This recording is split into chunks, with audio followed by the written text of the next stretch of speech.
Fires of Intervention. That's what we're doing. Also, too, if you follow me on Twitch for the YouTube users, so if you're subscribed to me on YouTube and also you follow me on Twitch, I'll be giving away free codes for that. Those codes don't last. Trust me. My subscribers, followers, they're gone. Like I think the longest I ever had a code last was 10 minutes. And these are codes that have never, ever been given out on MTG Arena. But, so this is going to be a fun, chill stream. We're also going to play with a Teamer Graveyard deck, kind of just chill stream, end of the night type of thing. So right now, Pacific Standard Time, it's obviously going to be 11 o'clock at night, so it's night. For Eastern Standard Time, it's 2 o'clock in the morning, and hello, Notification City. But anyway, so we're going to go ahead and get into some gameplay here. Just give me a second, make sure everything's firing away, but we are going to go right into everything else. But again, I do want to take some time to appreciate all the, we'll call them, the heroes, the STNAs, the nurses. We don't even talk about the respiratory therapists, really. The DOs, MDs. There is a differentiation between the two, by the way. But your DOs are most likely your general practitioners, more than likely. Your MDs typically, they typically will sometimes take on a specialty. Not that DOs can't. Anyway, the janitors, drivers, and cashiers, what's going on around the world. And so we'll be right back with MTG gameplay, and hopefully you will subscribe on YouTube and follow on Twitch to get some codes. Yeah, that'll be fun. I'll be right back to make sure everything's firing, but I won't leave you hanging because here's some good music to listen to as everything's going on. Well, at least I like to think so, but we'll have to see about that. See if you like it.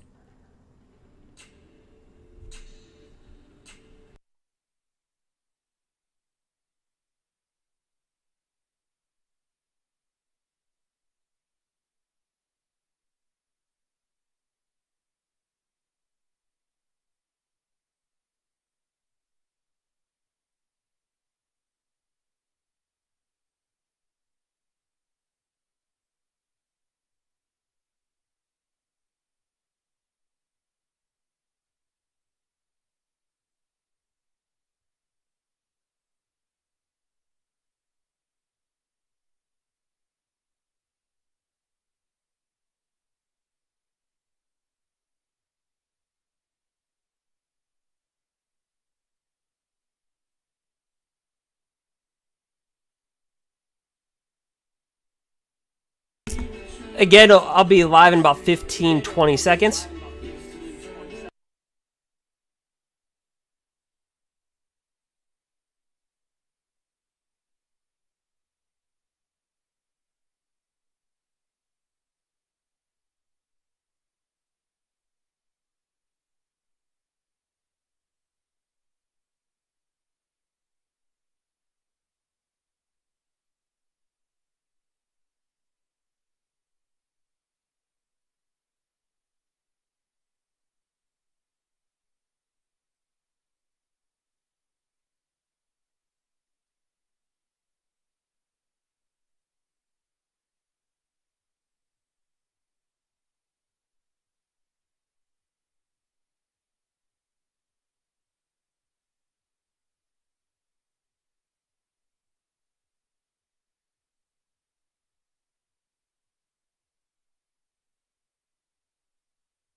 Alright, so I'm back. Let's jump into some gameplay right here. We're going to go with Gruul and try to hunt for Fires of Intervention. I want to play versus Fires. I don't know about you, but I want to hunt for that. Yeah, we're not trying to avoid the top 8. You'll notice kind of some things that are kind of going on in the channel. Hold on, let me be right back. I have to actually something really quick. Sorry about that. Again, give me another 10 or 15 seconds. I know you're like, again? Really? Yeah, we'll have to do that.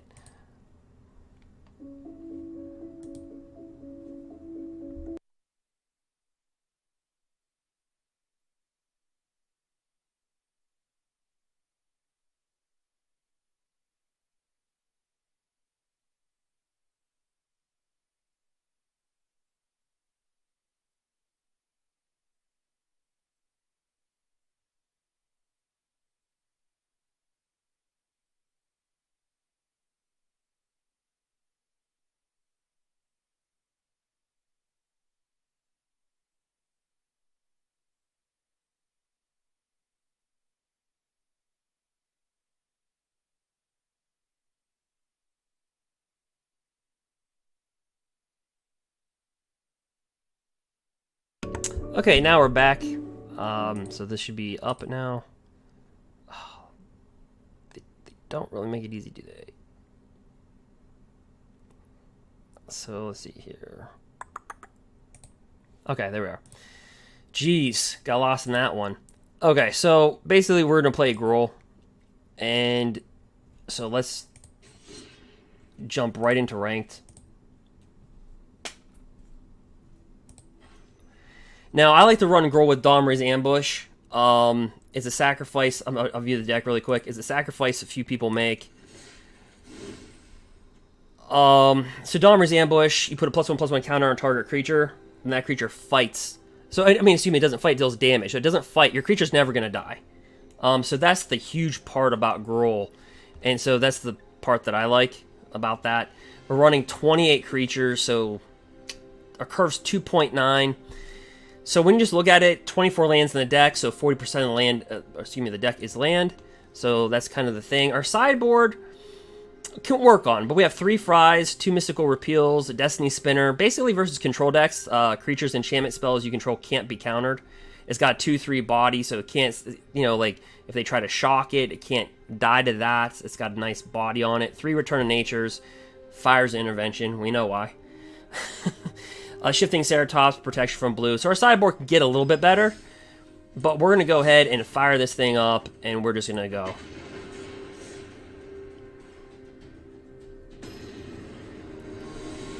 And then we instantly get a match. So here we go. And we're going to work right through here.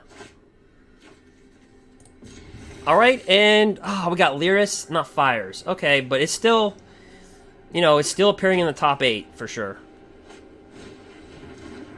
Dang it, they got that little fox out so quickly. This is going to be a challenge, this one. Dang you.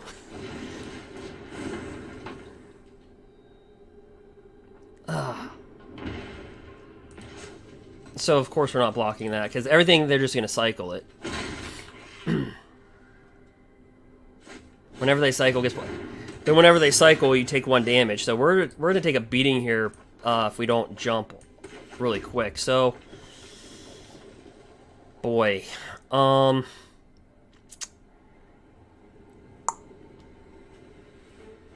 We have options. No attacks. Yeah, this one's going to be a little spicy of a game. So we were hunting for fires, but we found lurrus.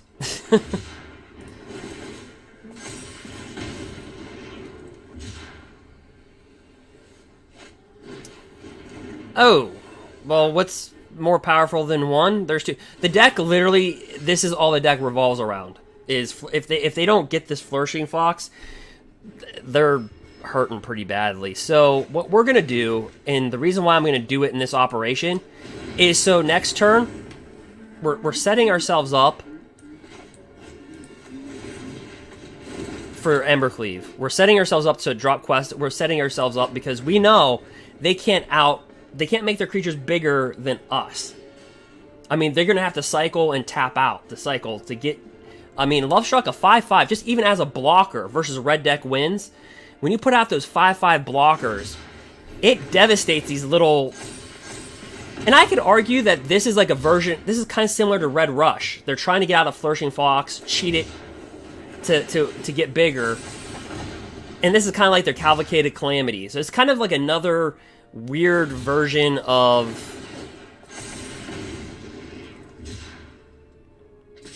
And so he's willing to trade right here, in which, at this point in time... Now, here's the thing. He drops the lurrus, he can reoccur the Flourishing Fox. So, the question do we ask, do we take the 5? I think there's just so much on the board, we have to just swipe it off. We just have to. We want to drop down Fable, thin our deck out as much as we can. Questing Beast is just essential. Alright.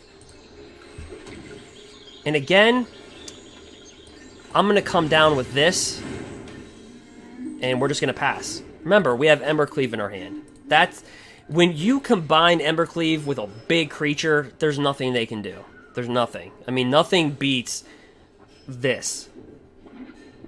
Yeah, Raphael, So yeah, come on YouTube. Yeah, he's saying, yeah, he hates the decks. I know. I dislike them too. You know what? We're just gonna eat the 4. But here's where we start to like just bullwhip them. Questing Beast is just so underrated. He's so undervalued at this point.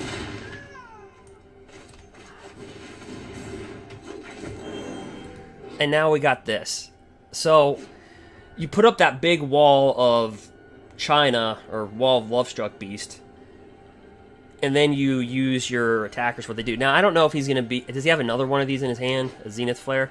So it deals X damage to any target where X number of cards you cycled ability in your graveyard. Which is a lot. Oh, Edgewell Innkeeper. Well, that's nice.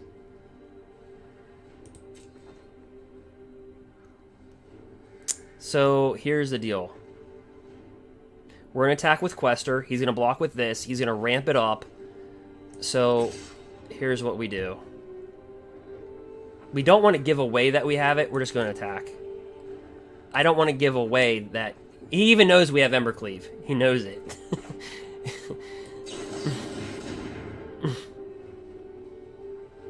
Now, the question is, can he do that? Okay, yeah. We're down to 4 life.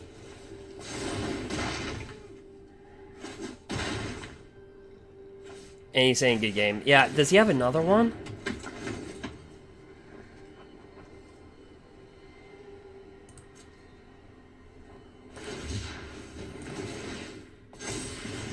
Oh, okay, he's just going to Solar Flare us out. Okay, so... What he's going to just do is keep on cycling, deal the 1 damage. Good game. Son of a... I thought we had him. Another Zenith Flare? That's 3. Alright, so... So, we'll take this out. That's for sure.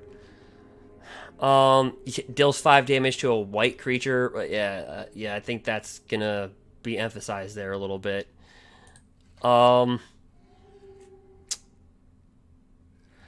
than that, I mean... I'd have to say, is he going to draw like that again? I mean, is he really going to get those 2 foxes, and is he really going to draw into 3 of those damage cards? Like, no.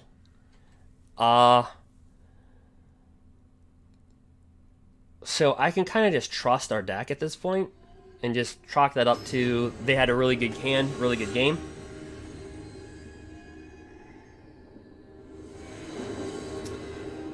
Yeah, Twitch. So when you're trying to run streams on many platforms, there's typically... Oh, here's 2 Dommer's ambushes. Raphael, it complicates things. And with MTG Arena, as we sometimes know, just running 1 server could be tough. Okay, so that's pretty much another... I swear, Fires, these combo decks always get their combos. Well, we just have to put a stop to that, so we're just going to kill it. And we could also use Dahmer's Ambush. Put a +1/+1 counter, and it deals damage. But we're just not going to do that.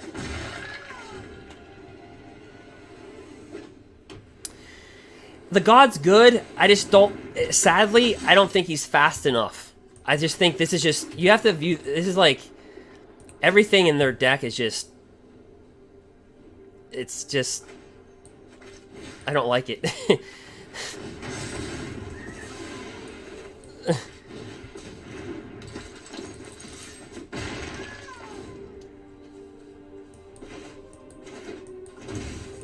We have to get these off the board. So he's going to drop another one of those. Okay. And you know what? At this point... Actually, we're going to enter that tap. We're going to hard cast this out. Draw 2 cards.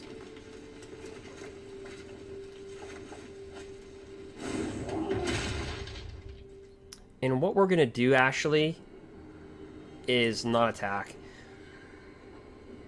We'll let him cycle, deal his damage. Yep. Smack in the face. Take that too. Oh, the lurrus. Another fox. I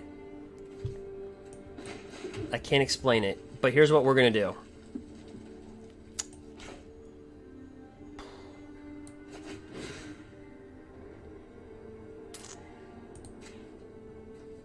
We're gonna take that out. And we all know the Ember Cleave attack. To damage.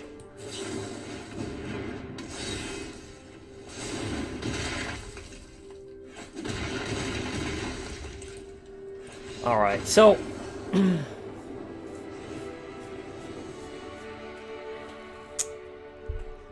Yep. See, we both feel comfortable with our decks. We both feel comfortable. You can see how fast he did it, see how fast I did it. It's just a matter of... Can he get 2 foxes again? So we'll have to see if it goes into... Okay, so... I can't take that. Ooh. Ease. We'll have to take this hand. I can't mulligan twice. Top deck. Don't tell me he's got the fox. Really? Thank gosh for Fry. People don't play with this card, but it deals 5 damage to a white or blue planeswalker or creature, so... How about that? I think what's happening is that a lot of people are viewing these decks and saying they're too powerful, but in my opinion, these cards aren't too powerful. It's just the consistency on Arena in which they're getting their combos. I think that's the problem. It's not the cards themselves, like Fires of Intervention. Consistently, in an 80-card deck, getting it turn 4, that's impressive in a 40-card deck, a 60-card deck, let alone... So...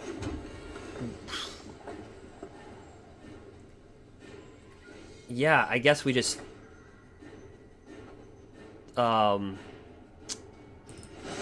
We have to kill it.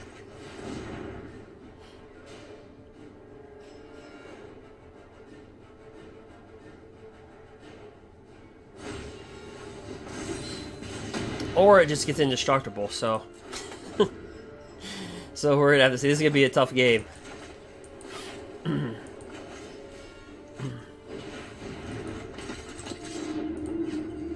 Alright, we'll take that damage.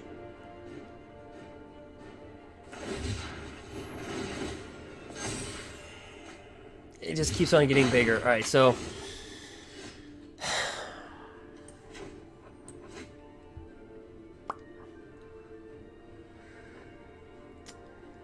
Well...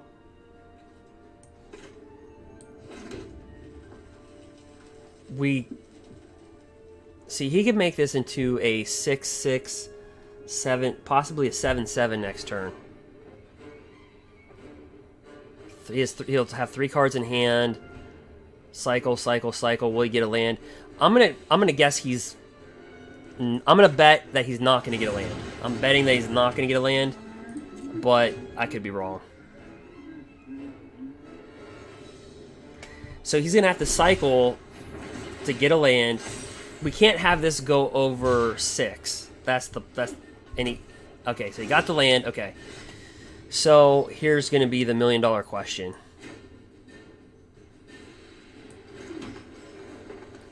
Does he have another... We're killing that thing. Does he have another one of those protection? Okay, so no, he cycles. It gets 5. Resolve. It just resolve it all. Oh, gosh. Bring our Edgewall Innkeeper. Smash in for 6. He'll probably take it. So then we have to take advantage of that. Put that on that. And just deliver 8 to the dome. And he's only got 3 cards, so he can only cycle 3 times. This is where he's going to drop Lurrus, bring this back, drop it down. Ooh. Yikes. We did get the cleave. We got some cleavage. The Ember Cleave.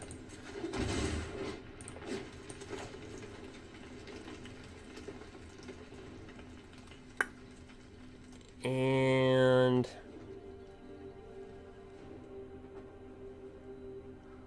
yeah. Oh, well, it doesn't matter. Yeah, we're going at them.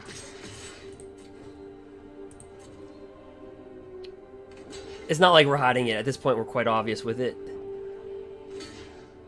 So smart move, he's going to try to take out the 1/1s so we can't attack with this. So what we're going to do is actually Ember Cleave this guy.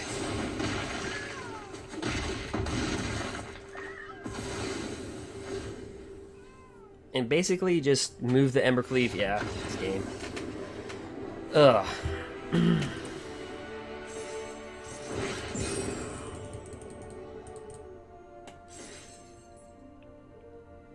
Just try to blow through it. Alright. Whoa.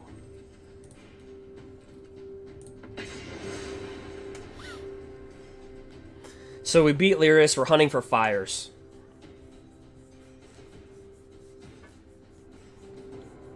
Give me that Sky Nomad.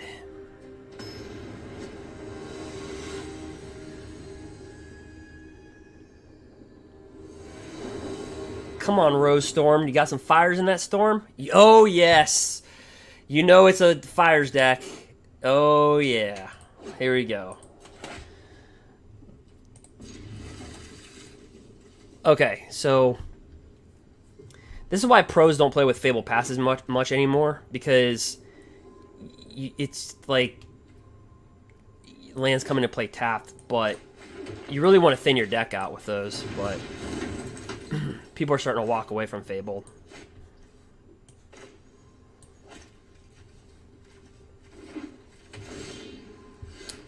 Alright.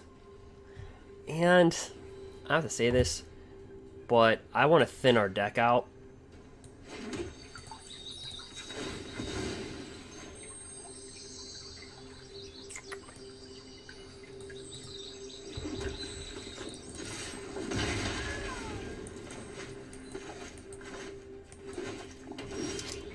Okay, so may not be fires, but I just always assume it's fires. I never underassume. I just always assume Yorion, fires. Yeah, it could be it could be Esper. Okay, so this, I don't know if this is. Now I'm a little. Let's kill it. Bye, bye, bye.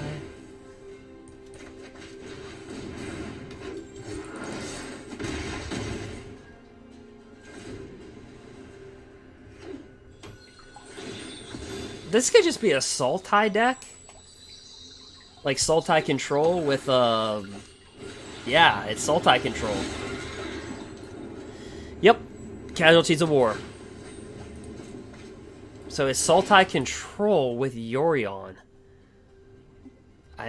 This might be the first time. Yeah, we have to main board one of these because it has protection from blue. Can't be countered. I have no idea what this is. I can honestly say I have no freaking idea what this thing is. So here's the sad part. We kill this, and our opponent's like, why is he taking so long? It's because I'm talking to people. So if we kill this, he's going to grab Casualties of War, and he can destroy an artifact, enchantment, a creature, a land, the whole shebang. So we don't want him to kill our Embercleave. So here's what we're going to have to do is waste this on that. He's probably going to get his Casualties of War.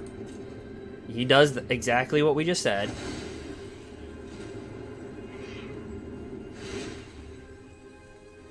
we take full advantage of this. We attack for that. We bring this down then. And then even if he wipes him out, we still have a big boy to put the cleave on. Put that cleavage on that giant. Yep. And there's not much he can do after this. I'm not going to drag this game out. Yeah. I was just going to full swing. So there we go. Yeah, Sultai Yorion. That's something you don't see every day. It's the first time I've ever saw that.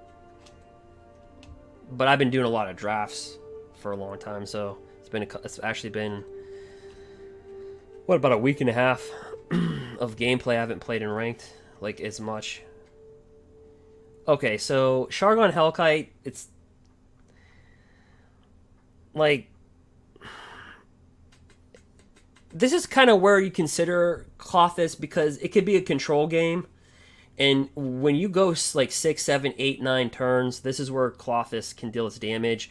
Also, if they have Euro Titan of Nature's Wrath, they can take that out of their graveyard. But we have the advantage of winning game 1. So they have to adjust to us. We don't have to adjust to them. But we do know they have Yorion, so we're going to take this out. And I'm going to go ahead and board in Shifting Ceratops, another one, and I'm just going to go ahead and just rip it. And see the adjustments that they make. And then we just go from there.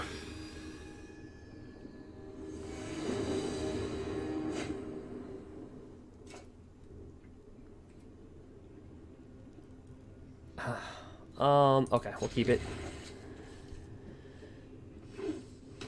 Alright, Scries. Those temple lands from M20. M21 coming out very shortly.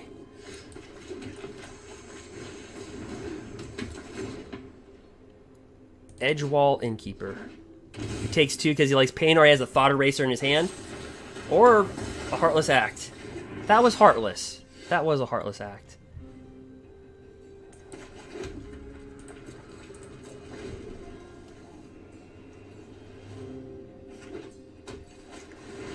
Yep, and I was right about the Euro.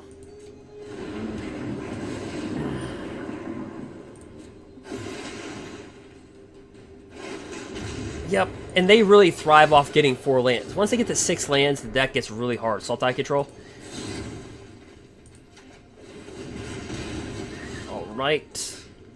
So we just have to move as fast as we can. Why is it on mute? I don't want to mute him.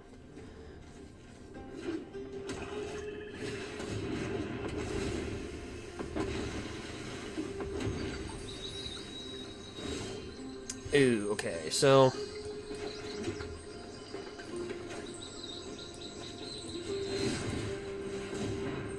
kill that.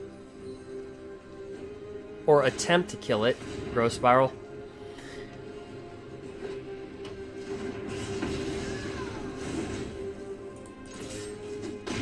So he's on that Casualty of War. They need that 6 mana. He's got it. So the question is, does he have the Casualties of War? He does not, because he would have played it.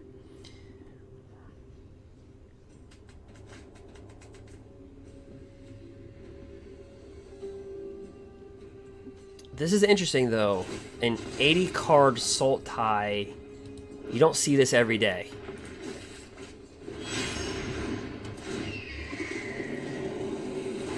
And see, unlike Fires, see, this is what Yorion's really like. Without Fires, you can't free cast it. So this is what normal Magic looks like, where you actually have to tap mana to bring stuff out.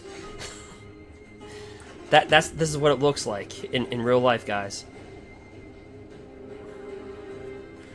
All right.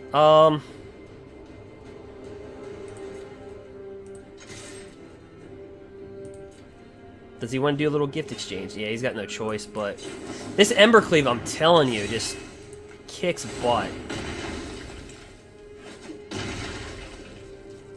Did he get Casualties of War? This is what it comes down to. Nope. But he does have an ego. His unmoored ego. Choose a card name. You search... Oh, he thinks I'm playing with Lucky Clover. Oh, yeah, we're not net decking like crazy. No, we're not playing the Clover. Oh, he missed.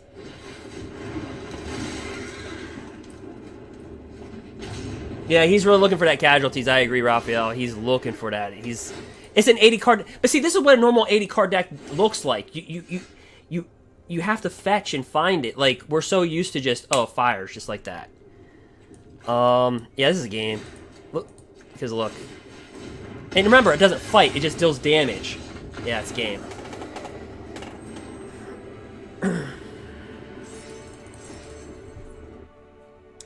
Alright. What do we get? That little annoying thing. Flash. We'll just keep on going to Pound Town.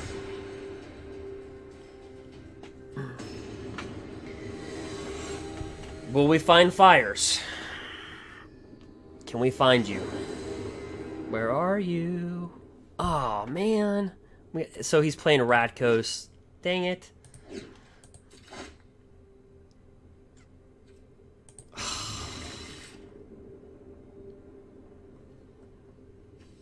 Well, we are playing Radkos. It did finish #1 in a tournament. What was it? Oh, I'm gonna say 2 weeks ago. Okay, and I gotta get back to the gameplay. This, I think, it's just, this deck's just so annoying. It's such an annoying deck. Yeah, pass. Yeah, because we're gonna kill something. I just with Radkos, they always you know you're gonna kill something. It's just like, what are we gonna kill? I'll take the one. I want them to put down like another card. We're not giving free lunches out today. Yep. So, oh man, I should have killed it because he's got light up the stage.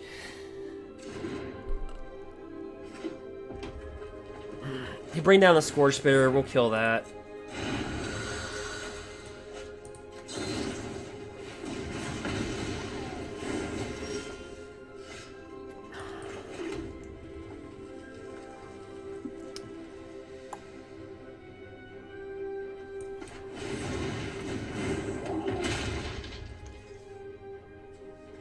You know, if I had 2 Forest, what I would have done is cast out Pelt Collector and then cast that for 1.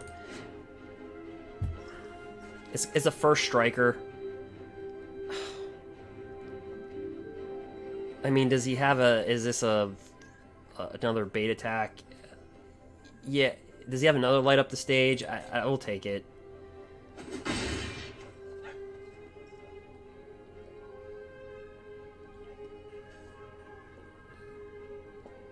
With Radkos, yeah, okay, so I thought he had something deals 2 damage. Yep, so okay.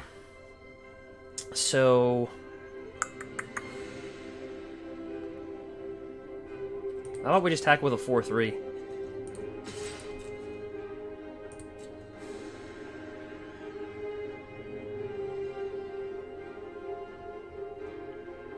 Take it. Take it.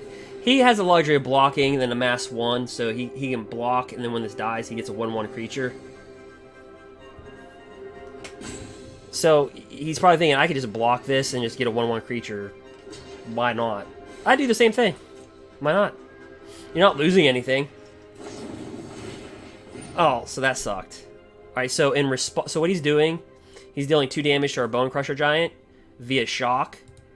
So this will become a 4/1, and then technically this first strike will kill it. So we have to kill the first striker in response to that. So that dies. And he's already declared his block, so no damage is dealt, so we save our guy right there. Then we're just going to come out with Edgewall Innkeeper at this point.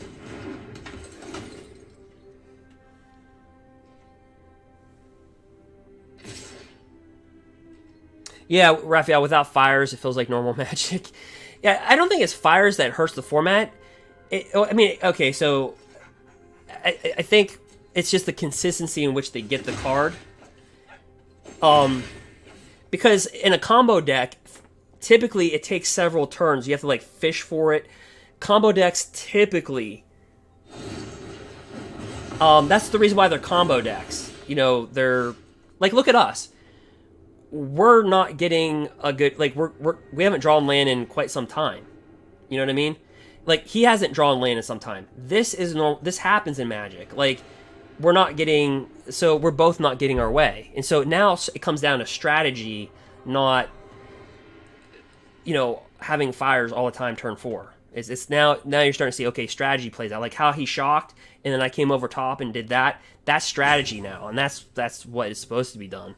Like, oh, not supposed to be, but I guess it's what could be done. So we're going to go out and roll this out.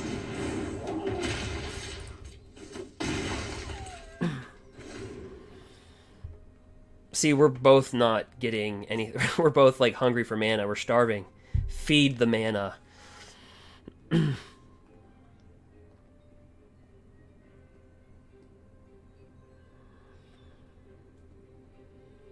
Yeah, you wish you can use a companion on a 60-card deck? Yeah. Well, that's what makes Yorion very restrictive, right? You have to play 80 cards. So think about it. If you get Fires, you have 4 cards and 80 cards. The odds of you getting that turn 4 are really low. Really low. So Yorion was... I think everybody's bashing, Mark Rosewater for maybe printing the card. I think that it's not the card itself. It's the consistency in which they're getting the other cards. I don't think... Like, Yorion is very restrictive when you look at it, right? It costs 5 mana. You have to play with 20 more cards in your deck, so at least an 80-card deck. It should keep you out of combos. Oh, man. We're both... Well, this stinks. Well... here we go, I guess. Haste.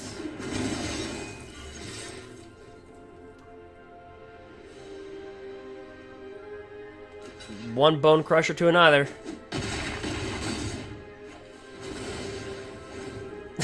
We've been stuck on 3 mana, I think, the whole game, right? Did we start with 3 mana? I think we did. And he's hurting too. We are both... It's like, we're both probably like, can we get mana? Can we get mana? Can we get mana? It's like the 1990s, what was it, like the early 2000s cell phones. Can you hear me now? Can I get some mana?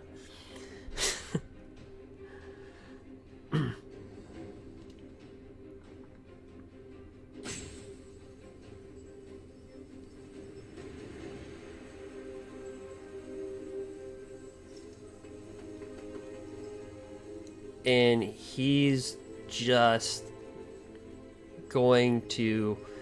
What if he's doing like another stream, right? Oh, Annex. This bad boy.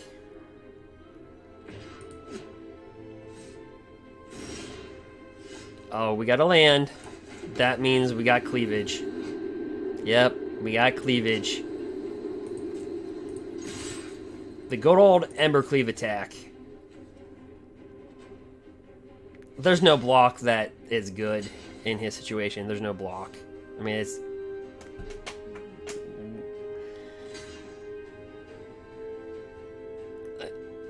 I mean, we could kill the Annex or we could just kill him, right?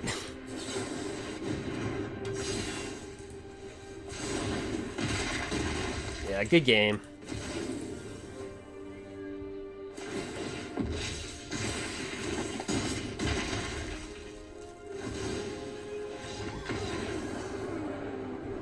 So I wouldn't really put that in the win bracket.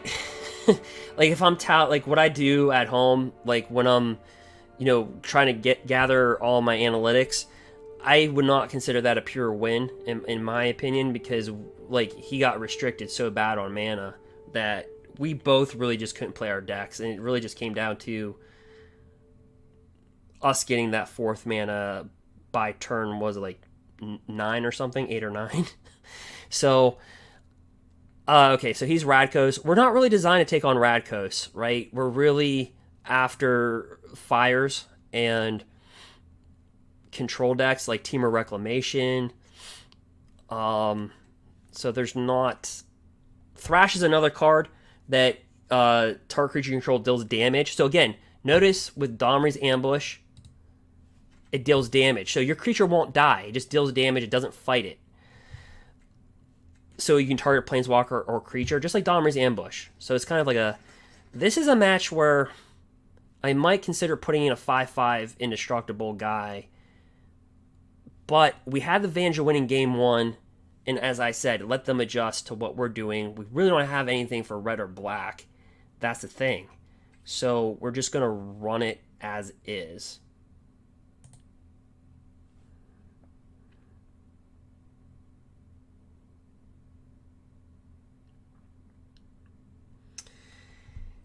Yeah, Raphael, Yorion, yeah, he's a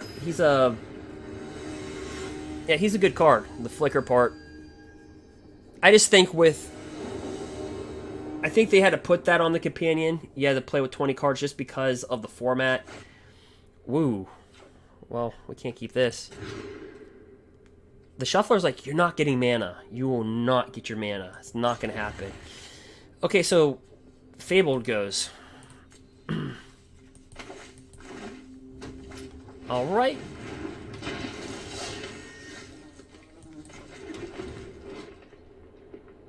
That card is so annoying.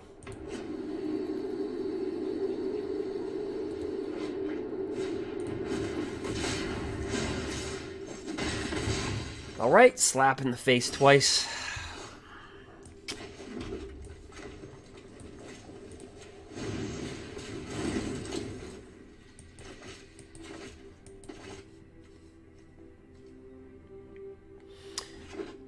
So Radkos kind of has the same mindset that Red Deck Win has, right? They're trying to kill you as fast as possible. That's the number one objective, which that's everybody's objective, but it's more so when you play with the Radkos decks. That's the reason why I don't play with Radkos or Red Deck Wins, because to me they're not fun.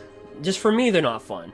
For other people, they might be really great decks, but to me, I like to have fun with my deck. Not just, drop creature attack, drop creature attack. But Red Deck Wins and Radkos are very good for people that are starting in Magic, because it's pretty simplified. You just drop creatures and swing.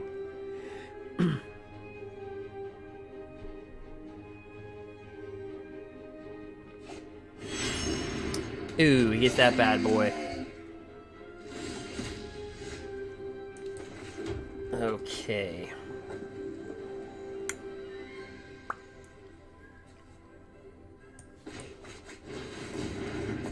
Attack with Questing my beast. Will he block it with Obosh? A trade for a trade. I wouldn't do it if I was him. I'd take the 4. It's not worth it.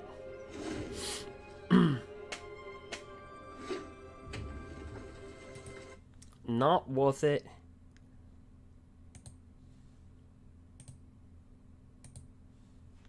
At all.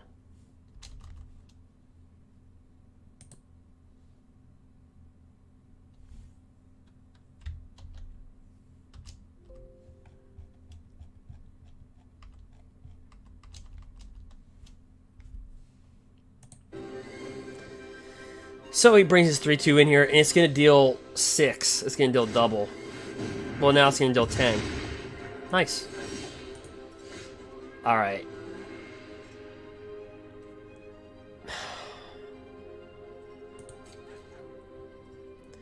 You are welcome. Well, unless he blocks utterly... Well, every damage counts.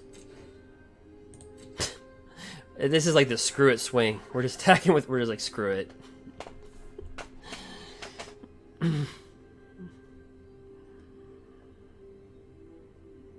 All he has to do is just not make a mistake.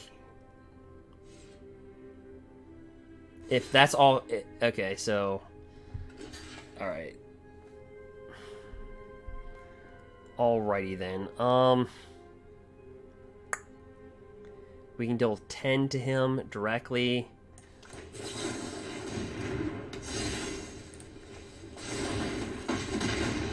Yeah, it's game. I didn't think we're gonna get out of that one. And really, that's why sometimes you just don't give up. You just say, okay, does our opponent, you know, make a mistake? In that case, oh, we got a rare. What is it going to be? What's the rare going to be? Okay, I'll take that. I'll take a rare land. All right, so what are we? 3-0, 4-0. Let's see Fios. Where are you?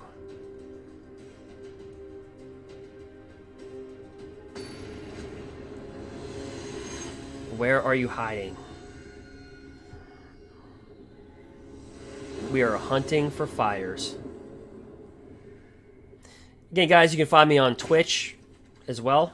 If you subscribe and follow on Twitch, I'll drop a code. Let's see here.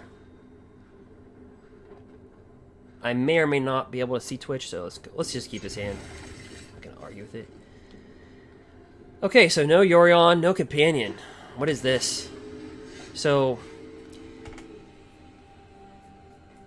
maybe Teamer Clover. I don't know. Holy Edgewall Innkeeper. Holy crap. We have so many of them. Bring up Pellet Collector.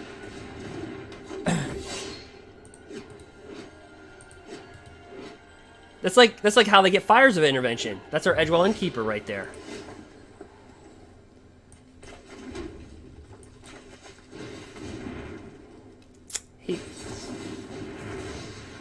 He quenched our little... Alright.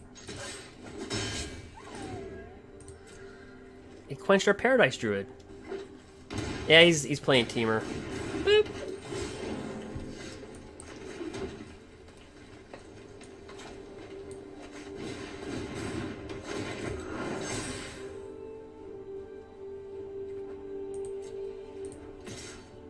Trade?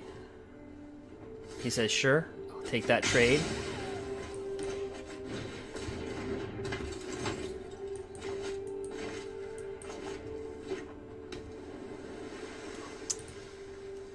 Quench, Paradise Druid. So he's not playing Teamer Clover. He's probably playing Teamer Reclamation.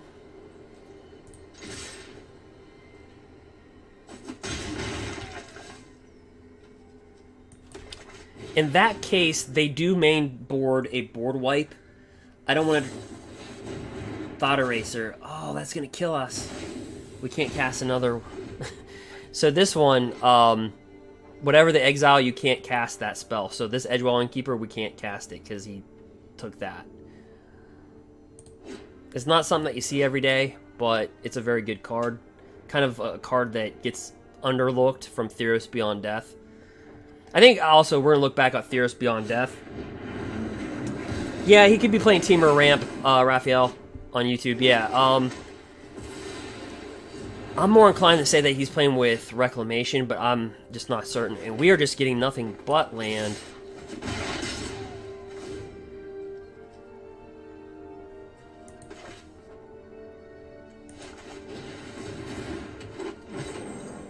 But yeah, it could be some type of...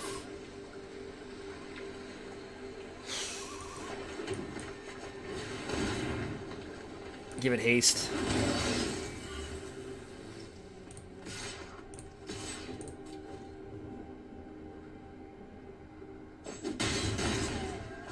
He didn't want to give that up. I mean... And he takes 2? What's he need the man... I don't know. Maybe he's got that card that deals damage and you draw X cards, but he didn't get his Wilderness Reclamation to untap. Maybe he has that in his hand because he can go 1, 2, 3, 4, 1, 2, 3, 4. It costs 4, then it's X, and it's hybrid mana, and he's thinking. No, it's a Hydroid Crosses. Ah, it's in a Fabled Passage.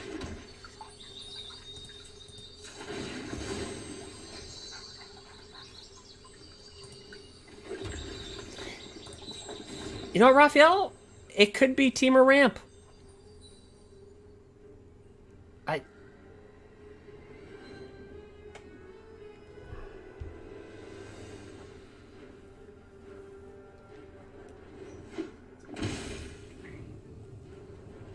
he's gonna attack for 6 more than likely, or doesn't. I don't. So we keep on getting land, so this is not good. We're gonna hold the land in our hand and pretend like we have something when we really don't. I just have a funny feeling he's got that one card where you tap 4, then it's X. No, he's scrying, so I don't know. But he's taking damage when he's got a lot of mana, so I'm asking, like, why? That was I don't know why he's taking that damage.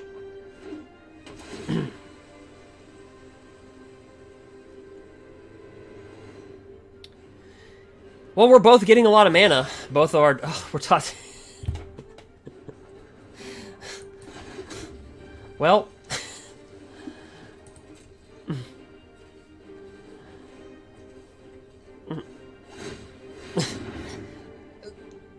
We both keep on getting land. So it's like the other game where we were versus Radkos, where we both couldn't get land. The only thing is he scries 2, so.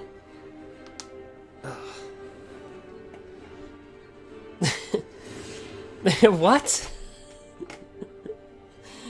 Is this really okay?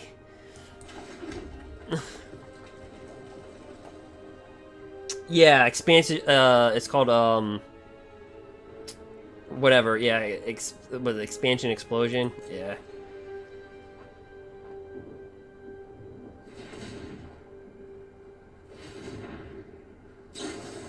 Growth spiral.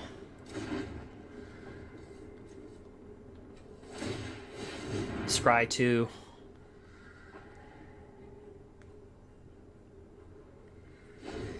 Well, we're not short on mana. We've gotten 1, 2, 5, 10 land to 1, 2, 3, 4, 5, 6 spells.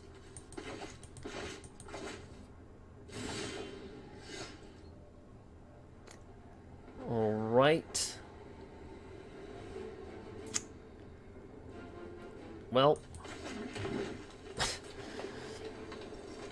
this game's a little uneventful. I think he's going to win. I mean, well, I don't think. He is going to. He's scrying for 2 every turn, so he's eventually going to find whatever he's looking for. But he has 1, 2, 3, 4, 5, 6. He's got 6 cards. And he's on the draw.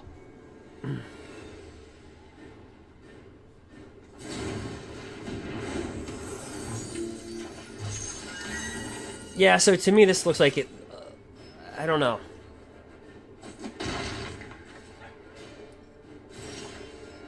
What?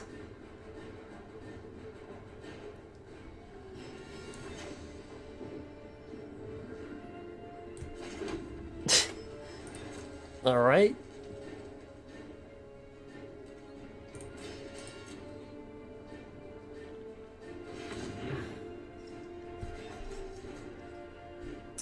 Yeah, probably Raphael. Yeah, I'm thinking he's going to go... I think he sees us struggling, honestly, because a Gruul deck doesn't get this much mana. So I think he's probably just trying to lay down as much mana as he can just to make a kill, just a 1-turn kill shot.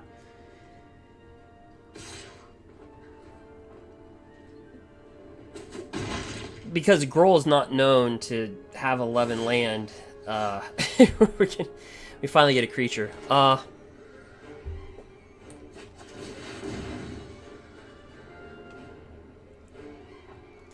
And he could fast as blessing this. Where's that 2 for X? Or Frilled Mystic. Yeah, I don't know. I have no idea what he's doing. Okay.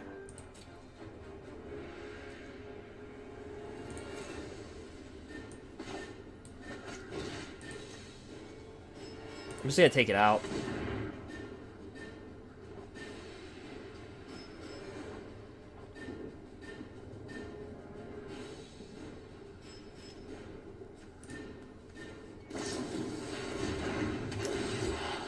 And he disrespects the ambush. Okay. And this is also a good reason why you don't quit versus your opponents, because you just want to gather as much intel. Because, like, if I would have quit, I would have never expected Frilled Mystic.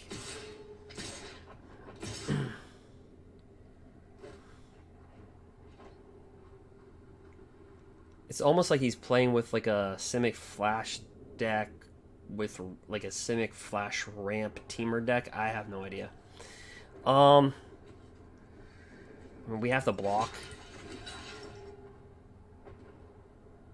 so it doesn't really matter.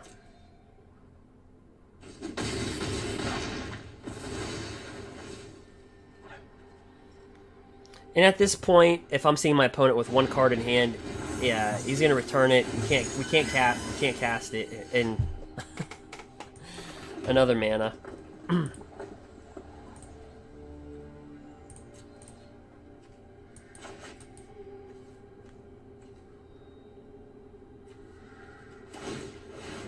Scrass for 2. I'm not going to put up the good game yet because I want to see if he's going to cast anything, just to get more intel on him. But he's not, so that's where we just do that. Alright.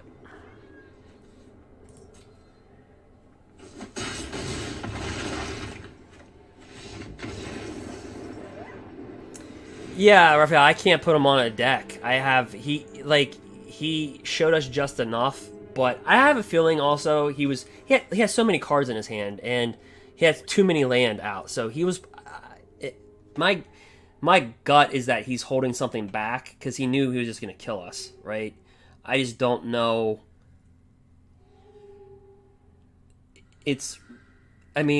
Wilderness Reclamation has the Brazen Borrowers. They have Euro Titan. But they don't have Frilled Mystics. Typically, they don't run Hydroid Crosses. So that makes it much more difficult.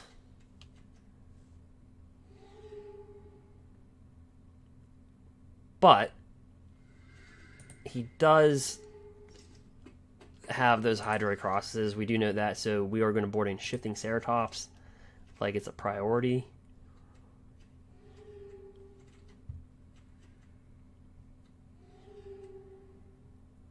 And I'm probably going to flex out a Paradise Druid in this one. This is one of those games where I just don't know. I'm not going to like pretend like I know more than I think I know. I just don't know.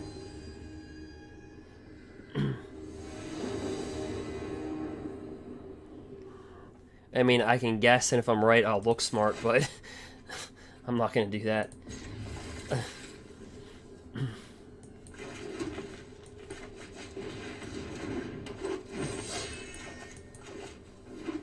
Alls I know, he's playing blue, so let's put those in.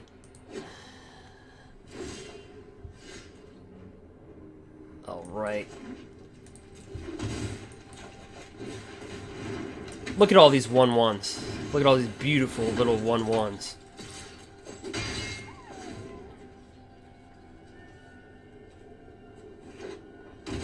He takes that, he likes the pain.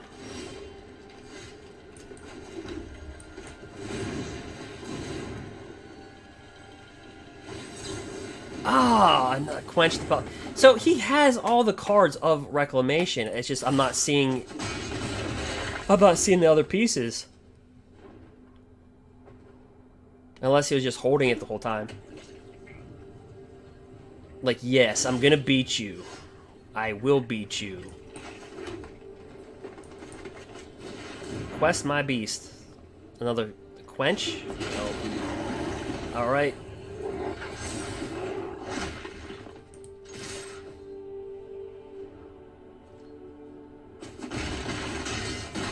And I think this game we're going to kill him too quickly to even know. I think we may never know. We could play 3 matches with this guy and never know. Like, it just could be a mystery.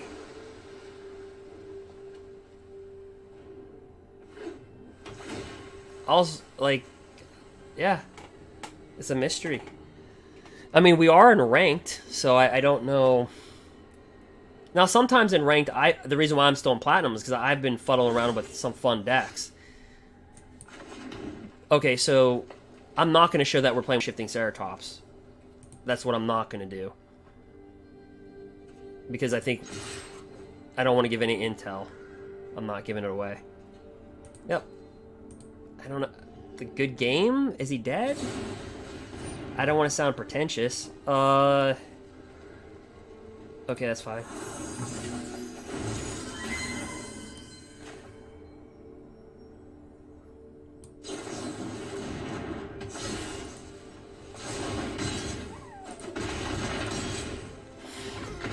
All right.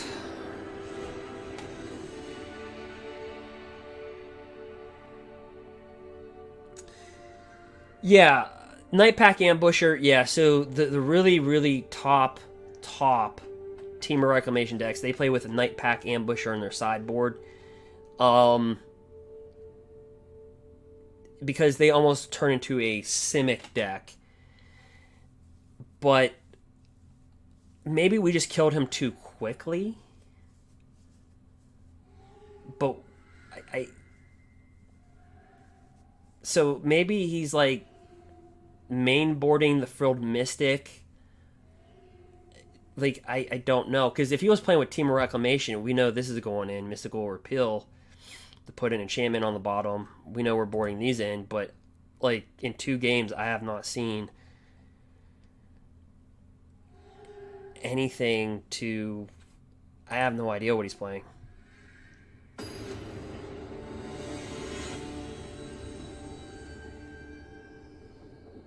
Who knows? We're... All right.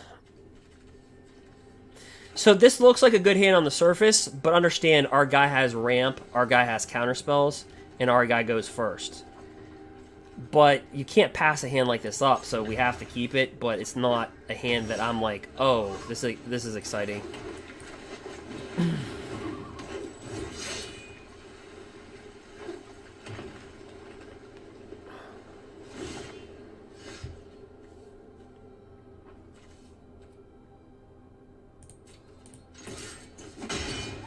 I just did that to make it look like we have something that we don't. I just tacked weird. You just try to change your pattern up a little bit, because I don't know what he has. So,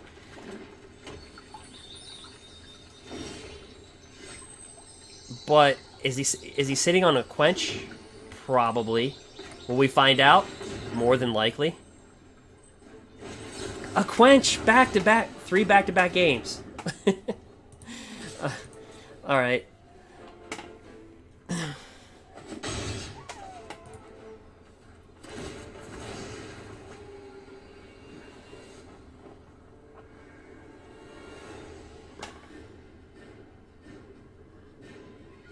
Yeah, it was good and weird. Yeah,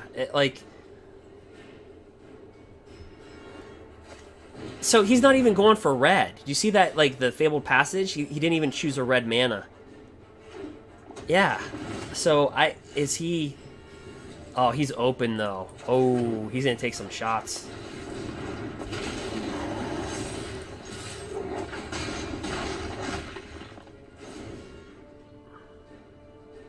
So this is weird. I don't. So it's like, did he board out red? And does he have like a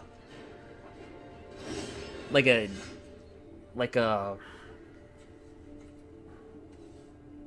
have no idea. I have no ideas.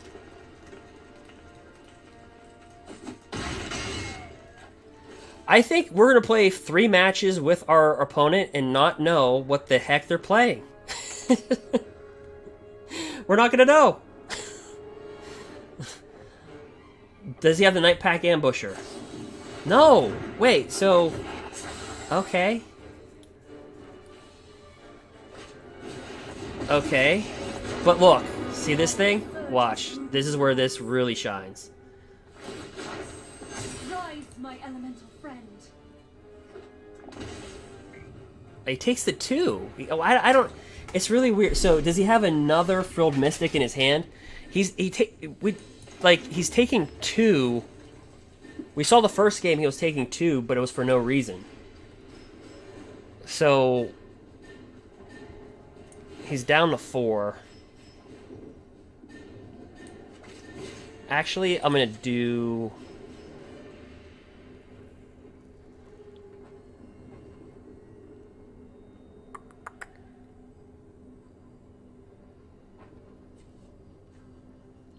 I'm going to kill his land. And the reason why is if he's got another Frilled Mystic or Thought Eraser. There you go. He has to tap out, though, right? So his blocking ability is just decreased. And we're going to swing at him.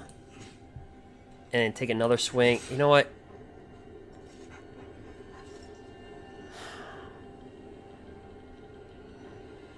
Yeah.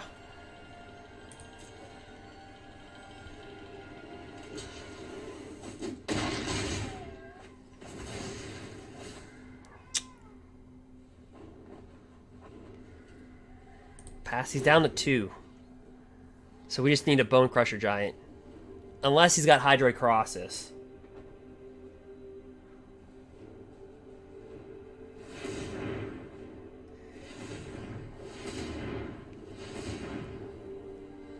And as soon as I say that, watch him drop it.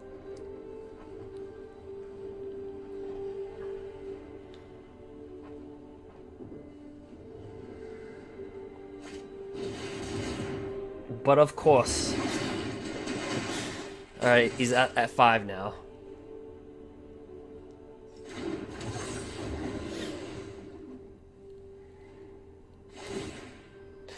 Now, I don't know if if you know your lands are going to die, I don't know if I waste on your breeding pools, because Nisa, you have to tap, it has to be a forest to get an additional forest, and these Temple Masteries are not forests. So if I know these are going to die in damage combat, I rather untap the Temple Mysteries, because these don't tap for 2, these do. Unless he has a counterspell just sitting in his hand. And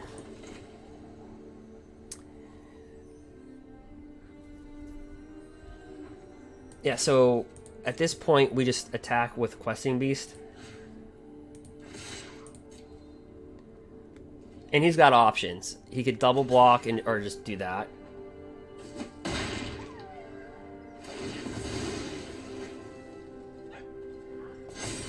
Now, this is going to be the game right here. If he's got a counterspell and can get rid of Questing Beast, then this is going to be...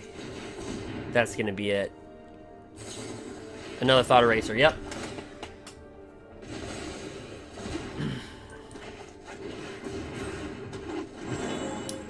So, we have to get into Embercleave very quickly.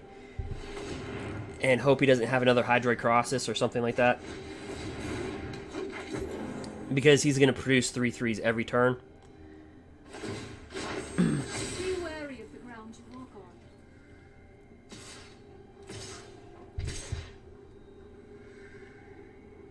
Yeah, and we just take all of that. And we just hope. Well, that's not what we're looking for.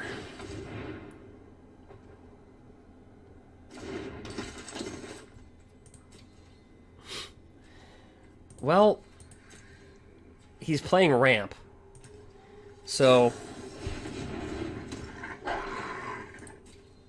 he's got the Night Pack Ambusher. So it's almost like he's main boarded. He's playing like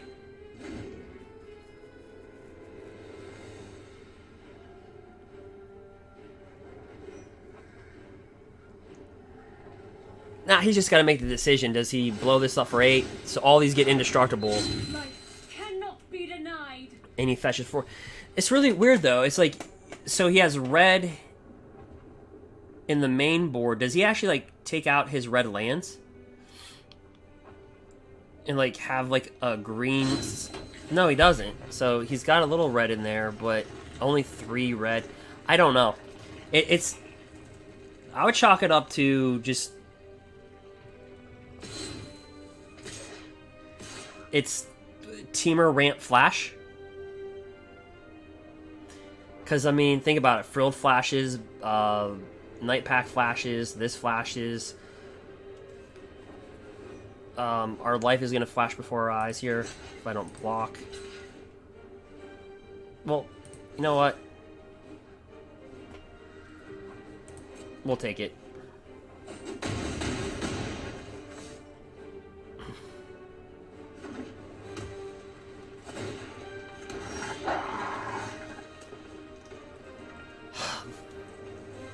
Well.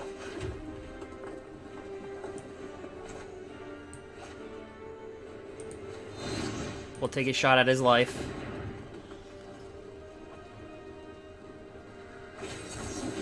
And that's countered. So yeah, he's playing like a... It's not even a ramp deck because he's playing like Simic... He's playing like Simic Flash. But it's like Simic Flash Teamer ramp. And all I can do is just say...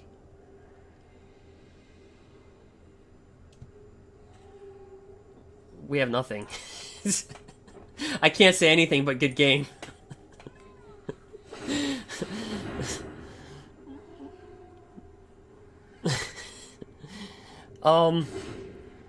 Yeah, so this is like Simic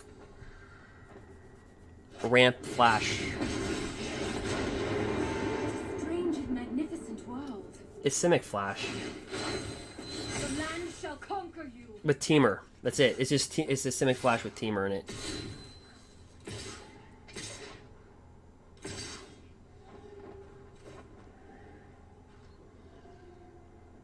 I will kill that Night Pack Ambusher. I will kill it, but I will not kill the Edgewell Innkeeper.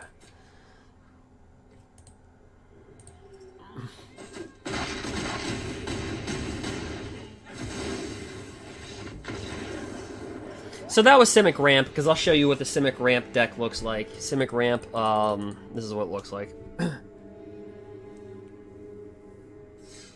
I think for me it was deck number 70. Hold on. Am I thinking right? Am I remembering things right? Deck number 70. It'd be just easier if I just labeled the decks instead of just... There you go, deck number 70. Yep, so Hydroid Colossus, Frilled Mystic, Night Pack Ambusher, Sinister Sabotage, Mystical Dispute, Brazen Borrower, Growth Spiral, Quench, Negate, Ether... Yeah. Yep. So he was playing Simic Flash. This was my deck that I played with Oko in the format, hence the Sorcerer's Spyglass. People don't really know, but Sorcerer's Spyglass shuts down Oko, even though it's banned, right? So, you know, you can look at an opponent's hand, and then activate abilities of the chosen name. You can name any card. Black Lotus, it doesn't matter. It can be a card that never existed. You just name any card. And the activate abilities of that card is shut down. And Oko's whole entire was activated abilities. So this was my Oko, or excuse me, when the Oko format was in, this was my deck that I played, Simic Flash deck, and it seems like our guy right there kind of went back into the time vault a little bit and kind of just, because this is a deck that is, it looks exactly like his deck. Sinister Sabotage, we saw that. Brazen Bars, we saw that. We saw Growth Spirals, we saw the Paradise Druid, we saw Quench. I'm pretty sure he had a Negate or Ether Gust, but we're not playing with Planeswalkers or anything, so... He was playing with Teamer. Deck number 68 also was, I think, another Simic Flash deck. Yep, so this was the old school Simic Flash. Okay.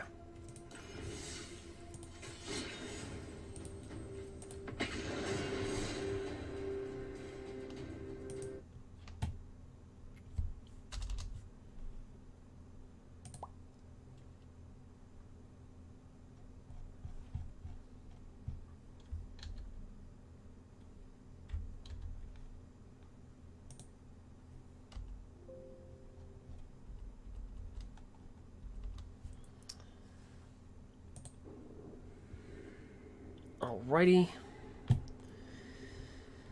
So I think we're 3-1 or 4-1. We're just waiting on our opponent.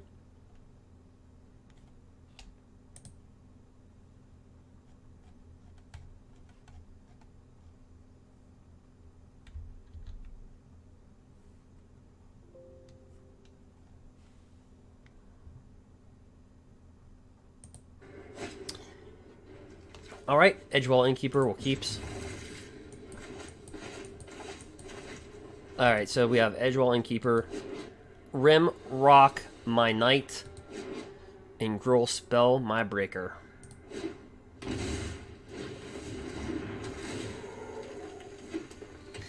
Alright, so he mulliganed down to 5. Is he just playing with Gruul Fires? Possibly. Will we find out? Probably relatively shortly.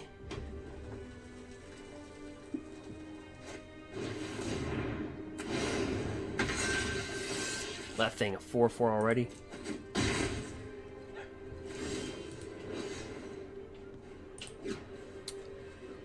Well.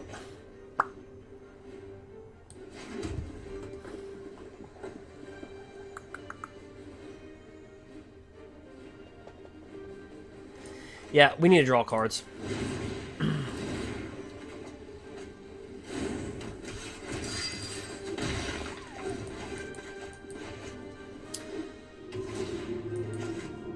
This is a really good card. So whenever this mutates, you destroy target artifact or enchantment an opponent controls.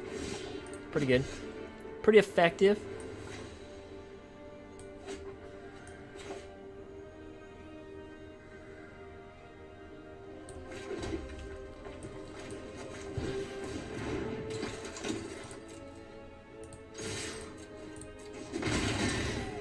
Yeah, we just need to keep on drawing cards at this point.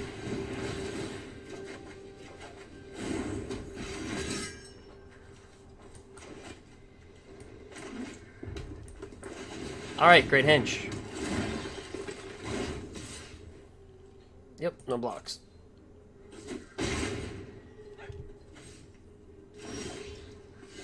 Alright. We're gonna bring this down. Bring this guy down. Let me see the battlefield. 6, 7, 8, 11. It's not enough. Let's give him haste.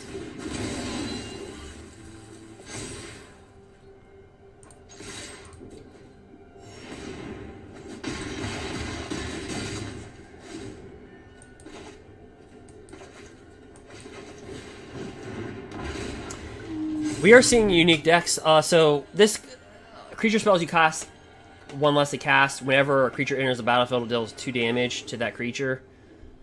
If a dinosaur is dealt that damage, it gets +2/+0. So it's kind of a fun card, actually. But I think we're just going to overrun him. Haste.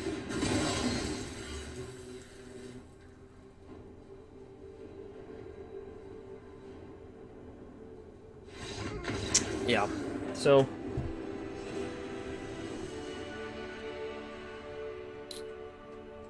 pretty good.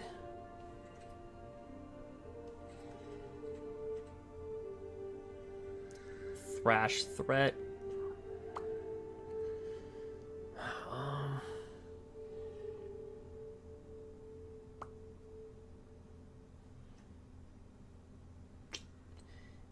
Yeah, I think we're just gonna play this one.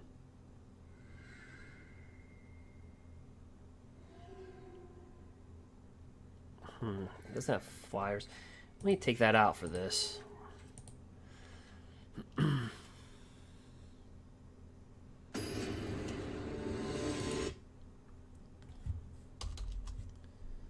see right.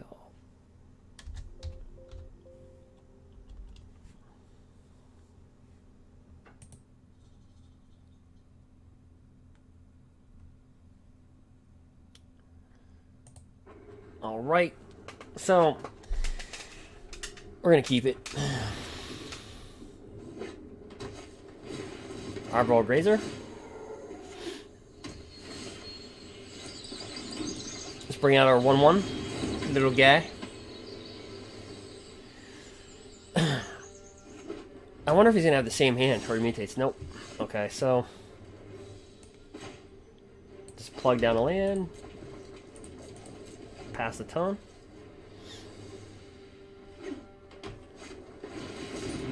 Questing Beast.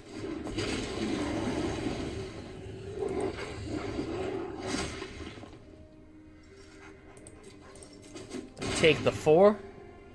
20-16. Bring out our guy right there. No attacks. Pass a ton.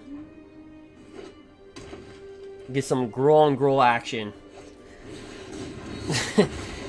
Okay, now that I said it, that's just horrible.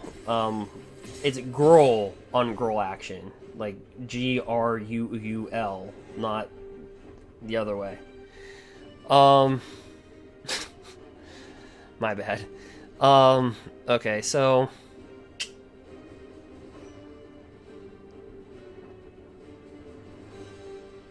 there's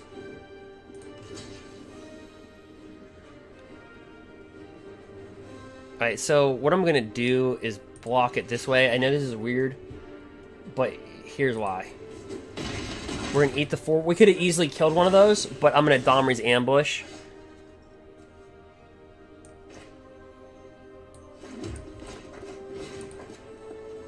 Kill this. This will be a 6/6, so this will outbeat that. Then we'll drop a... Well, Pelt Collector ain't worth it. We could just end our turn right there.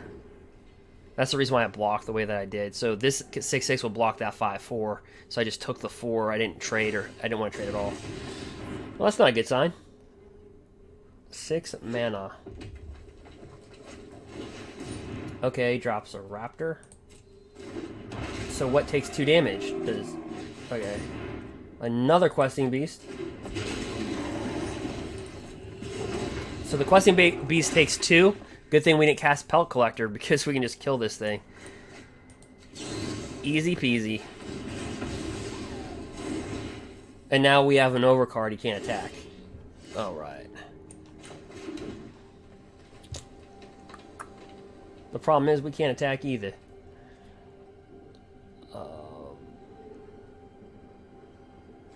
So this is how we're going to play this. He'll be able to attack. We're going to pass, swing for 6. Alright, he's going to eat that.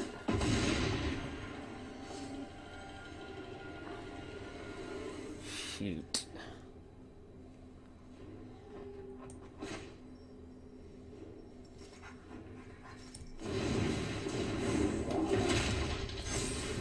Alright.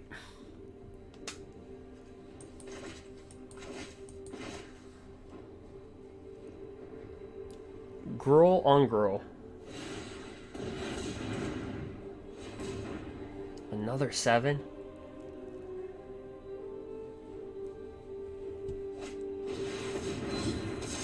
Alright.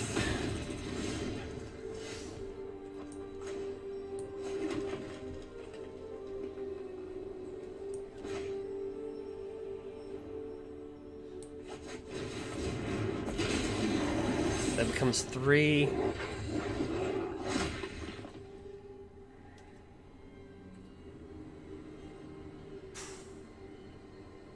If I attack, I think he's just going to block with that.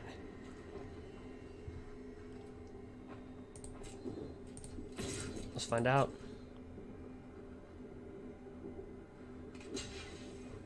We're going to trade school. We're just trading creatures. Yep.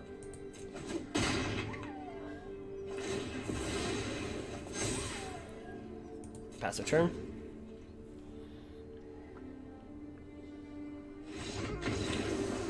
Alright. This ran out of ammo. So I think we've gone... What are we? Okay, we lost... that another rare. Planar Cleansing. Alright. So I think we've gone...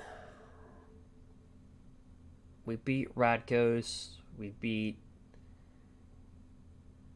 I think we're 4-2 or 5-2. I can't exactly remember.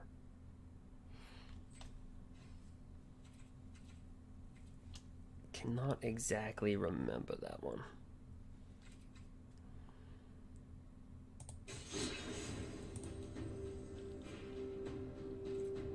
So we're going to jump on Gruul for, I think, one more match.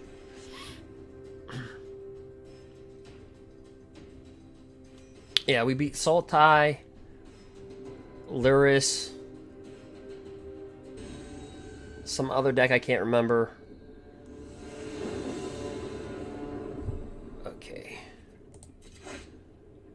we go first. Okay, we'll take it.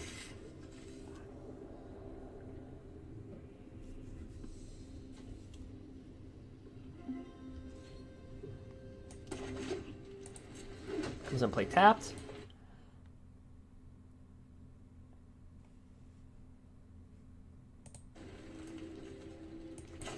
Alright, that's it. Help collector.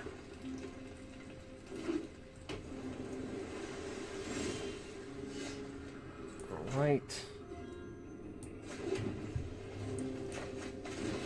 Bring down Gruul Spellbreaker. He could have a quench, I don't know.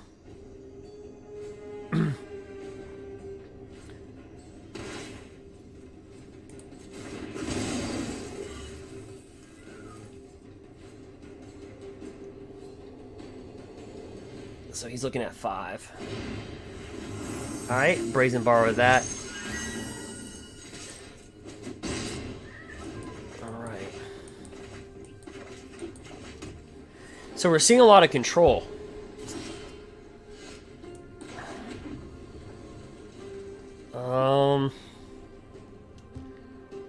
Questing Beast. Let's try that. Mystical Dispute.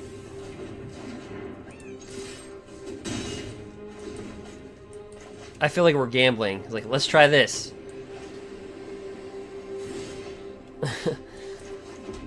Next up on the counterspell, Will.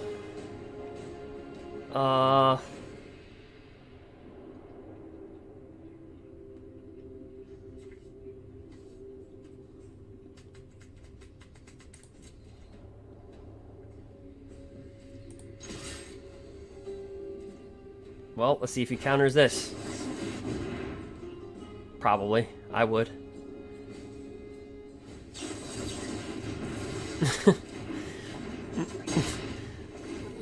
Okay.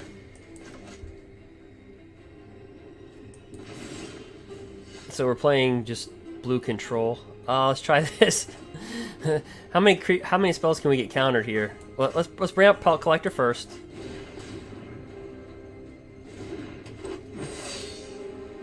And you know what? Let's just attack for 3.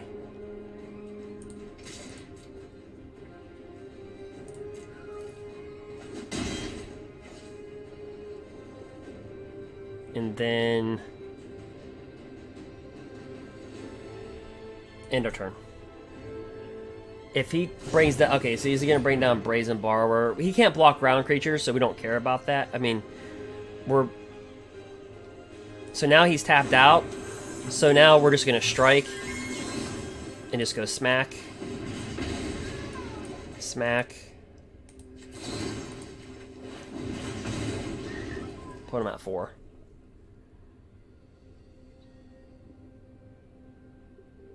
A lot of control decks. Jeez. And he's attacking with that because he can't block ground creatures, so that makes sense. So, we will cast that out.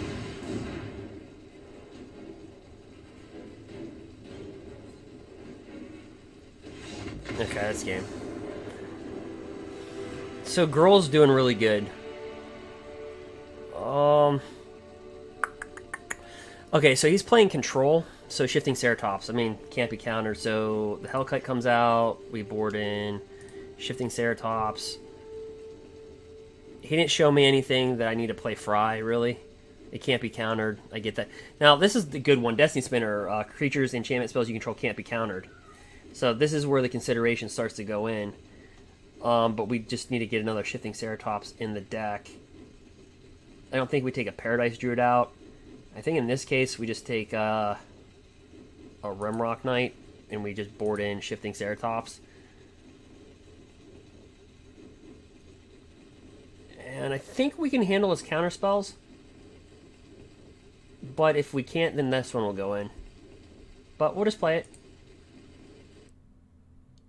It's always the advantage of winning game 1. When you can win game 1s, you can kind of let them acclimate to you, then you acclimate to them. Alright. scry.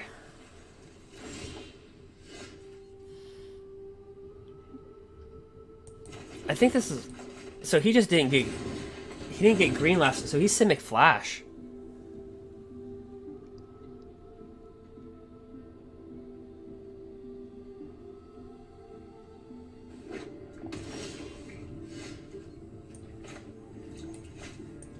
Let's drop that.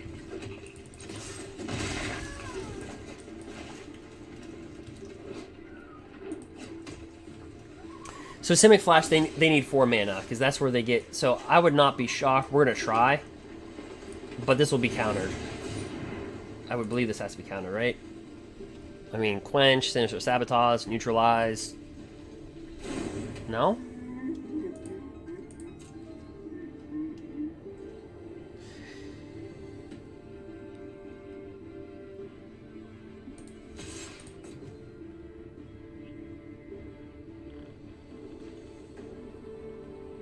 Now, he's in a Sharknado block that.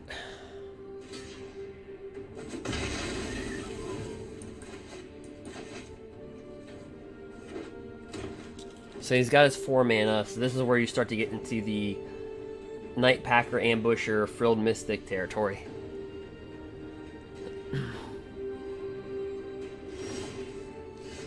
And I have played this guy before, several times before.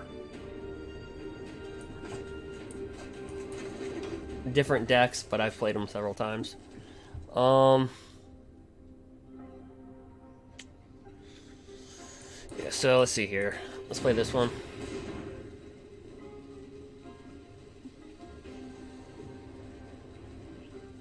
Drop a 1/1. Okay.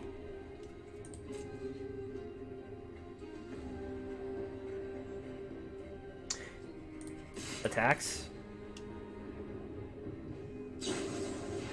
Ether Gust. Do we want to put on top?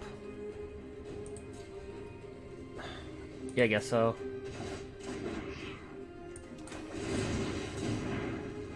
Now, if he... Okay, so he bought himself a turn, but... So the question is, does he have Nisa or not?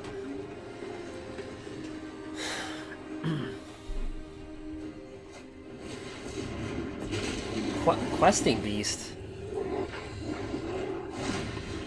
Brazen Borrower. Okay.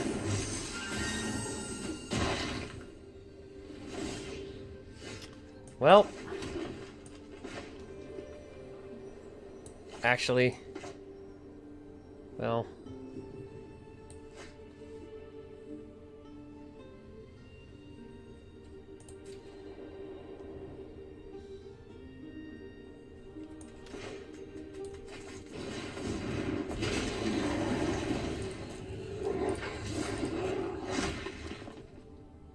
He'll trade. We'll take that down. Alright. So after everything's said and done, it's 19 to 16. We just have 2 1/1s to show for it. 3 cards in hand.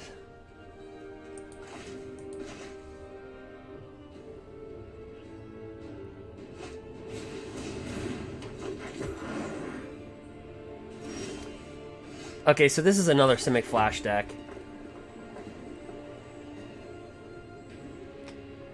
He could be hiding Nightpack Ambusher in there. Hiding right up in there. So, this can't be countered.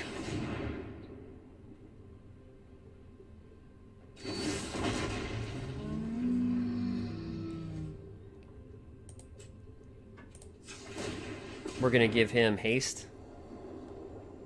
And really the auto shuffler or the auto pay should have tapped me out for red. So I can give him trample if I attack. So he's gonna, yeah, so he has Nightpack Ambusher, he's gonna swap. No, he's gonna kill. Never mind. Okay.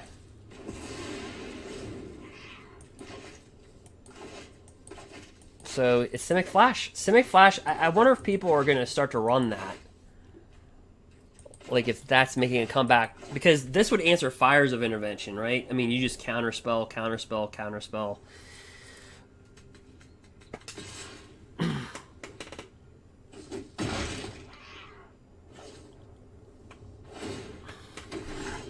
Right.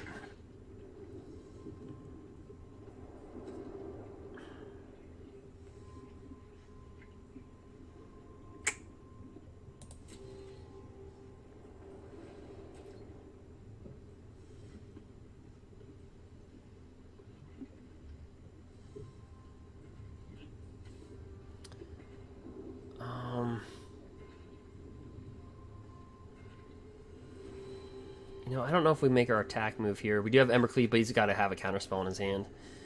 You know what? We're up 1-0. We'll find out.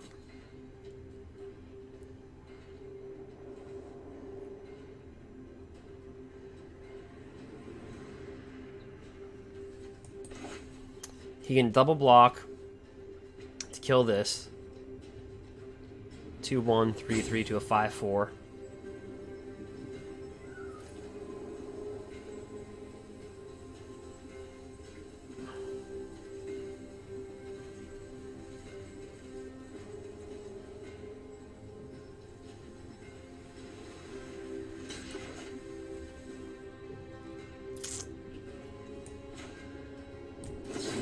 Let's find out. Ouch. He doesn't have it. He can't Brazen Borrower this back. He can Ether Gust. He can Ether Gust the Embercleave. But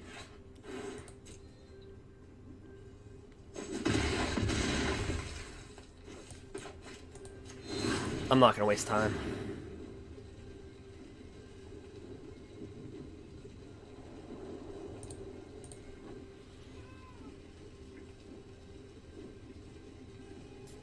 Unless he's going to counter that.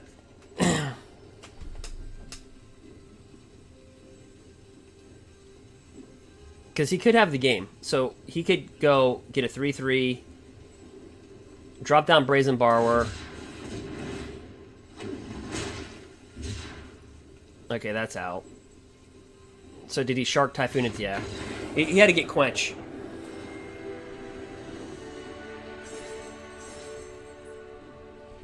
So we are officially, what are we, 6-2 now with this Gruul deck? Seeing a lot of Simic Flash. I wonder if that's going to be played heavily at the next MTG Arena tournament.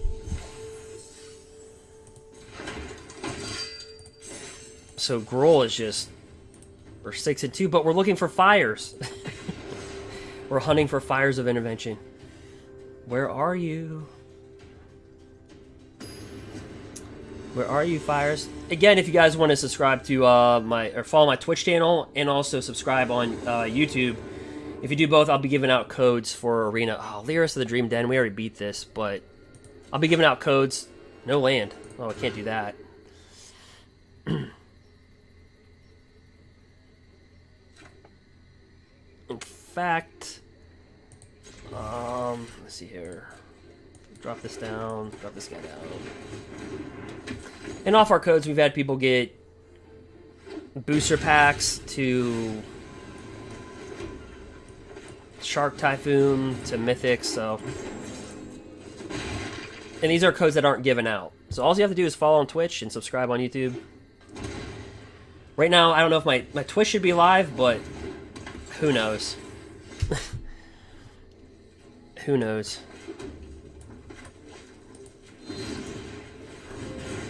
So we're just gonna clear this out. So we're playing versus Lurrus. So we're just going to attack for 3.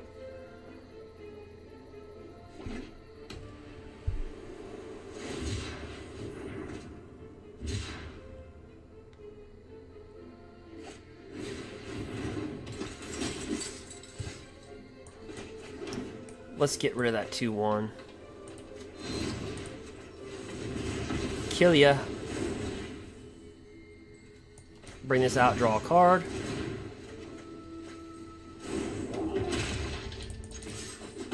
And I think I brought out the wrong one. Wasn't even paying attention. I'm like, we'll just bring this out. So we're doing very well versus lurrus decks. That thing's annoying.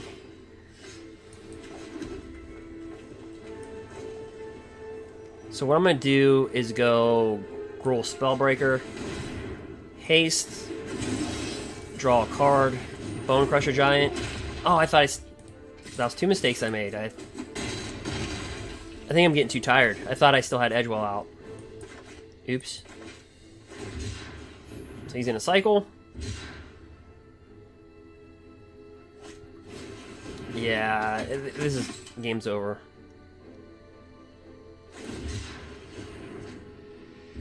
So, oddly, the only deck that has given us any remote trouble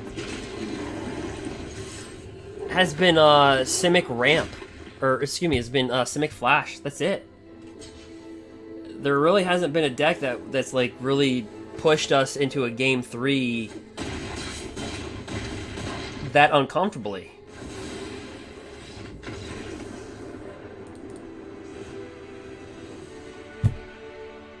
So, I mean,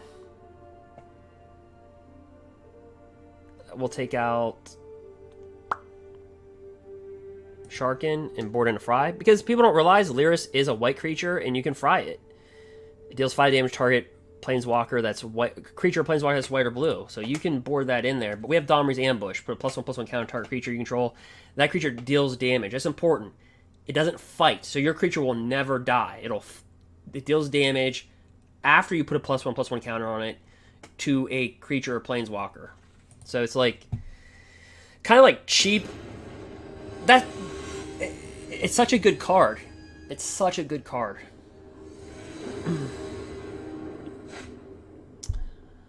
All right. Lurrus versus Gruul.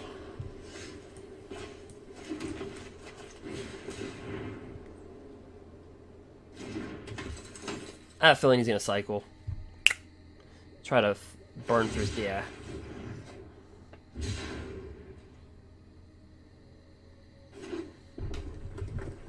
Right. Kills that. If you're wondering what that card does, deals damage to target creature or planeswalker equal to the number of instant or sorcery spells in your graveyard. If that creature or planeswalker would die, exile instead. So in their deck, they have a lot of that. So what we're gonna do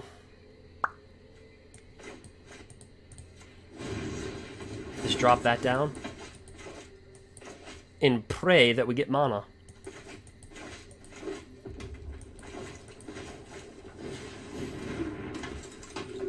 Whenever you cycle a card, you gain 1 life, so he's all about that life. And we do not get land.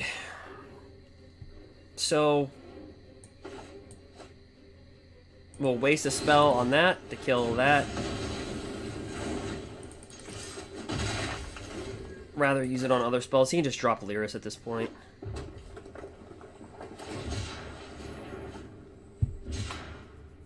And get these guys back. So he's rifling through his deck.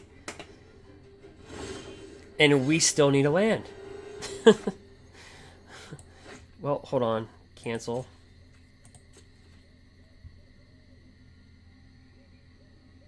Look at that 1/1. Oh yeah. Little human. Little token. Does he really want to kill that? Is it really worth it? We'll just take 1. I got a feeling he's got to kill Spellboy. We're not getting mana, so we'll just play a Rimrock Knight. I have a feeling he's going to end up dead. I have no idea. Nope.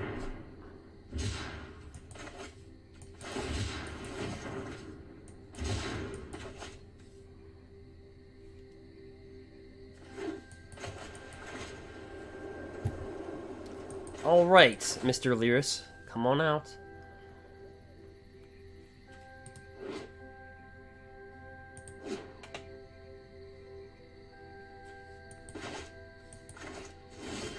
And we still... What?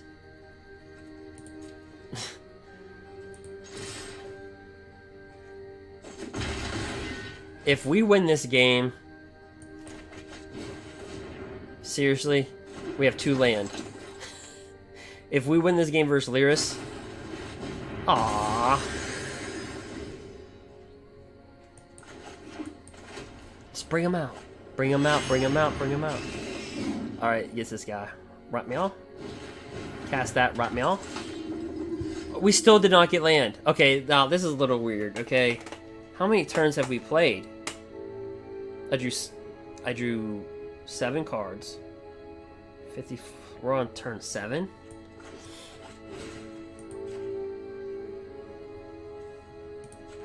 Kill that.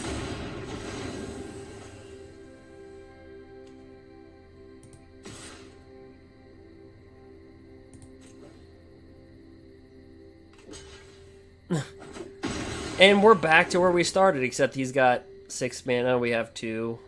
He's at 22, we're at 20. And we still have the 1/1 human token.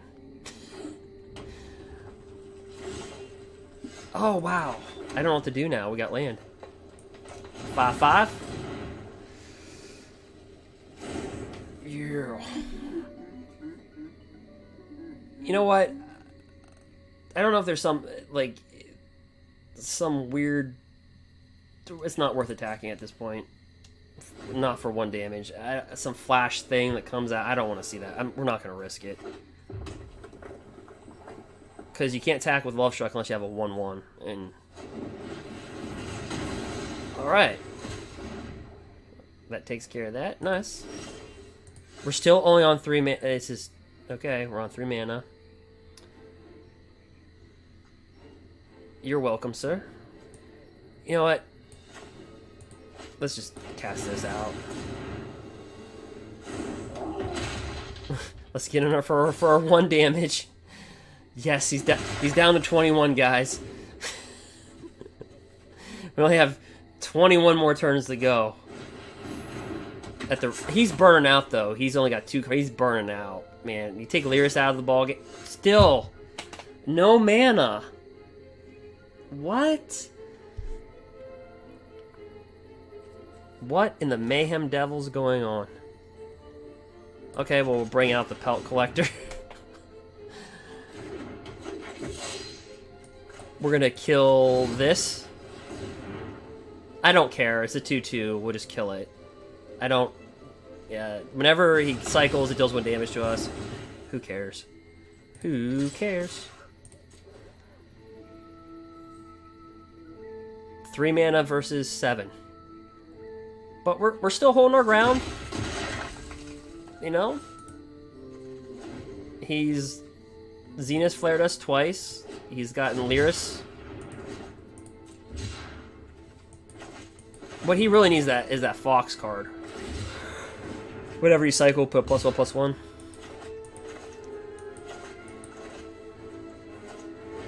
That card. Right there. Flourishing Fox.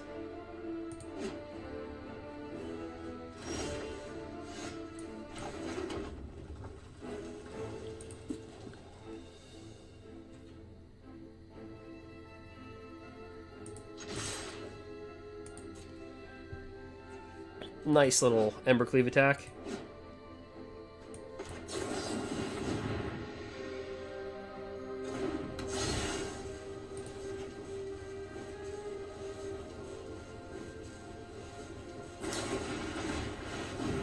He's Zenith. Alright, he Zenith flared us. How, is that all of them? 1, 2... 1, 2... Oh, just 2?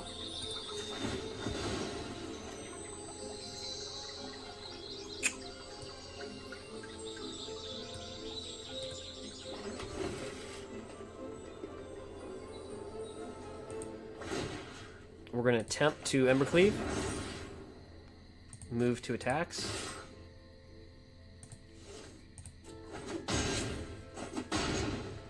Bring this guy out. See, he's starting to burn out. I mean, he can cycle as much as he wants, but He's been living off those Zenith Flares. So Zenith Flare deals X damage to any target, and you gain X life where X is the number of cards you cycled. And I'm kind of worried about that because he's now starting to accumulate a lot. A lot.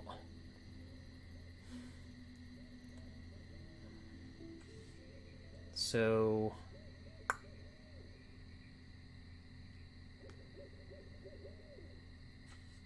let's bring this out.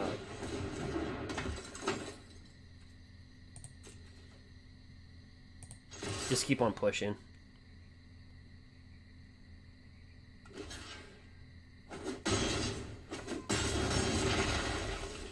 Bring that out, draw a card. Yep, there you go.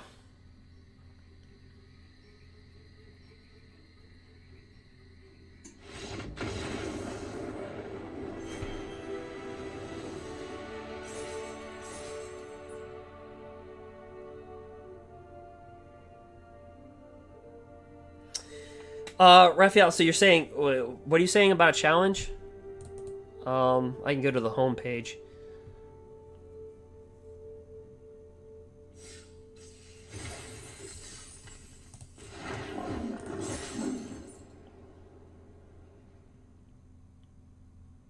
Are you talking about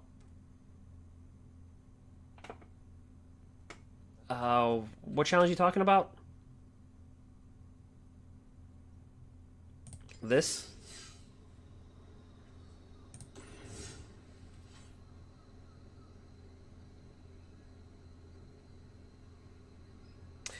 Oh, okay, so you're talking about the daily challenge. Okay, so my daily challenge is an hour and 7 minutes. So so yours is saying...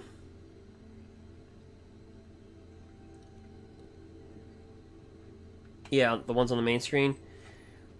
Yeah, so... I don't know if you noticed this, but, so, it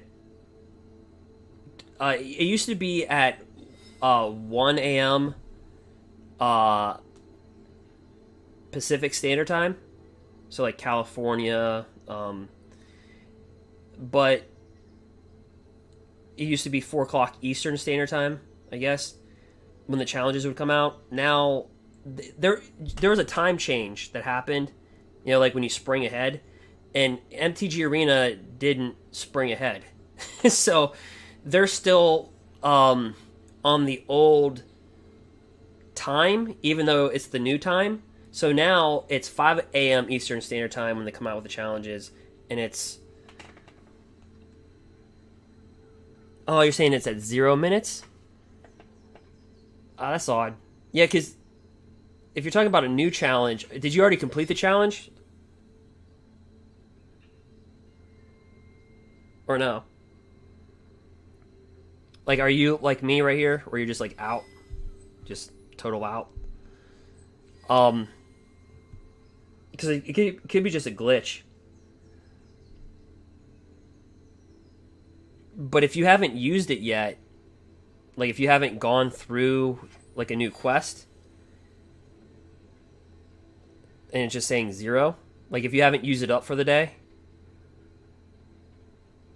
then if it were me, I would restart MTG Arena, which can take some time because they might be doing updates on it as well. So, you know, expect it maybe to take a couple minutes. Still the same. Yeah, I don't know why I would say 0. Did you complete everything? Like, did you complete or did you not get a chance to complete it? Because either you're like me right now or everything's completed. Because I just played so many matches just now. Yeah, see, so for me, I'm not gonna get anything for another hour. Again, it used to be 1 a.m. Pacific Standard Time and 4 Eastern, but then we sprung ahead, and MTG Arena did not. They didn't spring ahead. So technically now it's 5 o'clock in the morning Eastern Standard Time and 2 a.m. Pacific Standard Time. So everybody sprung ahead, but Wizards did not spring ahead. Or I should say MTG Arena didn't spring ahead. So they're under the like winter time or the like winter time clock, In real life, we're all on the springtime clock. And that's the same thing for your for this one too. See, they're all like that. It's a weird. They just didn't spring ahead like the.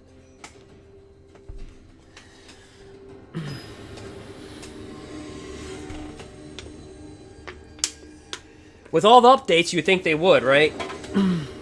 I just had to download like was it 300 megabyte or 300 megabytes? Then it was like 1.5 gigabytes. I'm like, okay. All right, here we go. Yorion. Can we? Oh, really? See, the shuffler's like, how dare you talk about me like that? We are gonna punish you. And then we're gonna play. This will be the one match we play versus Fires. I swear, it'll be the one match that we get versus Fires, and I'm down to 3 cards. Oh, this probably is Fires. You got Yorion. The one match. Really.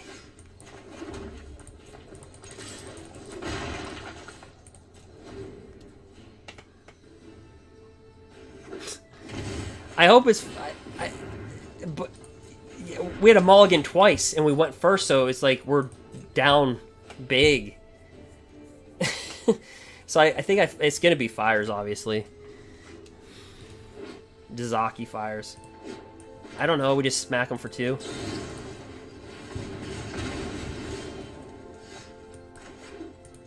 Yeah, we're definitely gonna draw a card.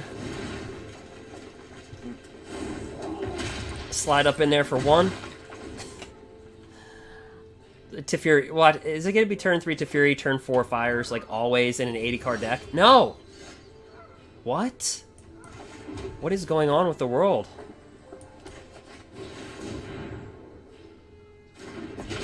What? You're telling me Fires got hosed? Boo. Okay. So let's see if he gets turn 4. Does he get turn 4 Fires? He missed Teferi. Does he get the turn 4 Fires? 18 to 8. Does he get Fires? Human to giant to beast. I'll take the 1. Ah.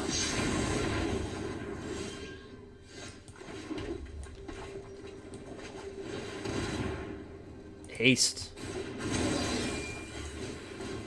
And that's kind of what makes also Gruul a little rough, because when they board wipe, you have questing beasts for those. We have 3, so you have a lot of haste, and that's like the anti-board wipe thing. Oh, well.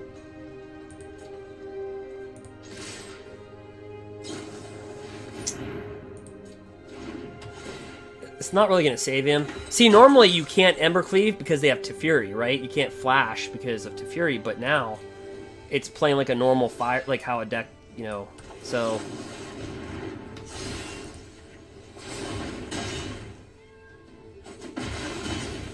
So you can see it's not Yorion itself. I mean, I understand people are freaking out because of Yorion, but I keep on making the case it's not Yorion. It's the consistency in which they're getting Fires. That's it. It's not a matter of is Yorion a bad. They made it really restrictive. I mean, I don't know how many times I have to show it on video for people just to say.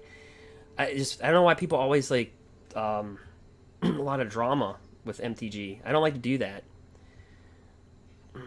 Not everything's great with MTG. I'll be the first one to tell you that, but that's not how you make arguments. Is you know, like, you just try to gather the evidence, state an opinion, back it by fact, and then you let the other person present their argument. It's not screaming, cursing, dropping F-bombs. That's not arguing. That's screaming and dropping F-bombs. So, all right. So with this, okay. So Fry comes into play, right? Well, so we know he's playing Fires, so we have to respect that. But since we got Fry in the sideboard, Yeah, it's probably Luke Fires. You're absolutely right. They have 4 Agent of Treacheries. That's it. And just spin it.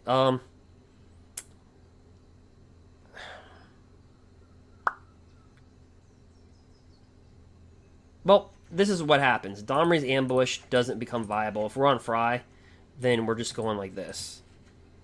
And then we go.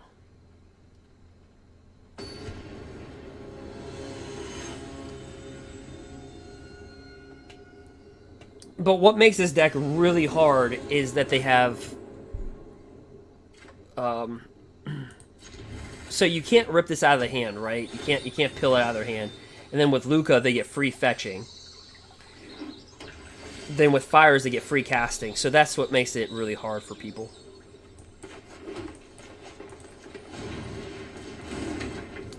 But if you look at Yorion by himself, he's a 4/5 flicker.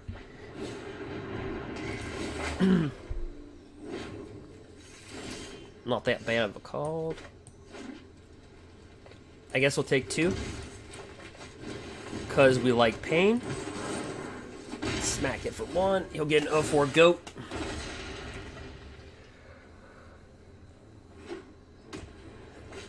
The Teferi.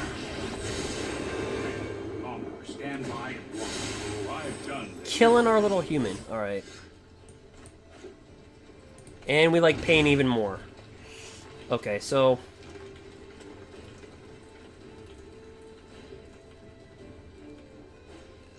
we do have to kill Teferi.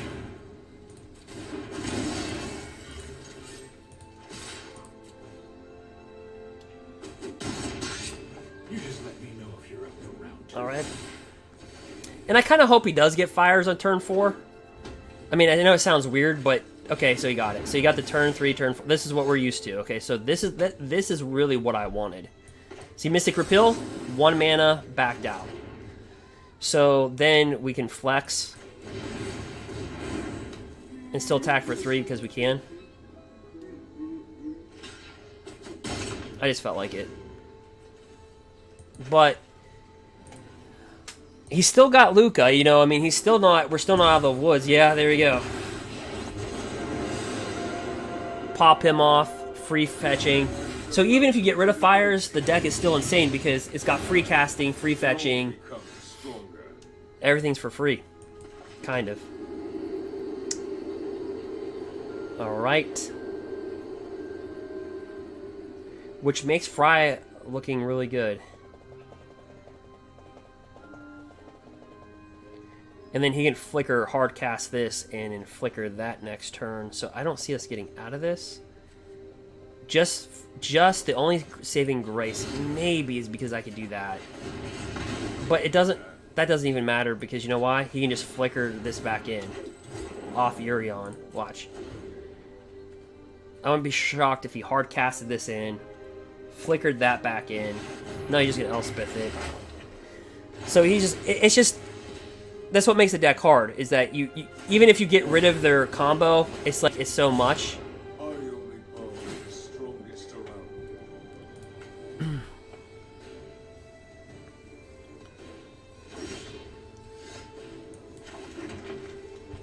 So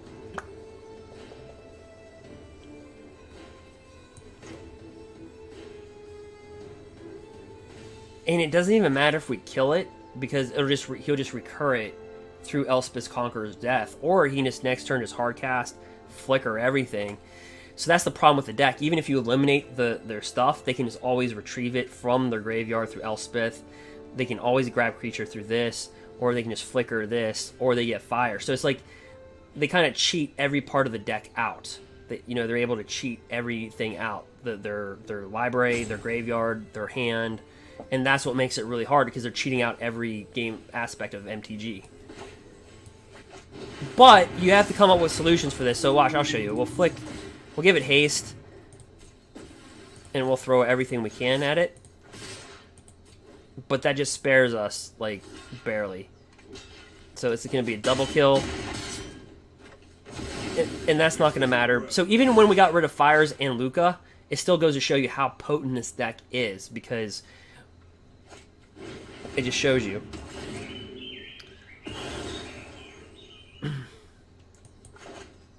And that's the reason why people are playing it.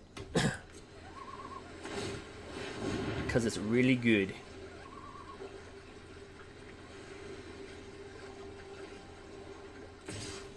Smack us in the face for 2. I mean, we could drop a quester. But he's just gonna flicker to this in. He's just gonna get this in next turn off Elspeth. Like, watch.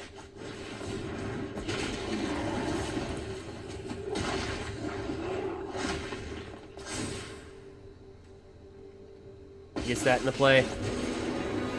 He can literally just kill or just hard cast. So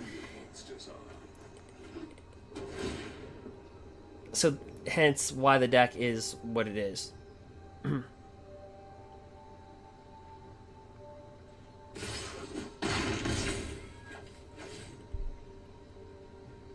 So we're down 8. And they have the luxury of just taking land. Like, so it gets kind of crazy. So, well, we know it's a game, but we'll just play it out.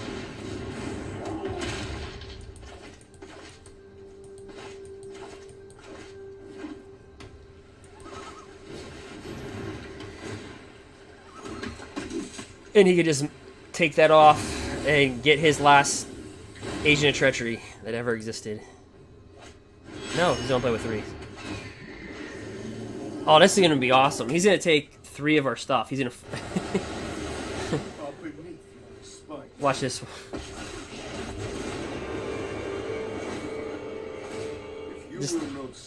Just take all the land. land.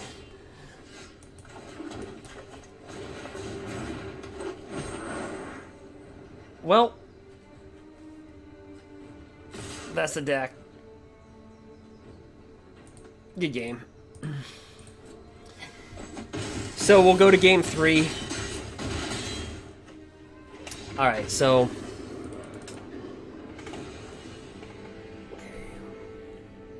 this white or blue, it's not gonna help us.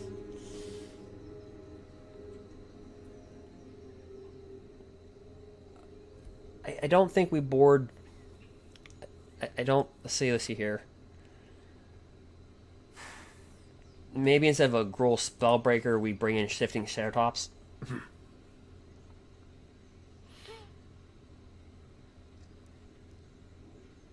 know what? I don't think too many people. I just thought about this. Let's board in this guy because we can keep on taking their cards out of their graveyard, so they can't keep on reoccurring them. They don't have counter spells.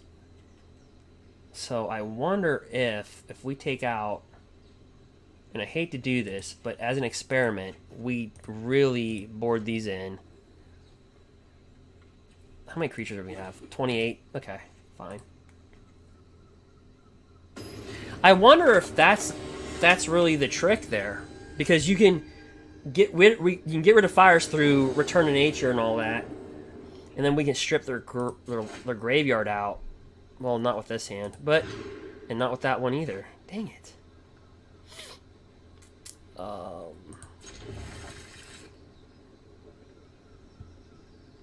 So this is where we just pray for a forest. I can't mulligan twice.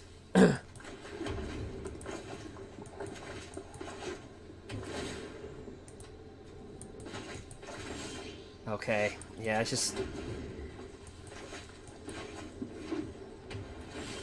Yeah, it's just...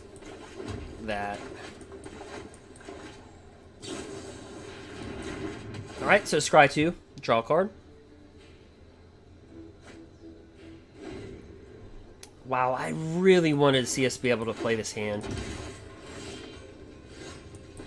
Alright,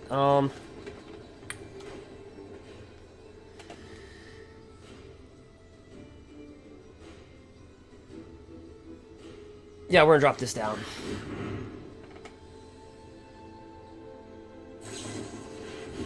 All right.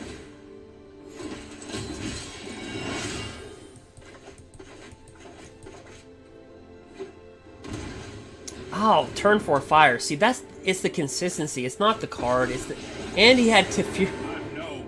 So he could have went turn 3 teferi, turn 4. It's just it's crazy how they get it in an 80 cards. But okay. So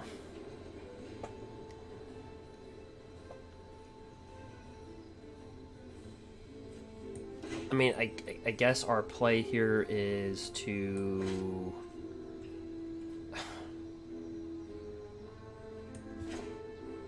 do that.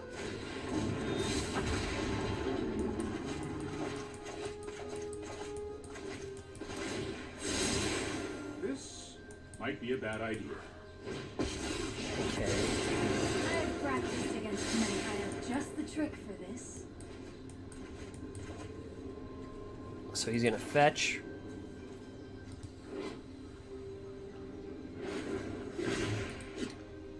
Oh. All right, so he can board wipe. He's got his 5. So Lukka can just hit this. This can hit this.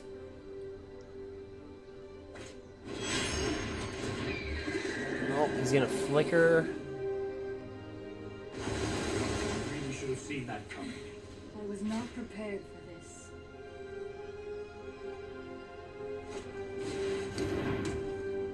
Wait a minute. Did he just have? Wait, he's got. Wait, how do you get 2 fires of intervention in an 80 card deck? Like, he still has 65 cards left in there. All right.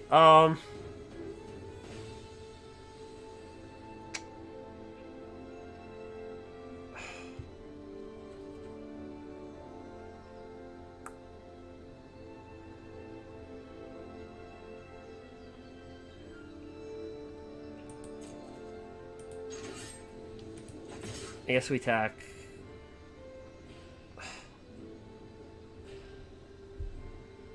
No, wait, hold on. No, we don't.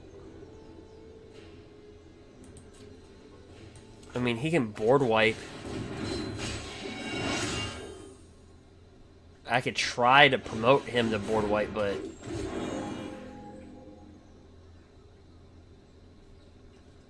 we can't cast his first flash cost because of Teferi.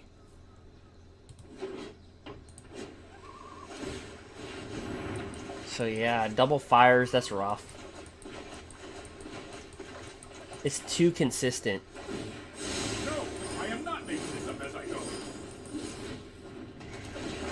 Alright. So there goes our Ceratops. I mean, they're almost getting these cards like they're playing a 40 card deck. They're getting it. So Sharknado. Burn 'em. Get smacked for 4. And a lot more. Alright, we'll just take it. So our quest on fires.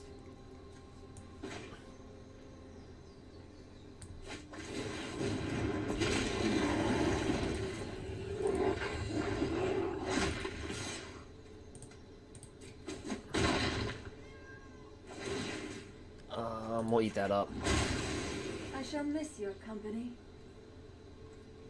I can try to promote him as hard as I can to cast this.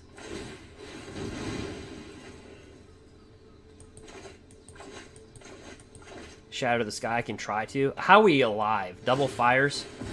I don't even know how we're in the game. Don't even know.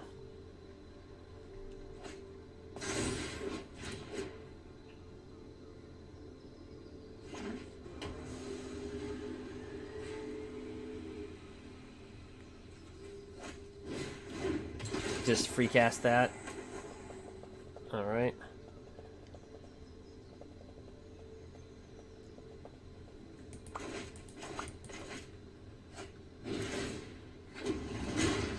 Ooh. So what he did is he gave everything lifelink, okay.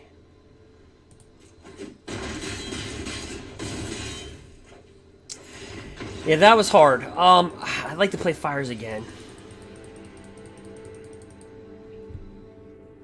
We're trying to find that fires. So we went, what? That was our first Fires match. We went 1... Yeah, took it to game 3, but it's just so consistent. Okay, so this is a deck that I made right here. It's a little weird. It's a graveyard. So it's got a lot of stuff. So it's got Arbor Grazer, Leafkin Druid, Quadruplicate, Risen Reef, Yard Titan, Questing Beast, Lukka, Auspicious Sterix. So basically, when this mutates, you look at the top cards of your library until you get a permanent card, put it on the battlefield. Exile X cards from the top of your library until you exile X permanent cards, where X is the number of times the creature is mutated. So it kind of allows you to flip over a card. Cavalier Thorns put stuff in your graveyard, which we can help Zero Titan get out of it.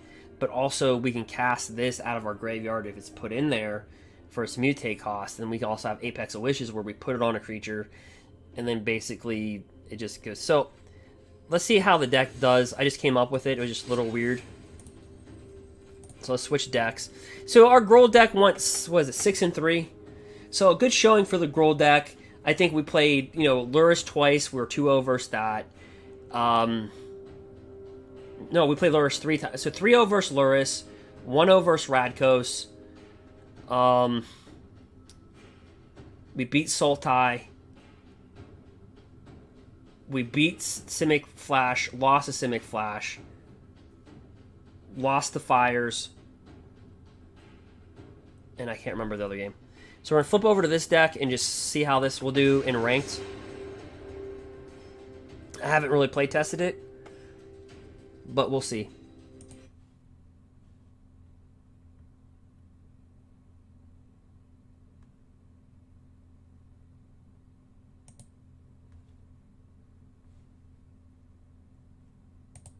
Alright, we're going to play first.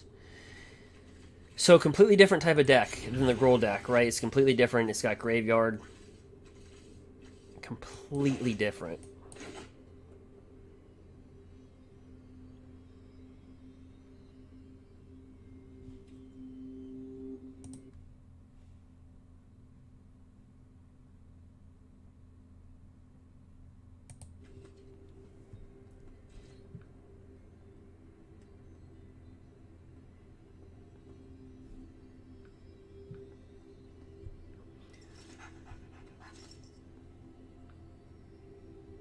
So just kind of waiting for our opponent, really. Oh, waiting for me. Alright, drop that down. This is why you drop it down. It comes into play tap unless you control planes. Or, excuse me, an island. Alright. Yeah. Nope. We're not playing fire, so Agent Treachery in our hand this early is not the way to go. Now, this deck could easily be a Fires deck, to be honest with you. If we wanted to convert this into Fires, but I just refused to do it.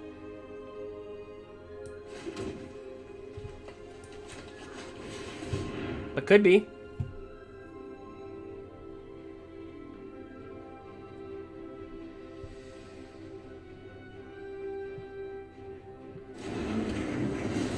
Alright, bring down the Titan. We have 26 land in the deck.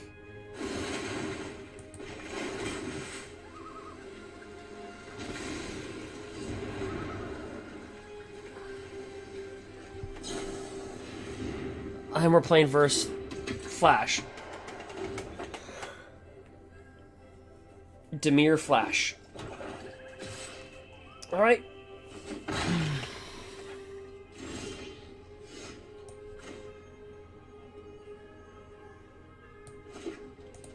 Pay 2 life. Cavalier Thorns. Most likely you get countered. But you have to keep on pushing these decks. You can't just sit back and go, oh, this might get countered, that might... You just have to keep on pushing them.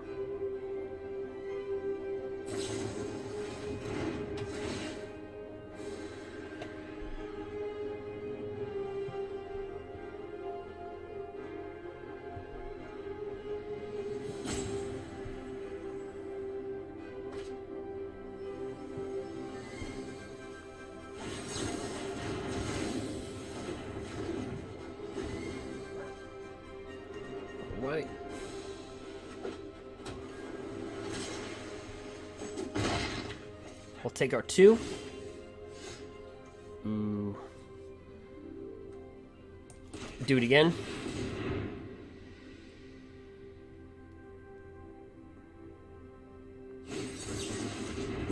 All right. You just have to keep on pushing them.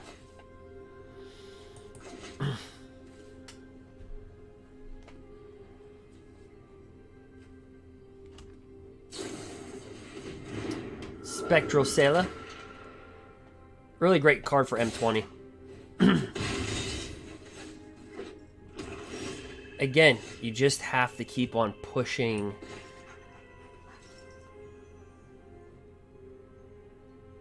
You just have to keep on pushing them.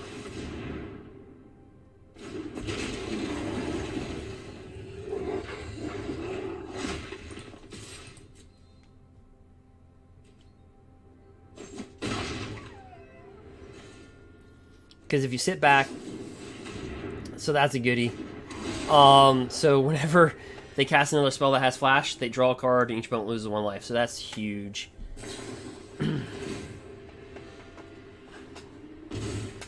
Yep.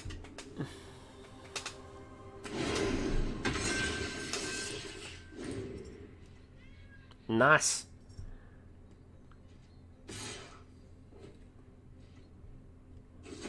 Smack us in the face for 2. Draw that card. This is a great card. When I open up my box of Ikoria, which I'll be doing, I meant to do it tonight. Actually, I tried to do it Friday. I couldn't do it. Tonight, couldn't do it. Cutthroat.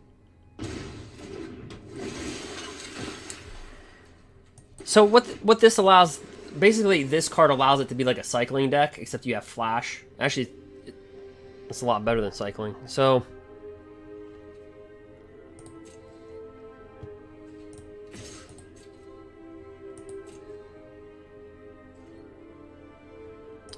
we're gonna try to flash this in.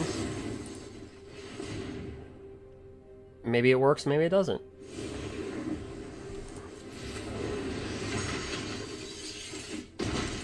We draw our card.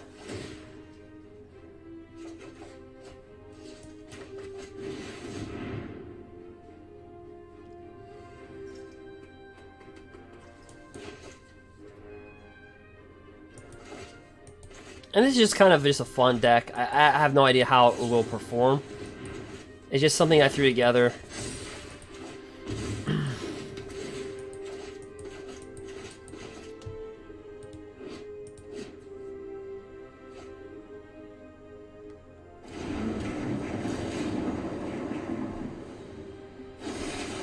So we'll have to see. So let's see here. We'll accept. Tapped.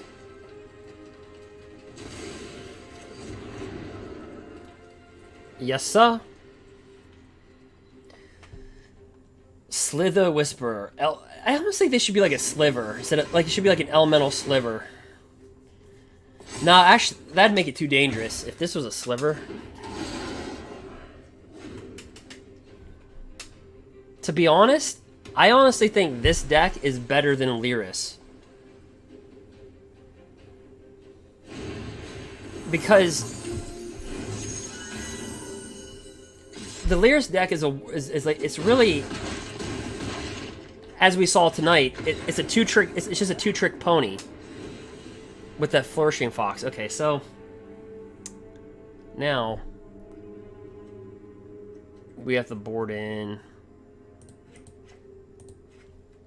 fries. They can't be countered. Deals 5 damage to target blue creature or white creature. Yep, that looks very nice to put in. So then you look at Shifting Ceratops. Start to look at those cards. Start to go, okay, Risen Reef. You can go. Put that in there. Quadruple Plate can go. We can board in. I'm going to go heavy here.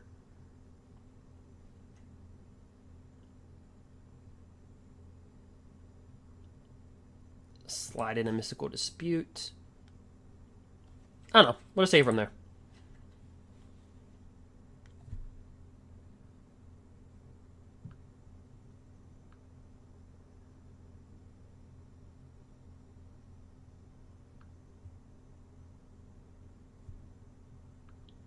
Alright, so they're sideboarding pretty hard.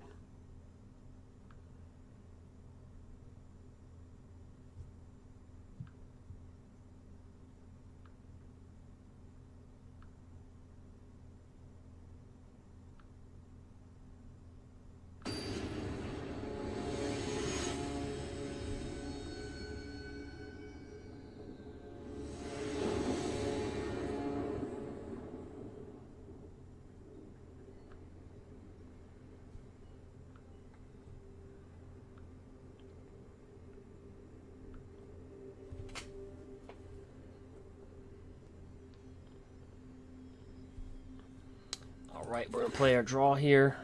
Alright. Was that Raphael? You got... Can't believe...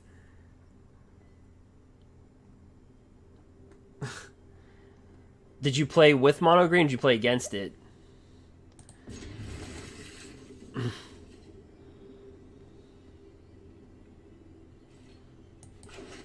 Eesh.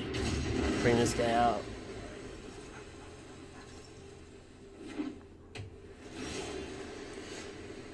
Right.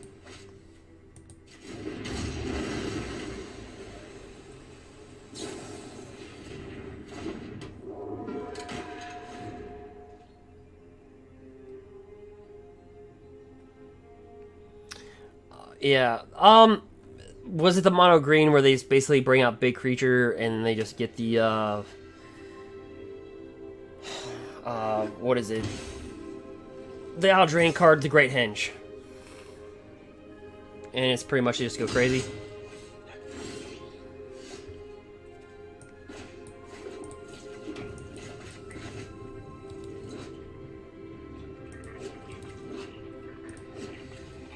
Yeah.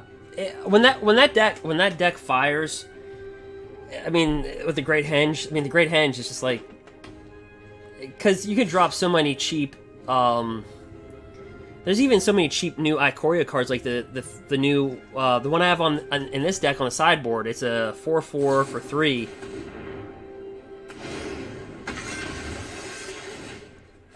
And so, with that and Questing Beast and Lovestruck Beast, you can easily bring out the Great Henge very easily.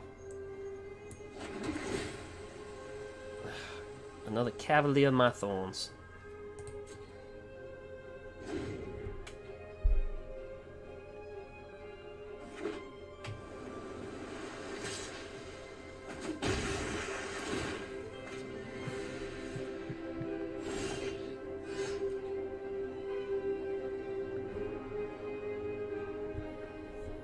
Alright. Bring this down. Odds of it getting countered pretty good. So let's bring it out.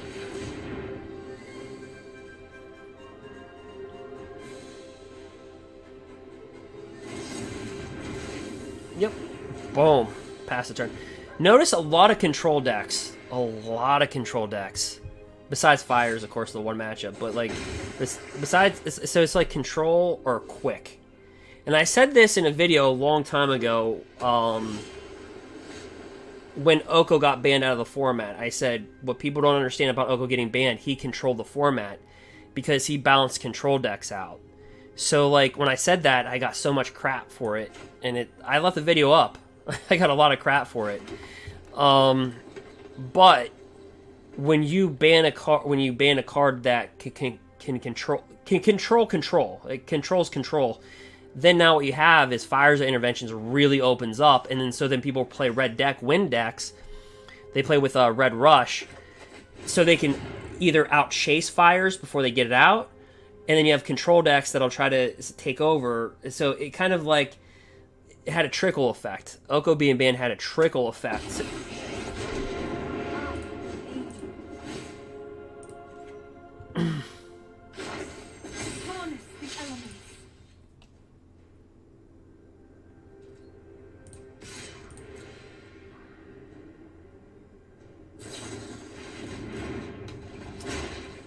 Ferocious Shark. Nice.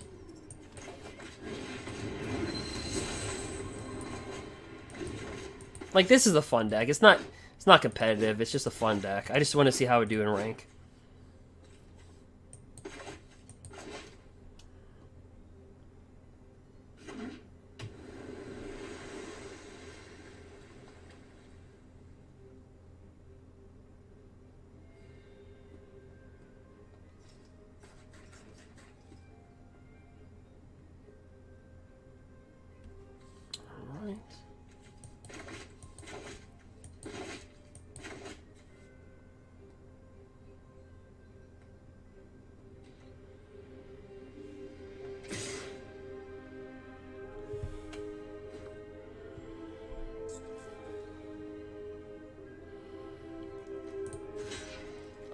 He's gonna attack us, so just block.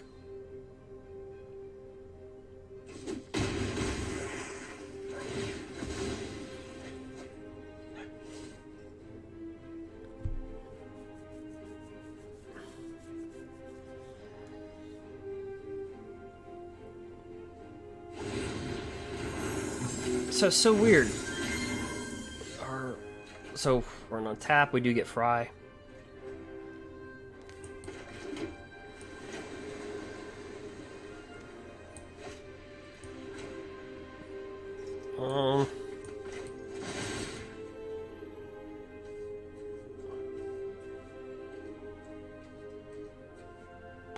Five damage to. We can't have him draw cards constantly.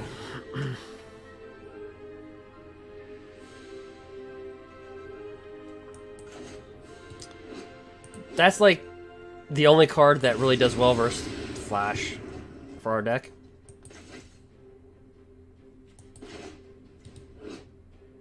A little bit of Cavalier Thorns.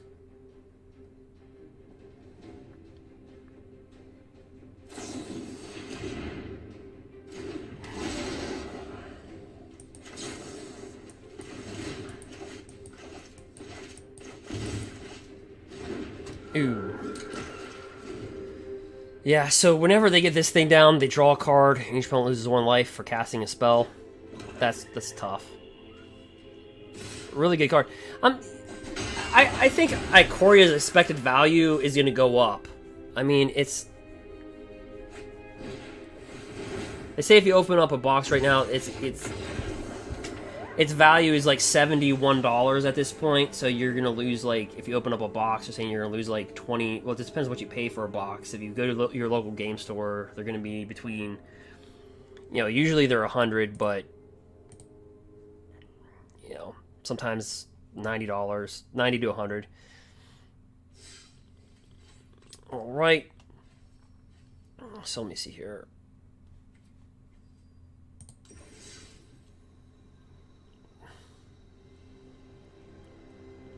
Now this baby right here in the best of 1. This baby's a heater. So like I don't like the best of 1, but like oops, let's kind of go there. So this is a heater right here, this deck.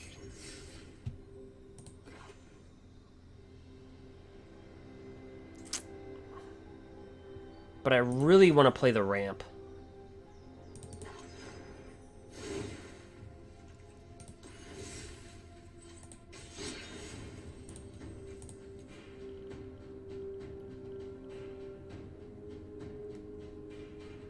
Or should we play the sunlight deck? And go in the best of 1. Do I dare cross over into the dark side? Look, I don't play in the best of 1 ever, so I have no decks. Like, look at this. There's nothing pre-selected. This is how bad I never play in the best of 1s.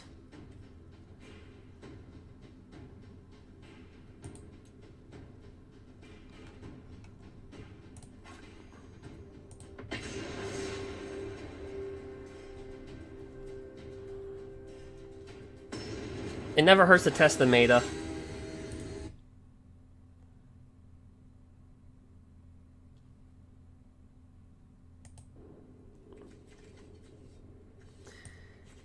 So we go first. So we have Daxos, Blessed by the Sun. Whenever a creature enters the battlefield, you gain 1 life. Whenever you gain 1 life, put a +1/+1 counter on this. We have Banishing Light. So notice it's a light theme. I just kind of made a deck. It's a light theme deck. And then lights right here. So you ever wonder why, like, so let me cast this out. You know, Daxos will get really big in toughness. Well, with this, you can actually... Oh, reverse red deck wins. Here we go. This is what we wanted.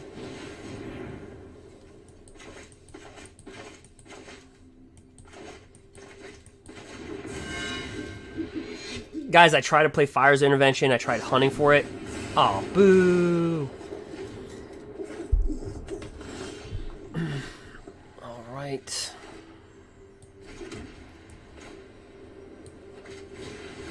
Bring that bad boy out.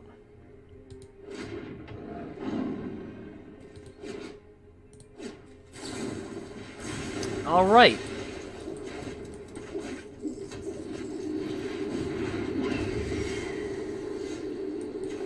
Well, sir.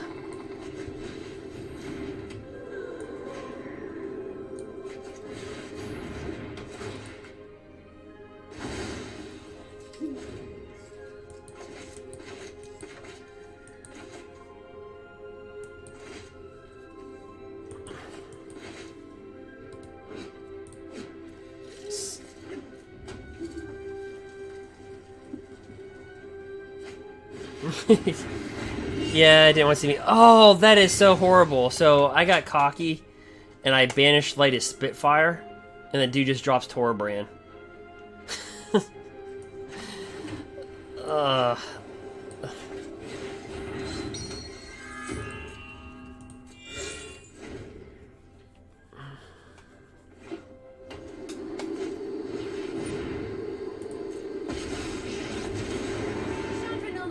Pyromancer extraordinaire. Say hi to my fiery friends. Well, that's gonna be painful.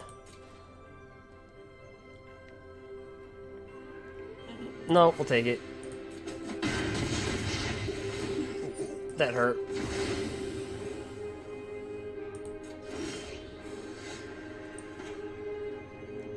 This deck was made because of a challenge I had in a Discord.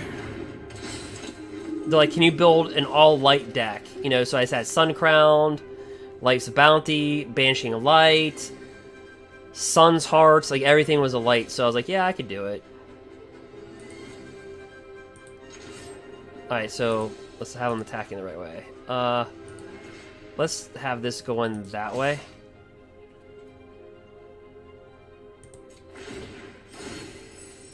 Whenever, so let's do this. Put on that. Alright. So we'll put on that. So if you don't know what's going on here, whenever we gain life, you put a +1/+1 counter on a creature. Whenever a creature attacks, a white creature, you gain 1 life. And this has lifelink. And effectively, if he tries to remove one of those creatures, we can sacrifice this to protect a creature or an enchantment. So technically, we can even protect Banishing a Light if you try to remove it or something like that. Yeah, Raphael, Fires didn't... Yeah, they didn't want to see any of us.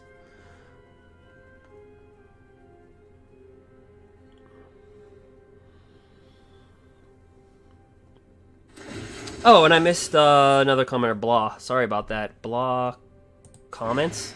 Okay. Alright. Take that, Raphael. Brings that out.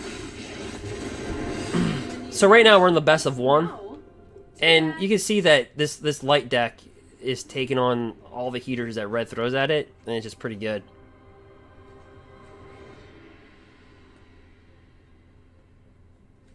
I hardly play in this format. We can do this together. Maybe. So we can draw a card whenever we have a creature 4 or greater, and we have 2 of those. So this is like really good. You know, like when you burn out when you're playing with a mono colored deck, you kind of burn out. Well, it's a pretty good thing to do, right there, right here. Each creature. So this is meant for like Daxos, right? Like Daxos can become like a 2/9 creature. Now, when it attacks, it becomes like a 9/9 because your creatures deal damage to their. Oh my gosh, they deal damage with their toughness instead of power. Then you get -3 it and gain life to your highest powered creature. And then when we gain life, we just put more stuff. So we'll just go like that. And then we're just gonna attack him. We don't even care about this anymore. Who cares? So we'll make this a 6/6, 7/7.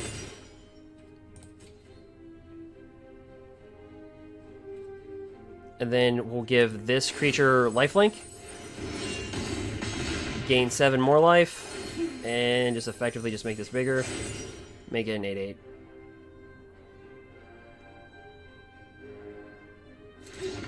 Yep. So this deck was meant to kill red deck wins in the best of 1. That's really what I made it to do. It's just, you know, it's just the perfect deck for the red deck wins in the best of 1.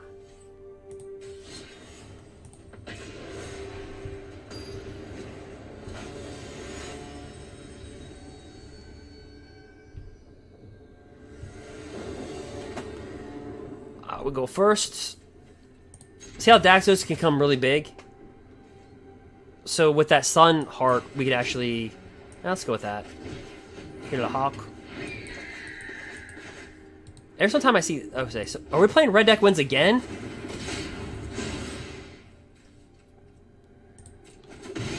Alright. Challenge accepted.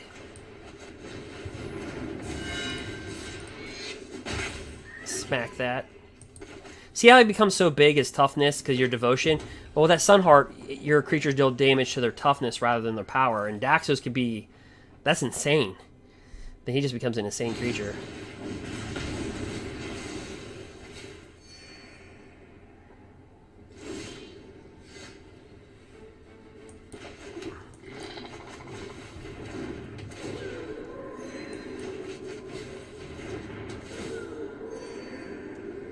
Two, 4.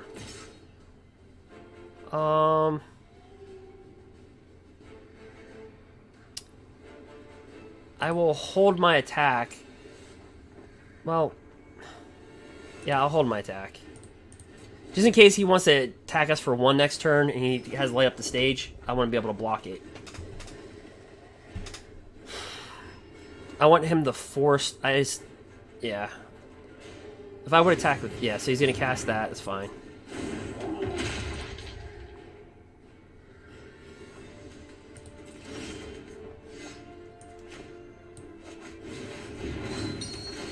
Yep, and we gain some life. Just make Daxos even bigger. This is like the anti-red deck.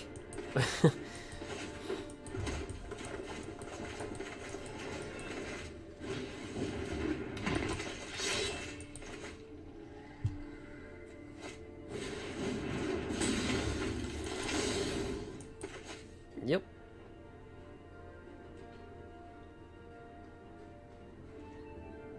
Isn't that crazy? You see red with... We only have 3 land. That's the sad part.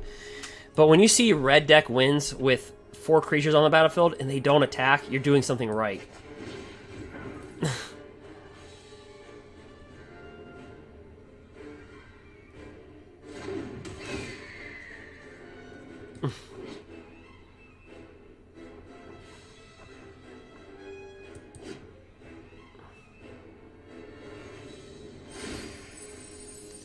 Alright, we gain life, so we'll make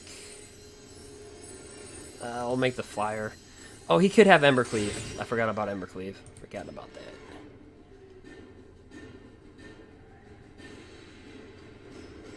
Nope, no attacks. In turn.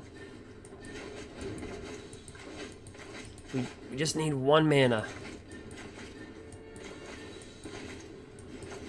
1 little tiny little mana. All those creatures. Is he gonna shock me to light up the stage with on Spectacle? Sure is. Oh, he can light up the stage again, but he did get Embercleave. Yep. Bone Crusher Giant, Embercleave. He might as well take this bird out with this. But he's not going to be able to because we're going to sack this and block it. So he's going to shoot this for 2, as I just said. We're not going to let it resolve. We're going to sack this creature to protect this creature. We gain life for sacking a creature. Let's put it on... Let's put on the bird. And then we're going to give it protection from red. That'll die. And yeah. It was all part of the plan. What? We're still on 3 land? Are we going to beat red deck wins with 3 land?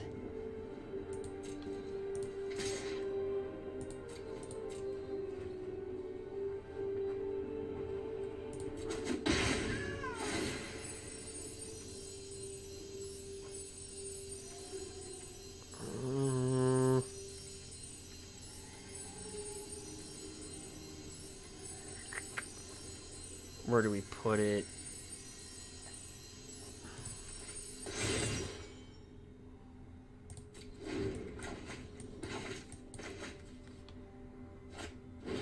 Yep. So I imagine he wants to get this on the battlefield, right? At the very minimum.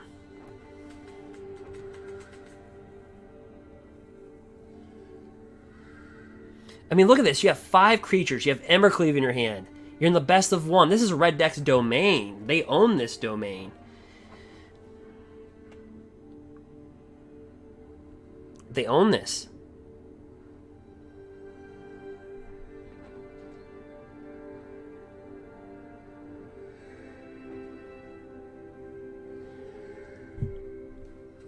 Pass. If we just had 1 mana, we could draw cards. Alright. Crack, crack, Embercleave, Embercleave.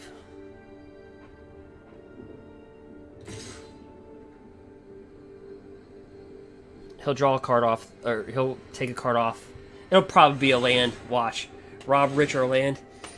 Alright, so, yep, resolve, resolve, resolve, resolve. That was that a land? Sure was. Dang it.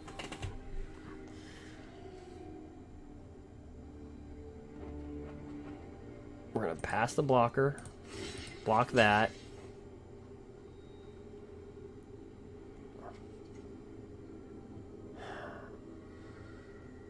He could Rimrock Knight. Let's see, he's got first strike. Rimrock Knight 4, 5.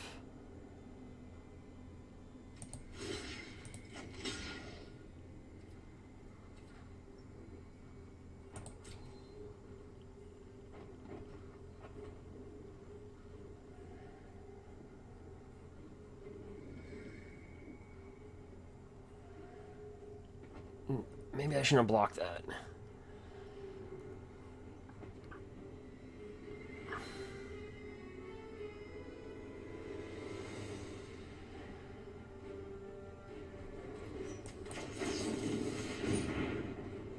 Okay.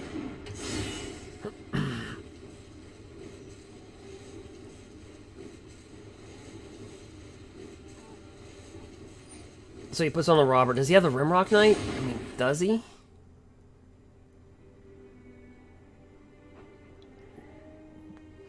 What would be the odds of that? Okay, smacks that for 2.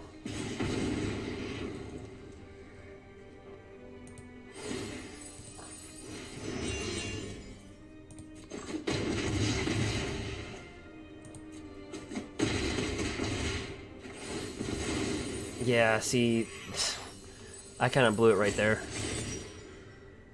So we still just need 1 mana, realistically. And we jump right back in. But... okay, yep.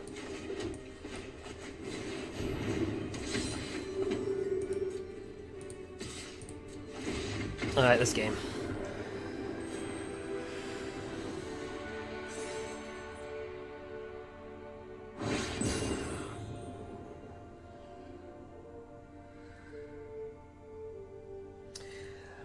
Alright, man. Alright, Raphael. Yeah, man. It's getting late, too. Yeah, I completely understand. Good night, man. Your challenge said 22 hours. Yeah, mine says 9 minutes. Wow, it is late. I'm talking about time. I'm like, oh, it's just, you know, it's... yeah, it's getting really late here. But, yep. But thanks, Blog Comments, for commenting. It's right in your name. Thanks, Raphael, again, for showing up.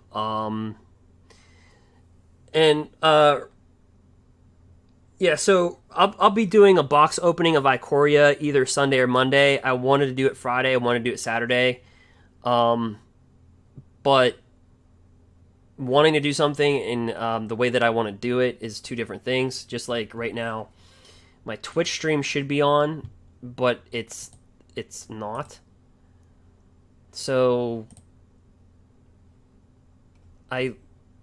it's kind of weird trying to do multiple things at once. So that's the thing that I've been looking at. But yeah, I appreciate everybody that subscribes, comments. I just want to build a really good MTG community. Like I said, it's not all about Magic the Gathering.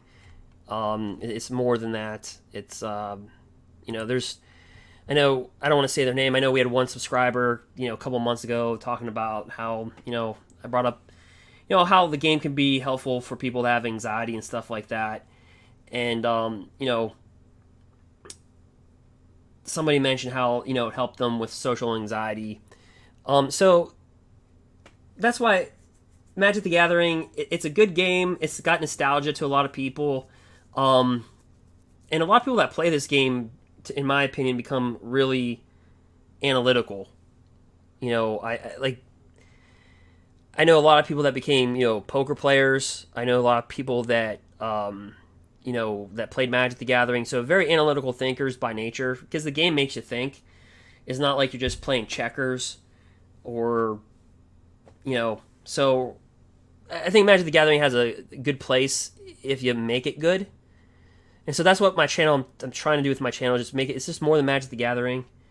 It's really just trying to bring a positive message to the community, and basically, I really just want people to be really just the best versions of who they are. I mean, I don't care if it's just being a father, or if it's just being, I'm not the father myself, but whatever it is.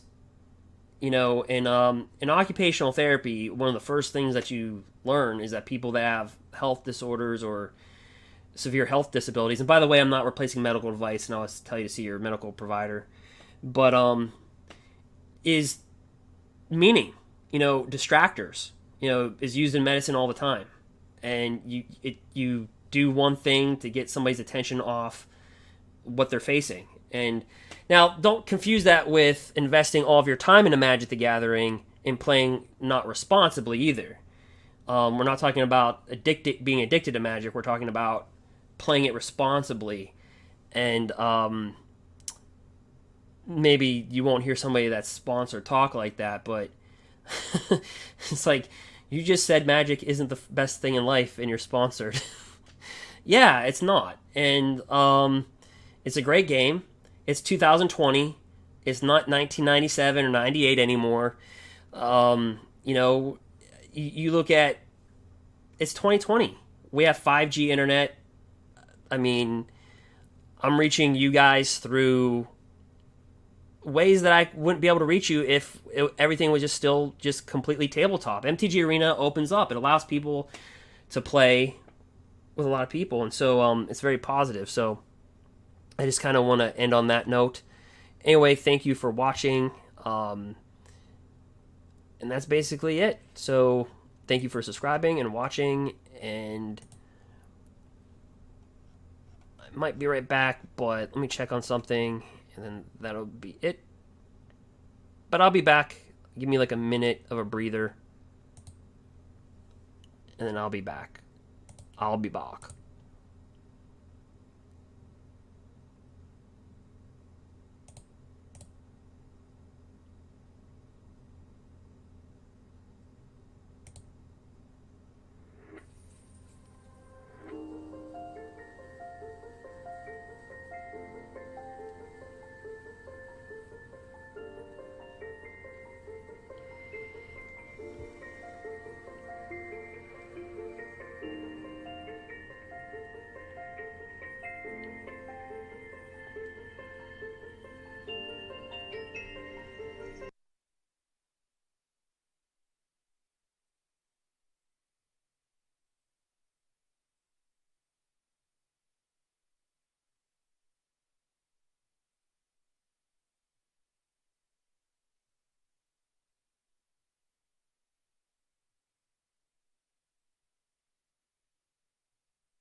Alright guys, I'll be right back. I'm just taking a little bit break here. I've been doing it for 3 hours.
Again, I'll be back in about 20-30 seconds here. Just get something to drink.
Holy crap, guys. I almost fell asleep to my own music. Holy crap. If you're looking to take a nap, I could just... Should I just leave this stream going so people would just fall asleep to it? Oh, wow. We're at 5:13. What? Eastern Standard Time would be 5:13. It's 2:13 Pacific Standard Time. 3:13, or excuse me, 4:13 Pacific Standard Time, or Central. Wow. So my own music almost made me fall asleep. But yeah, so we're gonna jump right back to red deck wins.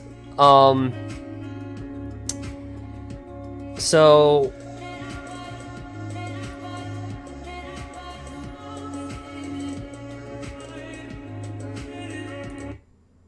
that is very relaxing music. I can tell you that for sure. Alright, so we're going to jump right in. And we tried to hunt for Fires interventions. And you know what? It just didn't work out. We went 6-3 though, and ranked. So I play this light deck as the anti-red deck wins deck. It's 2 versus red deck wins. Now, we have played this deck, and we've played red deck wins twice. So, yeah, we're going to go back into that. So let's see here. We have...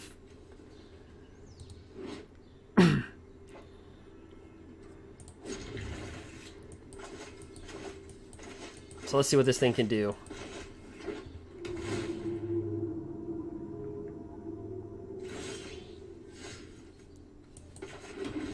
Bring that down. So this is Fires and Interventions. In the best of one. Let's see here.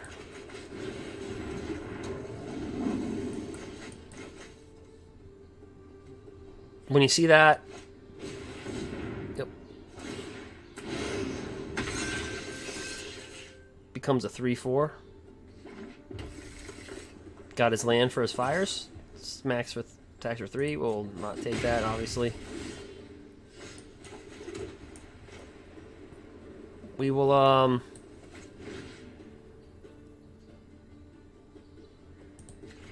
load that up. It's a 3/3. Now it's a 4/4. And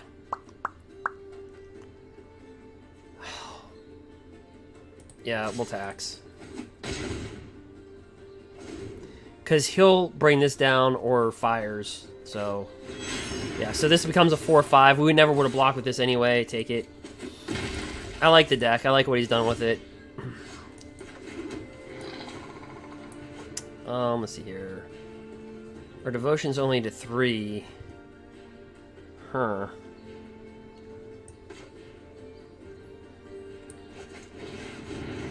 Well, now he becomes a 5/5 creature. And again, you can pay 3, draw a card, activate this ability if you control power 4 or greater. We typically do have power 4 or greater, so... yeah, this is a nice match. You don't... These are fun decks, so... Yep. Shifting Ceratops. He might as well attack for 3.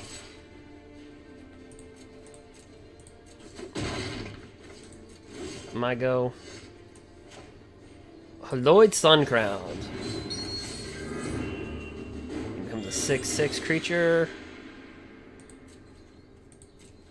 In turn. I'm gain life off this. So really good as you're seeing versus the Gruul. It's got fires in there. They run this. It's like an elemental, like dinosaur beast deck with fires.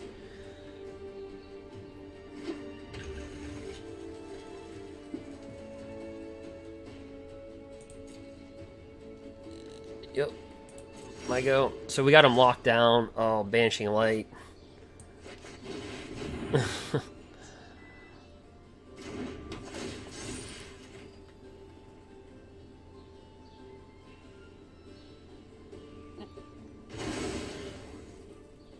Yep.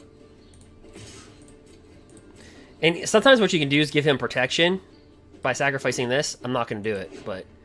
and you can kill them. Give them, like, the kill shot. So, as you can see right here, we're just kind of muddling around.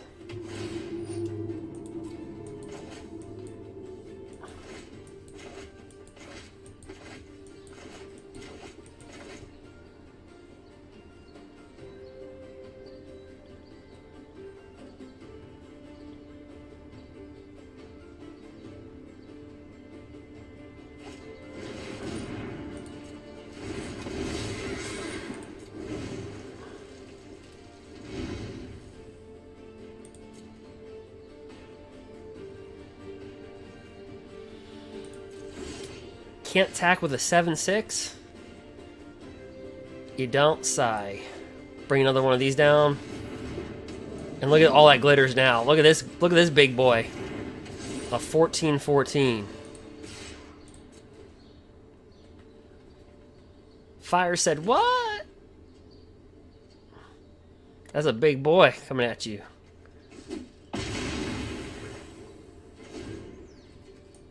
Then we can gain 14 life. Bring this down next turn. All about that life.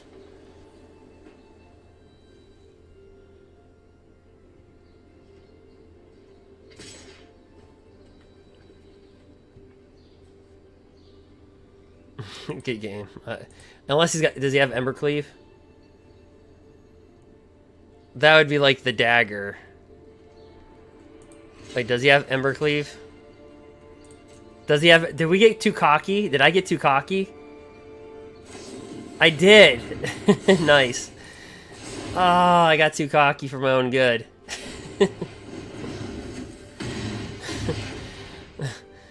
Kind of deserve that.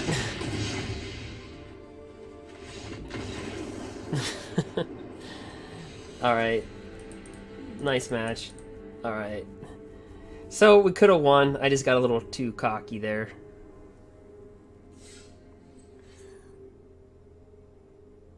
Alright, let's change our little thing right there. Boom. No. Okay, it goes up to 750. Alright. Alright, guys, I'll be back. I'll play maybe one more best of 3, but let me chill it for a second here. Put on ice.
All right, guys. So, yeah. So we're back.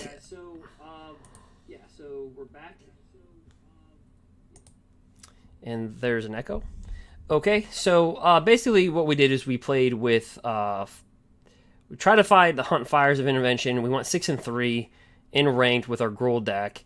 And then with our light deck, we took on red deck wins in the best of one. I rarely play in that, but we went 2-0 with it. It was designed to do that. So we're gonna jump and leapfrog into our little. We can chase red more. By the way, if you follow on Twitch and on YouTube, and all you have to do is type in Derek Roberts MTG.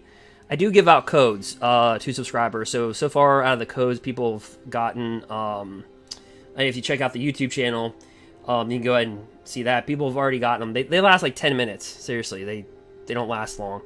The codes that are not given out, so these are like new codes, and people have gotten anywhere from a Mythic Rare to Shark Typhoon. I want to call it Sharknado.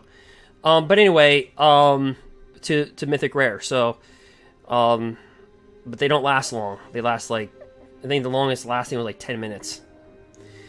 Alright, so if you want to follow at Twitch, so I'm trying to do something a little bit for Twitch as well that I do on YouTube. So if you follow on Twitch and you subscribe to the YouTube channel, and all you have to do is just hit the subscribe button on YouTube. If you stay on Twitch, that's fine. And I'll know who that is. Okay, so with this, we're going to go ahead and run the... We're going to go ahead and take a shot at the... Let's see if we can get another red matchup. And so this deck is really designed versus red deck wins. It was in a Discord challenge that I took upon, and it's got a light theme to it. But, like, kind of don't be fooled by the deck. It's got... I'll show you when it kicks on. So hopefully we play another red deck wins matchup. Hopefully that's what we play. So as you can see right here, you have a Johnny's Pride Maid. Whenever you gain life, put a +1/+1 counter. This isn't the greatest hand. Holloway Sun Crown. Whenever you gain life, put a +1/+1 counter on target creature enchantment you control, and you pay 2, give a target creature lifelink. But we have all that glitters. It's got like a light theme in it, so we're playing against a lurrus, which we did go 3-0 with Gruul. So lurrus is... I was kind of hunting for Fires of Intervention. I was kind of like disappointed we didn't get it. All right, so instead of talking my yapper off, it's a good hand, I guess. It's not the greatest. So this is going to be a cycle deck with Flourishing Fox, probably blue, or red, white. No, never mind, it's Gruul. Really? Alright, so we get a land.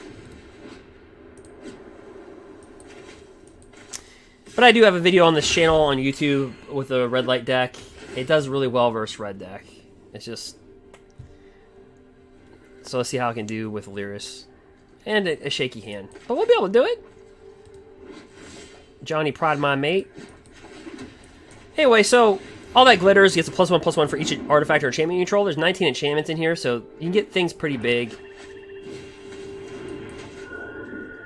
This thing right here, whenever an enchanted creature dies, draw a card. So he killed our guy. He draws a card. Pretty good deck.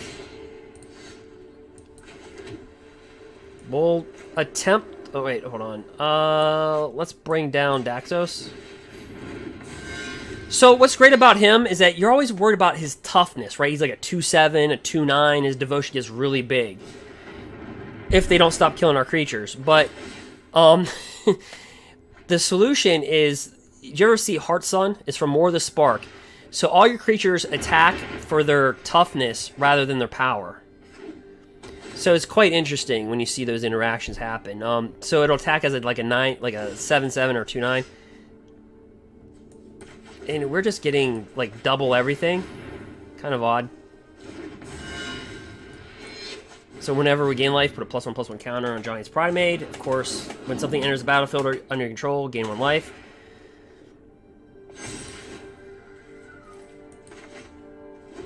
Yep. So we have, it's called Sun's Heart. if you were to go into, it's an uncommon. So he drops his lurrus down. He's gonna get those -3s back.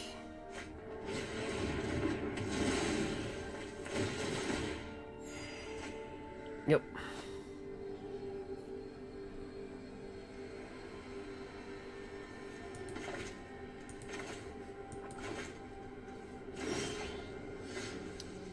This is gonna get awkward. All right, so he can.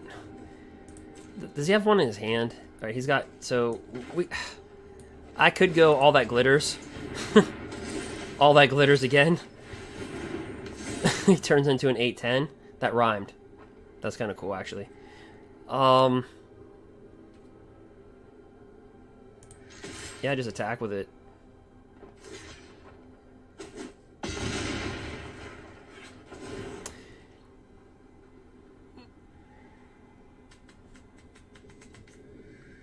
So, him being an 8/10, unless he's playing with Murderous Rider or something, or that.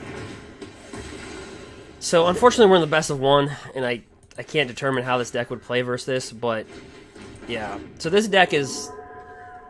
I don't play the best of one that much, but it's not bad.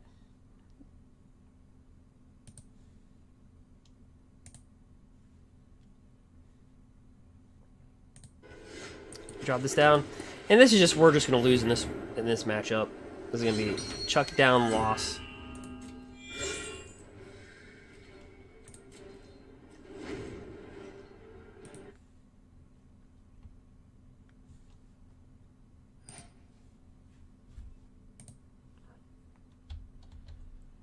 Oops, here. Let me see if I can find something really quick.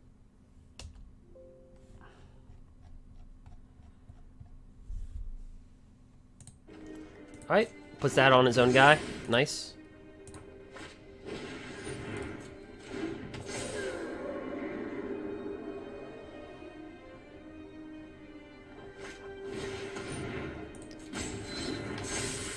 We're just getting smacked around.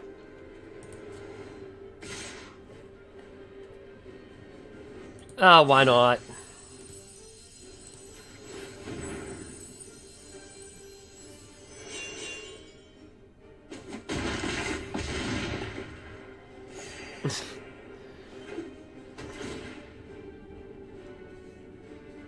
Gave this guy lifelink. What is this? Is this like we're just gonna draw double of everything? Sure, why not?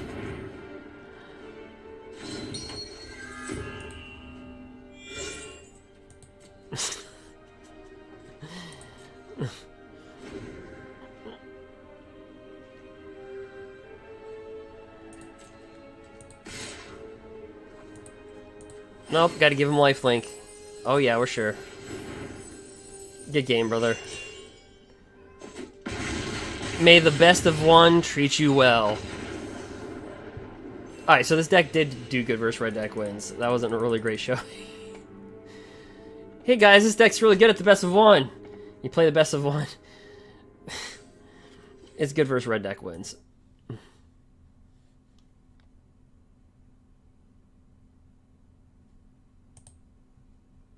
And I'll be back.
All right, so we're back after that long pause. I was trying to work things out with Twitch.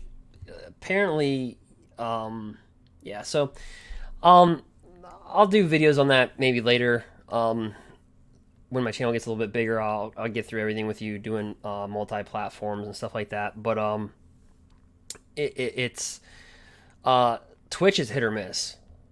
It's YouTube's utterly consistent.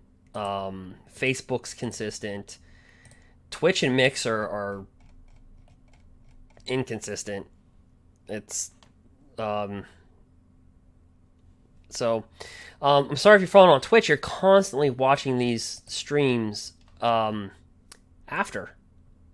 I'll explain it one day, but it concerns me because anyway.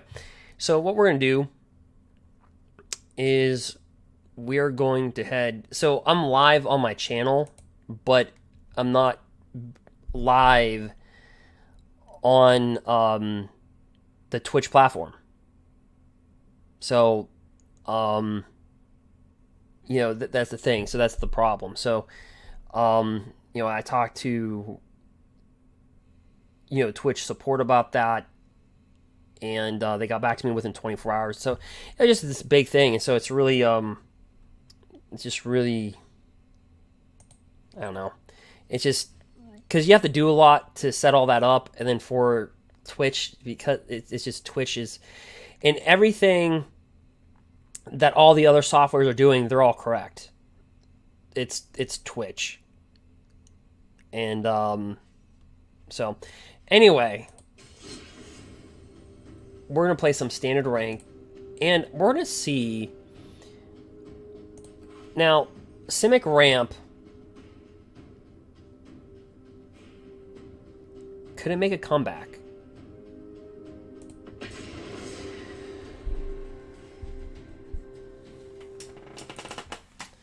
So let's see if that'll make a comeback or not.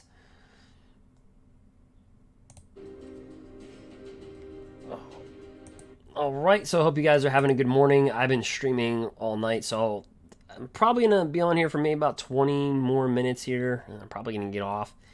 But I'll just be honest with you about that. But yeah, I would love to for everything to be on Twitch. And all right, so we have classic Simic Ramp here.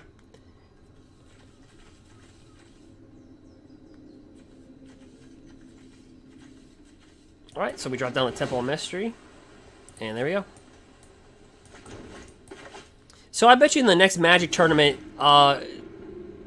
Lucky Clover is going to be played quite a bit. There's play taps. This is going to be a flash deck. With that mana base, absolutely.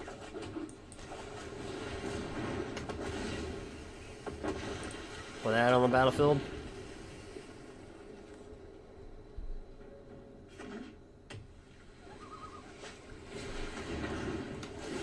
Or not. Whenever it enters the battlefield, you draw a card, and each opponent discards a card. Whenever it's... I guess we'll discard that. We just got another one. Pay 2 life, because we like pain. Bring this out. We'll take that one, because... So an instant... Now Simic Ramp, it's a really fun deck to play. Fight on without me. All right, so I'm gonna go here. I'm gonna double up on this right here.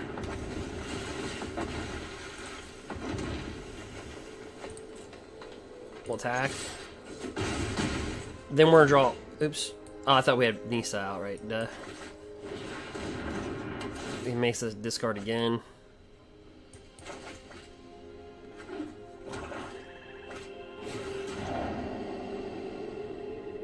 It's tough. We drop down another Risen Reef, we'll draw 3 cards. Alright.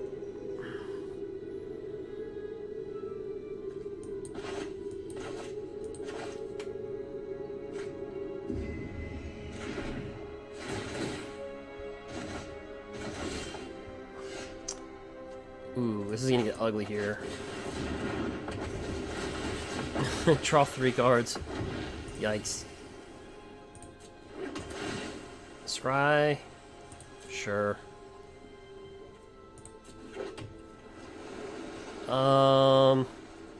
Yeah, we'll drop another elemental.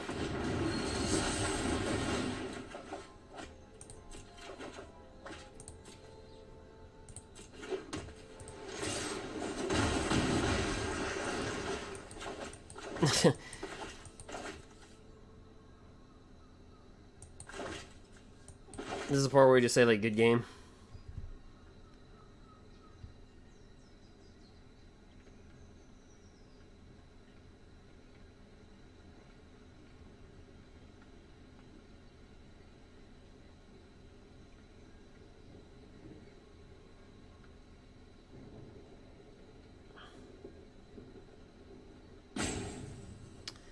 All right.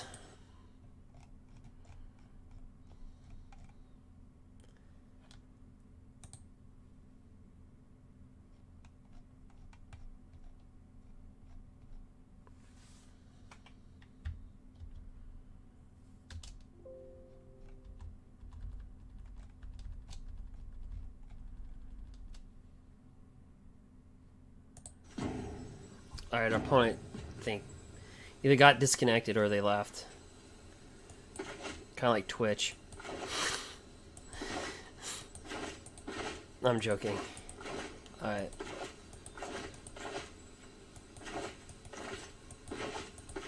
Not Twitch viewers, just the platform itself. Compared to YouTube,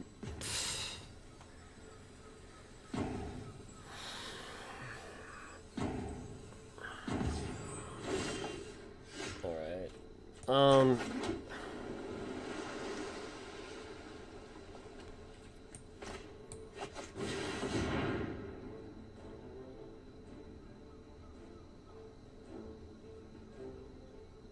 Alright, we'll just sit on Euro Titan for a second.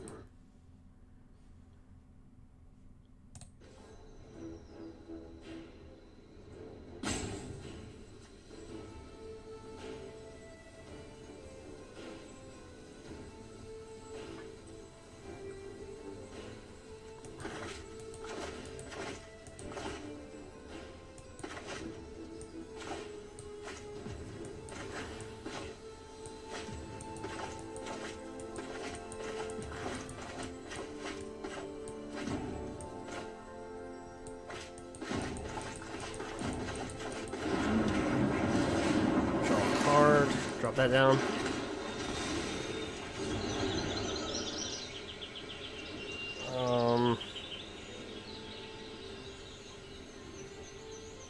We have 4 cards in the graveyard, so at this point I'll just snatch a land from him. I'll take that land. Alright, then we'll make our attacks.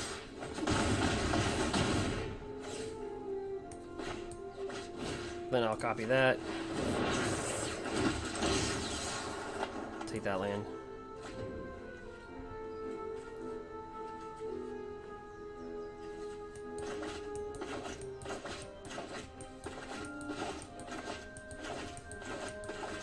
This isn't bad versus Fire's Interventions because we have a lot of enchantment removal in these colors.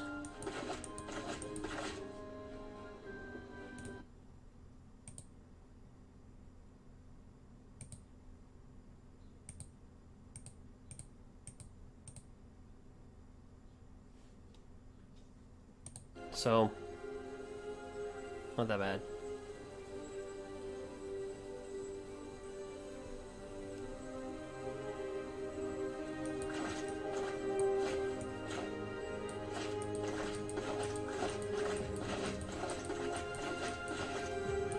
Alright, so I think our opponent's like disconnected. Because at this point,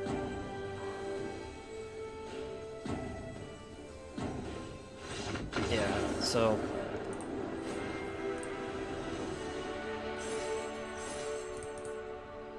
I think we would have won that one anyway.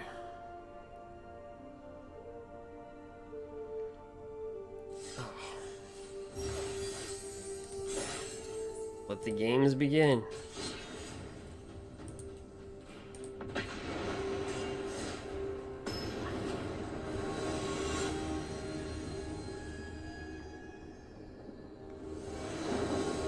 Two Tau Fib.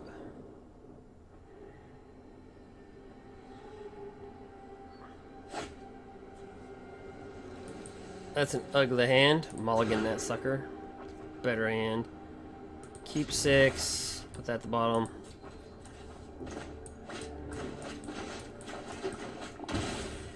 Oh, wait a minute. Are we playing the oh, no, we're playing Sultai Control. Another Sultai. This is becoming a deck. This must have placed at a tournament because this is becoming a deck.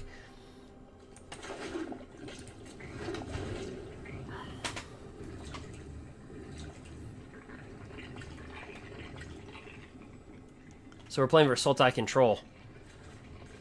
Yikes. This is becoming a deck somewhere. Alright. So obviously they're having trouble with the mana. You got the Nomad. Not really. Smack us with an Arbo Grazer. I like that. Alright, so bring out our O3s. Just a bunch of O3s chilling.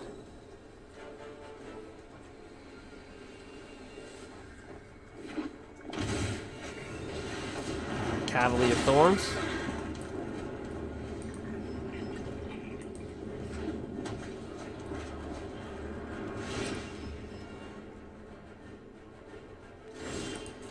Okay. So let's bring this down, drop this down.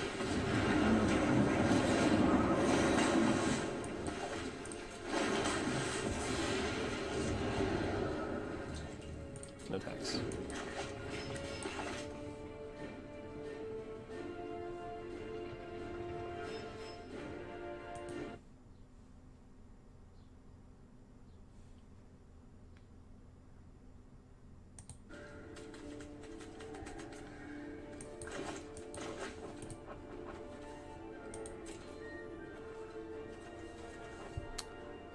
Right.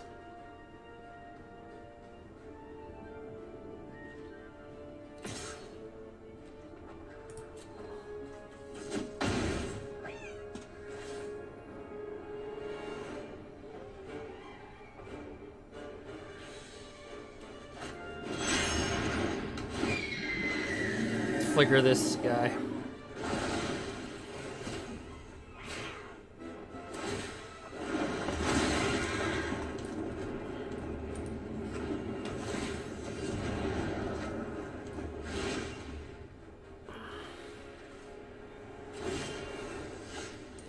Not too eventful for us here.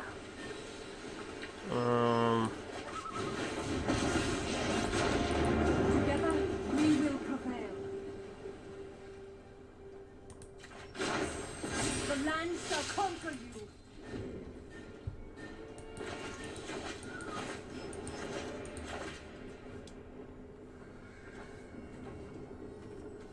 Yorion, Sky Nomad.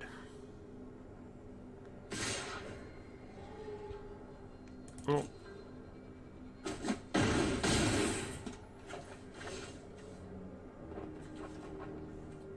Bring out Euro Titan.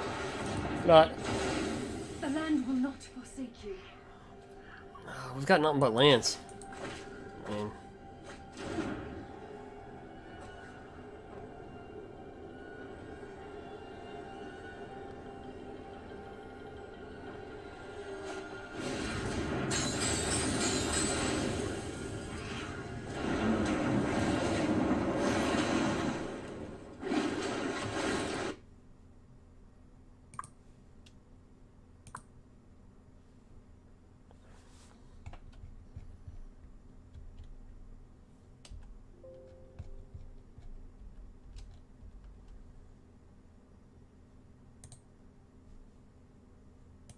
alright, so Argo, another land. Yeah, it's not gonna do any good. I'll just have to move on to let's say good game. And we're gonna have to move on to we just got land. So we're gonna move on to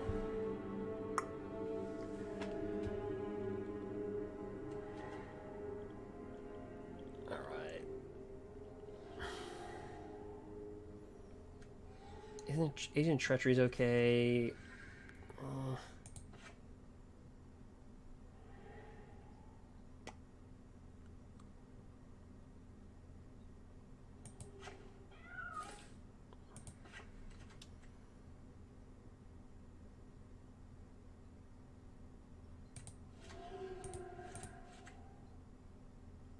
Pour those in. Let's see what we do.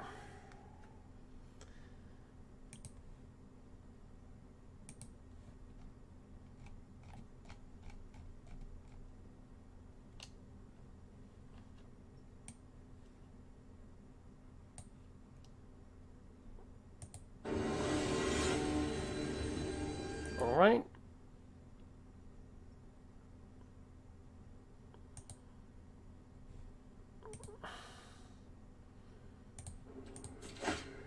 Yep. We actually got cards, not on land. Alright, so let's play this.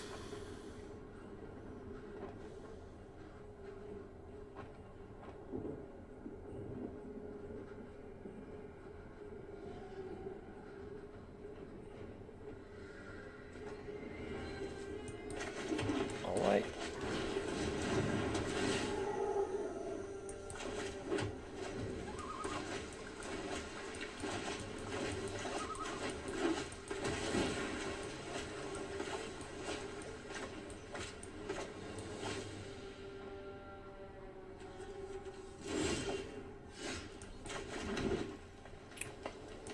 We're gonna go Euro Titan.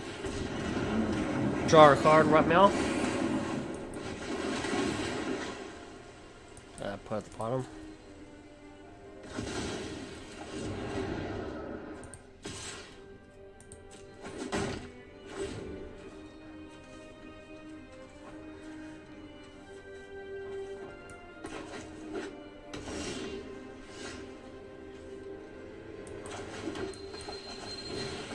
Draw a card.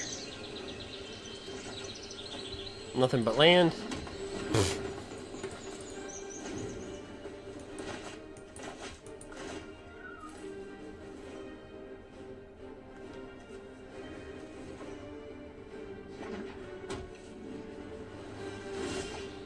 And more land.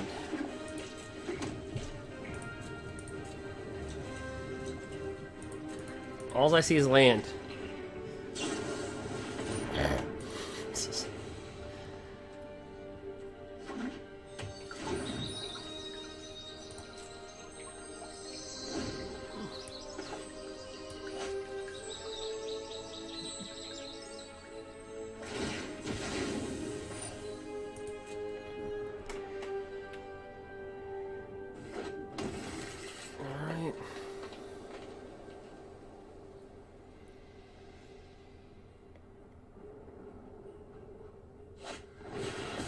Prison Reef, got it. Draw a card. We just need something besides land here. We've had literally 3 spells to 1, 2, 3, 4, 5, 6, 9 land. Oh, look, now it's 10. Like, come on.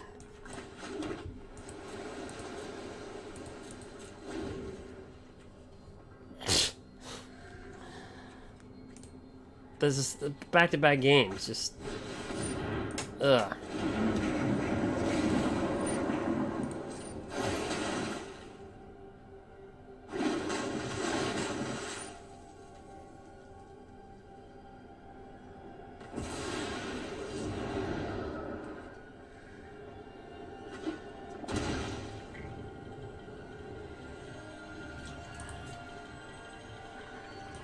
Is it gonna be all land? Is it gonna be all land?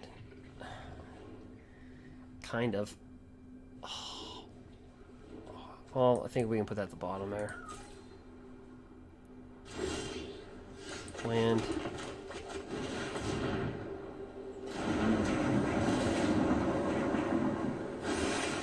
Oh, for crying out loud!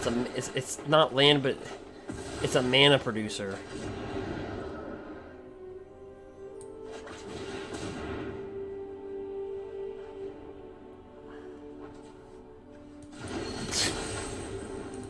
I think our opponent's like, is this the entire deck? Is it just land? That's what it feels like.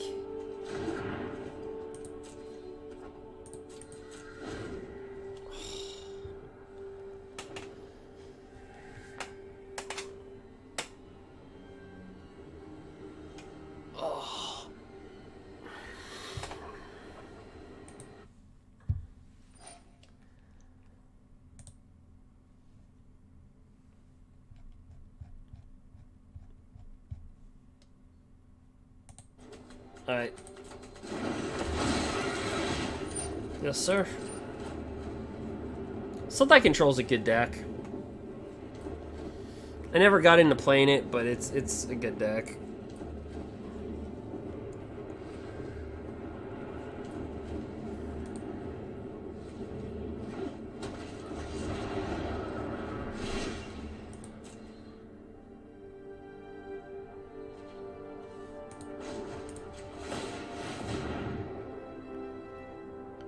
For the love of gosh. Do battlefield. We have 1, 2, so we have 1, 2, 3, 4, 9. Alright, I'll take it.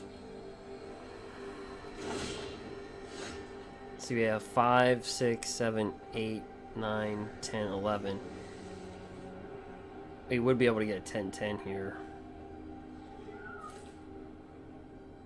Next turn. I think it's +10/+10.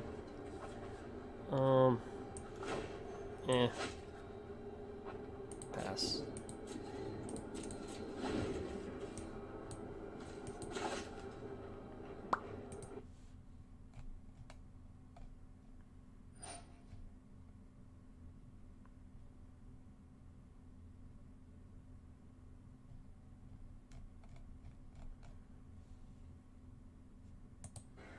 Alright, will that resolve?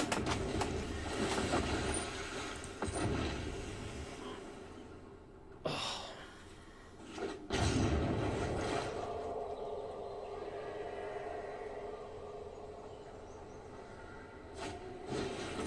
Alright. Yes, sir. Let him do his thing.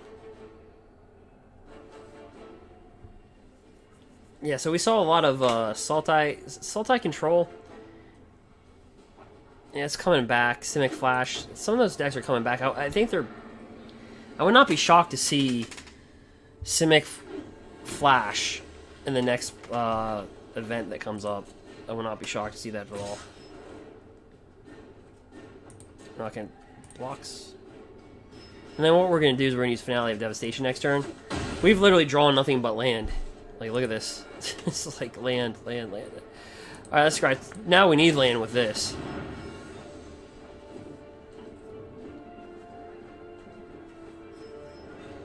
We're gonna scry 2. Okay, we'll take it. Alright, my turn. Drop that. Pay 2 life because we like pain. Not really, but everything gets +10/+10. If it goes through. It may not. I think, what do we draw? Like, so much land. So he's gonna counter that. Alright. Attacks. And turn. 1, 2, 3, 4, 5, 6 spells. 2, 5, 6, 7, 8, 9, 10. A lot of land. But, either way. Again, guys, I'll be doing a booster pack opening, or booster box opening out of Ikoria today or tomorrow. And then people that follow and subscribe, follow on Twitch and subscribe on YouTube. I give away free codes that haven't been used. So they go fast, though.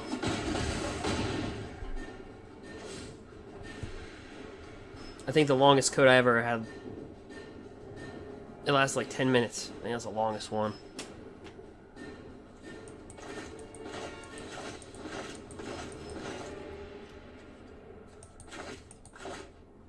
Alright. This is kind of an... We can't do much. I mean, we did We drew nothing but land, really. So just kind of one of those matches, just kind of like, okay.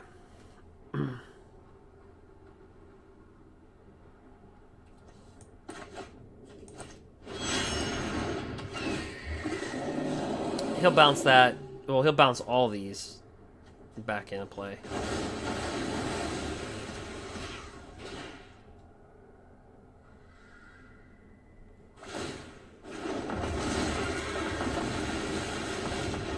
Yep.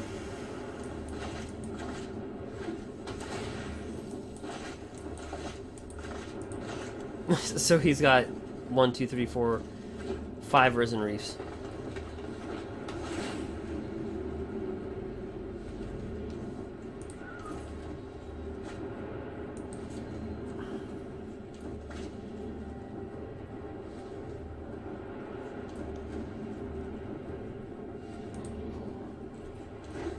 So I hope you guys are enjoying your morning.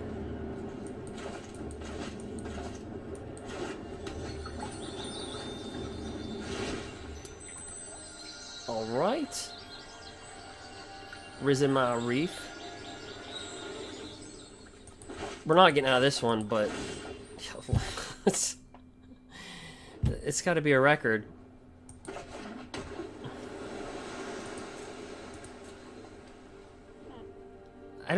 I think we top deck land so 5, 6, 7, 8, 9, 10, 11, 12. 12 land to 1, 2, 3, 4, 5, 6 spells.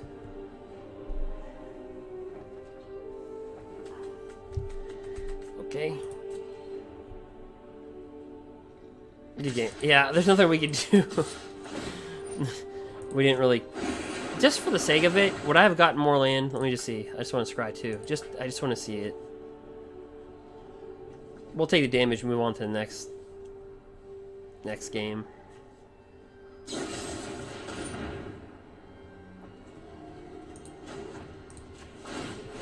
I just want to see.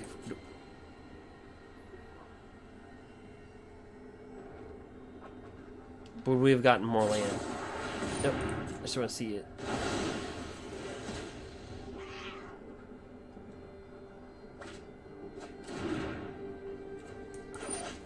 Nope. Okay, so we got Nisa mana producing. Yeah, this is just weird. Alright. Yep, let it resolve. We weren't gonna block anyways, so we'll just take the damage. I just wanted to see.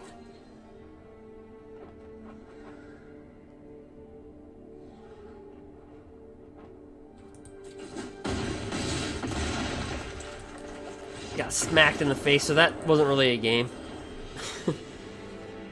Alright.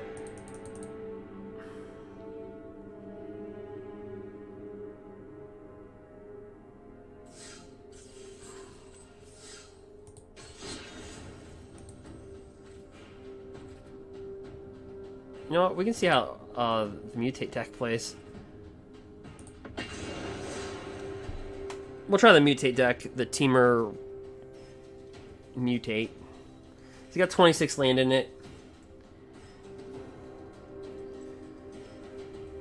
So we'll see.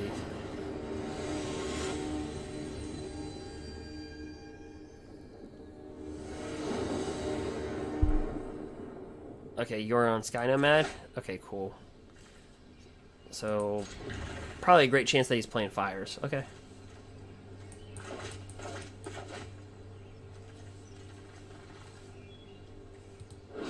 The Sky Nomad. Yep. So whenever a creature mutates, put a +1/+1 counter on that and gain 2 life. Yep. So this is Fires. Fires of Intervention. The pain in my neck. See if our little mutate deck can beat this. This would be good. This deck isn't meant to be super competitive, it's just fun to play. Well,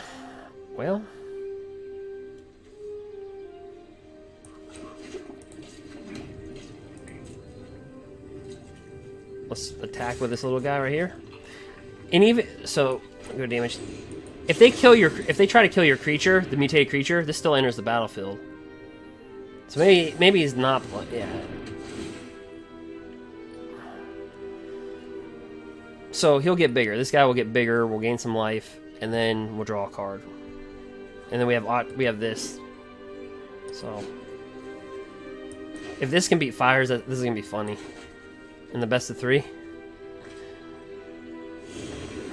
doesn't really matter. We'll put it over. Draw a card. Oh, draw a Questing Beast. So I don't think Yorion's a problem, because he's actually quite restrictive in the sense that he makes you...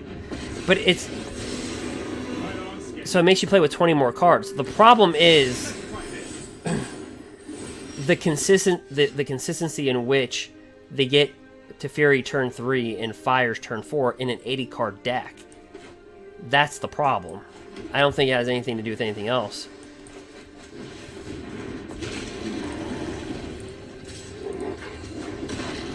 Swallow him whole.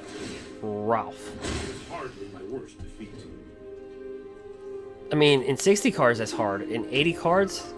Yeah, I mean, it's like all the time. It's just like, it's unbelievable the rate in which they're pulling Fires.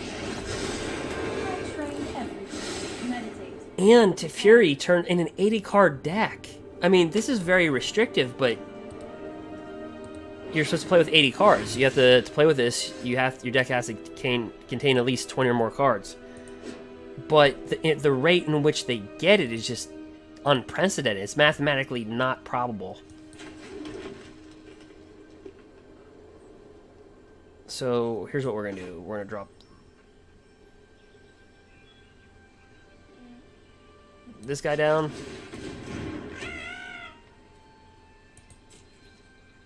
Going to attacks.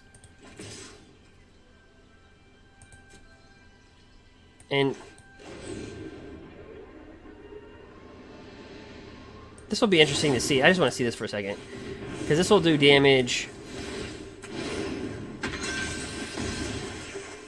Oh, I put him over? I meant to put him under. Okay. My bad.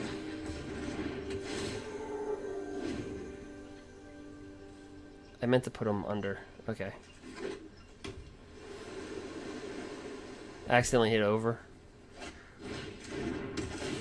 Yep.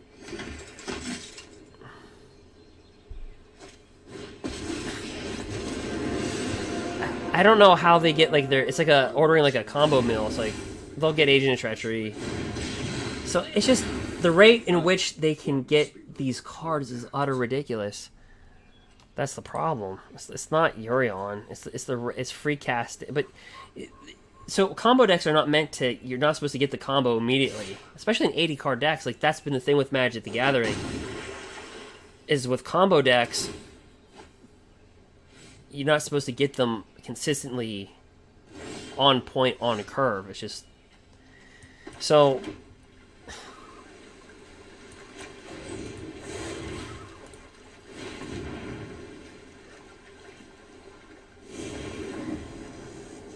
And look, we're gonna put it. So here's what, because it's just. I'll show you. He's just gonna steal it next turn. He's gonna minus. So if they like, honestly, they shouldn't be getting Fires till like till turn 6 or 7, and they always get it on point, and it's really. So I think.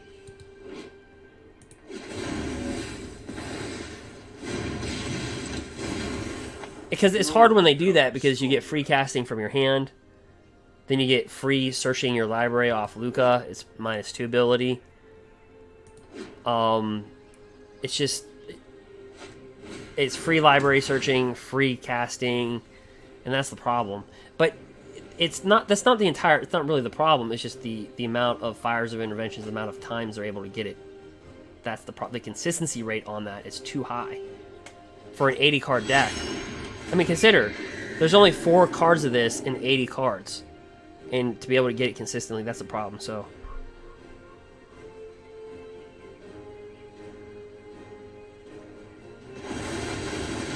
This is not the end.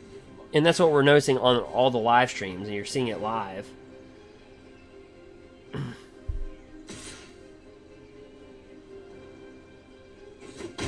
So it's not like we're making this up. We see it time and time again. Turn 4, you know.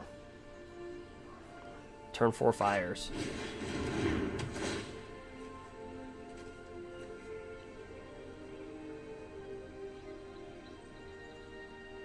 Alright, so let's say good game. Because we can't come back from that. So what we're going to do is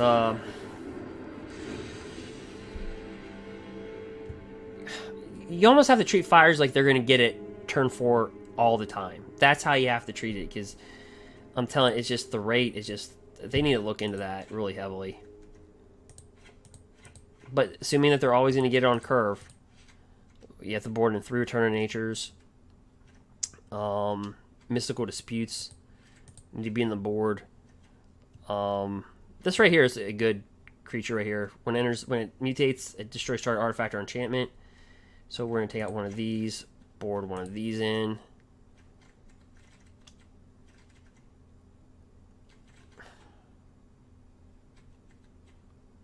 That's how it goes. See how a little mutate deck works.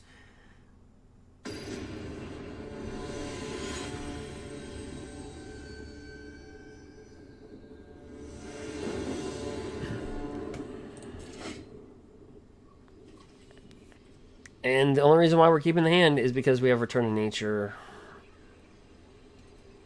Oh, no, actually, I can't keep that. Keep 6.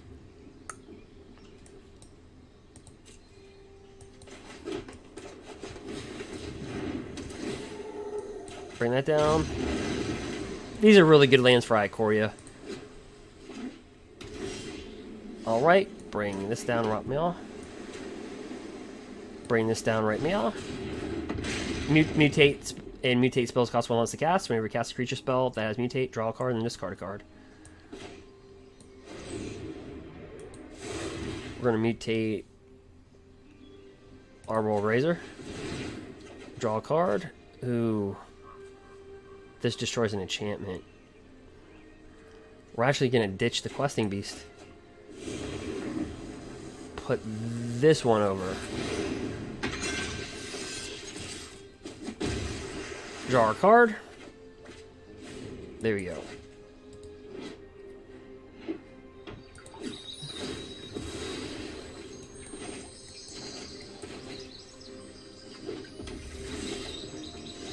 Right.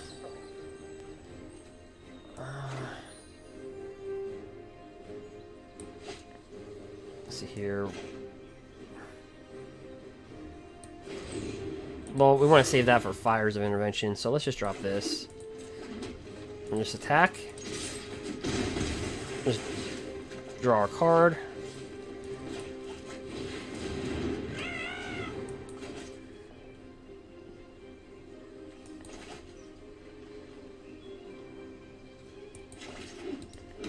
Oh, Essence Symbiote. Beast. Frog. Octopus.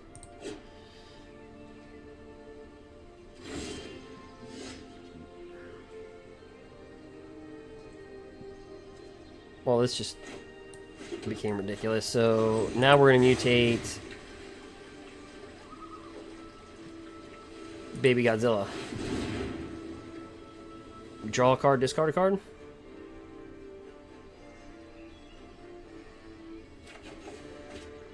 Ooh.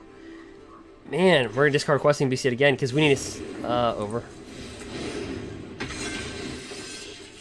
Whenever it mutates... Put +1/+1 counter. The reason why that happened is because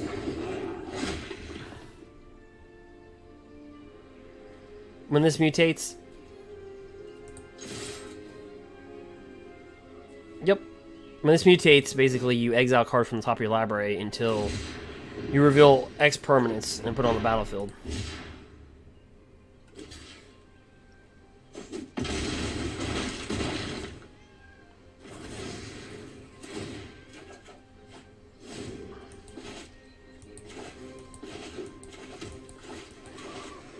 Shadow the Sky.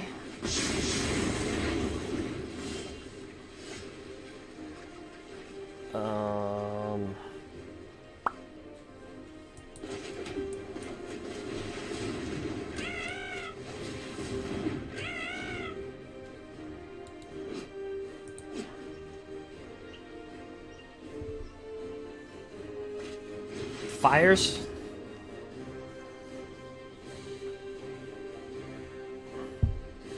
That's why we kept this in hand. You always have to assume. Out loud. Whenever this mutates, we're gonna cycle that. Land. All right. We have to wait for its mutative cost to kill the fires.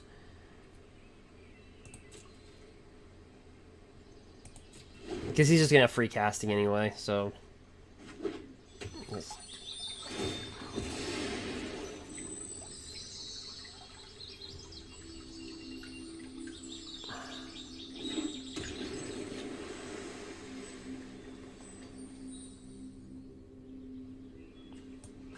I think he's just deciding what order he wants to cast things for free.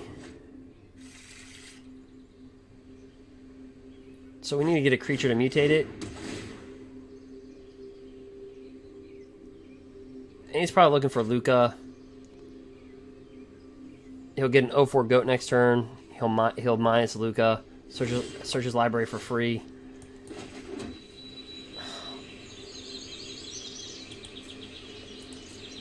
I'm holding on to it so I can just kill. I need to mutate something.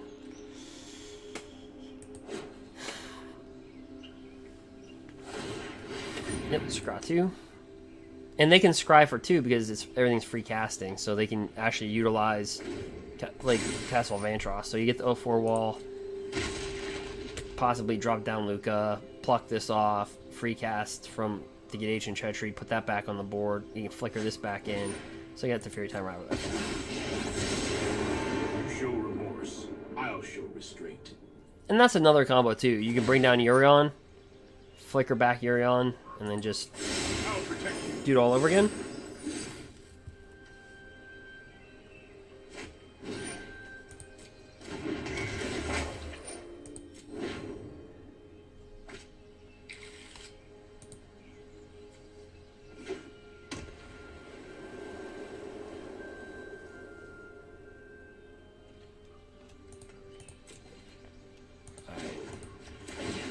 See what we can do right now. It is a creature.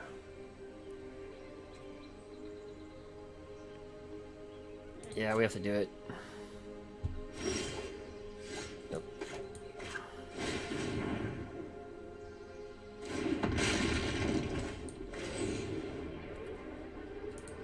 Okay.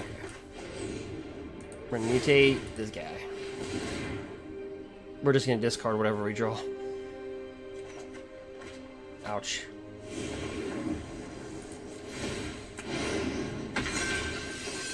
Destroy fires.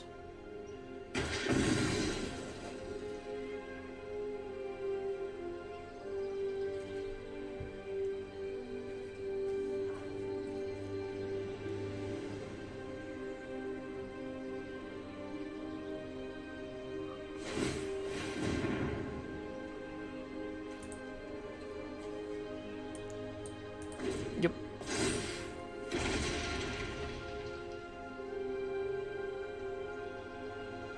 See, once you take that free casting away from them, their deck isn't really... I mean, he can still cast a lot, though. He's got a lot of mana.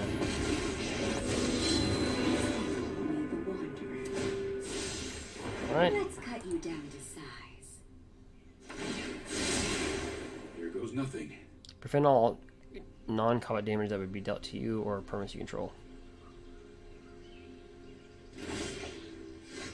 You boo.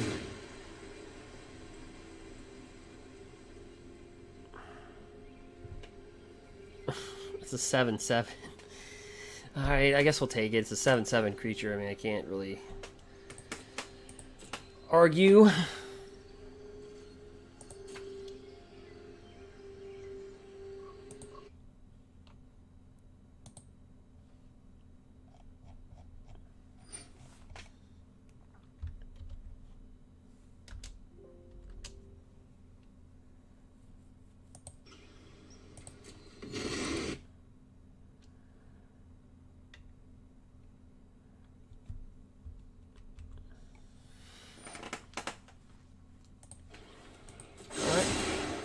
That's more like it.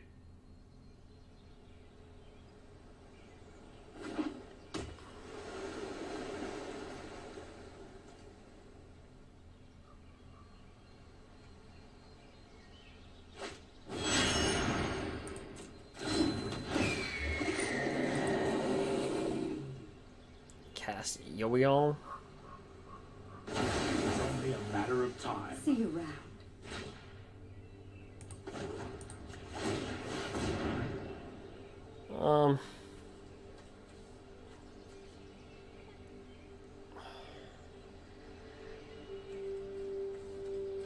Yeah. I know it's my responsibility.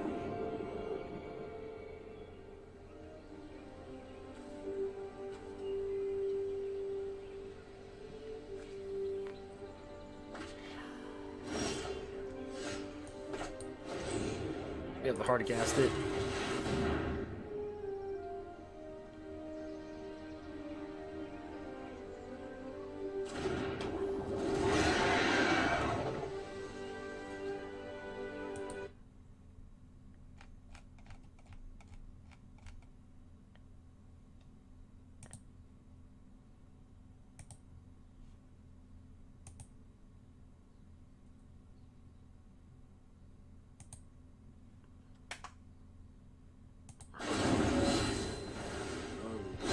Yep.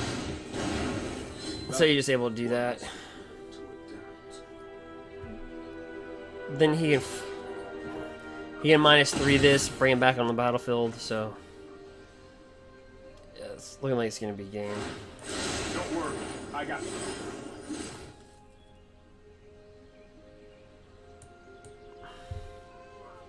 It's a devastating deck, but one that we look for. Alright, let's see, good game. He's just gonna keep on stealing our stuff, so...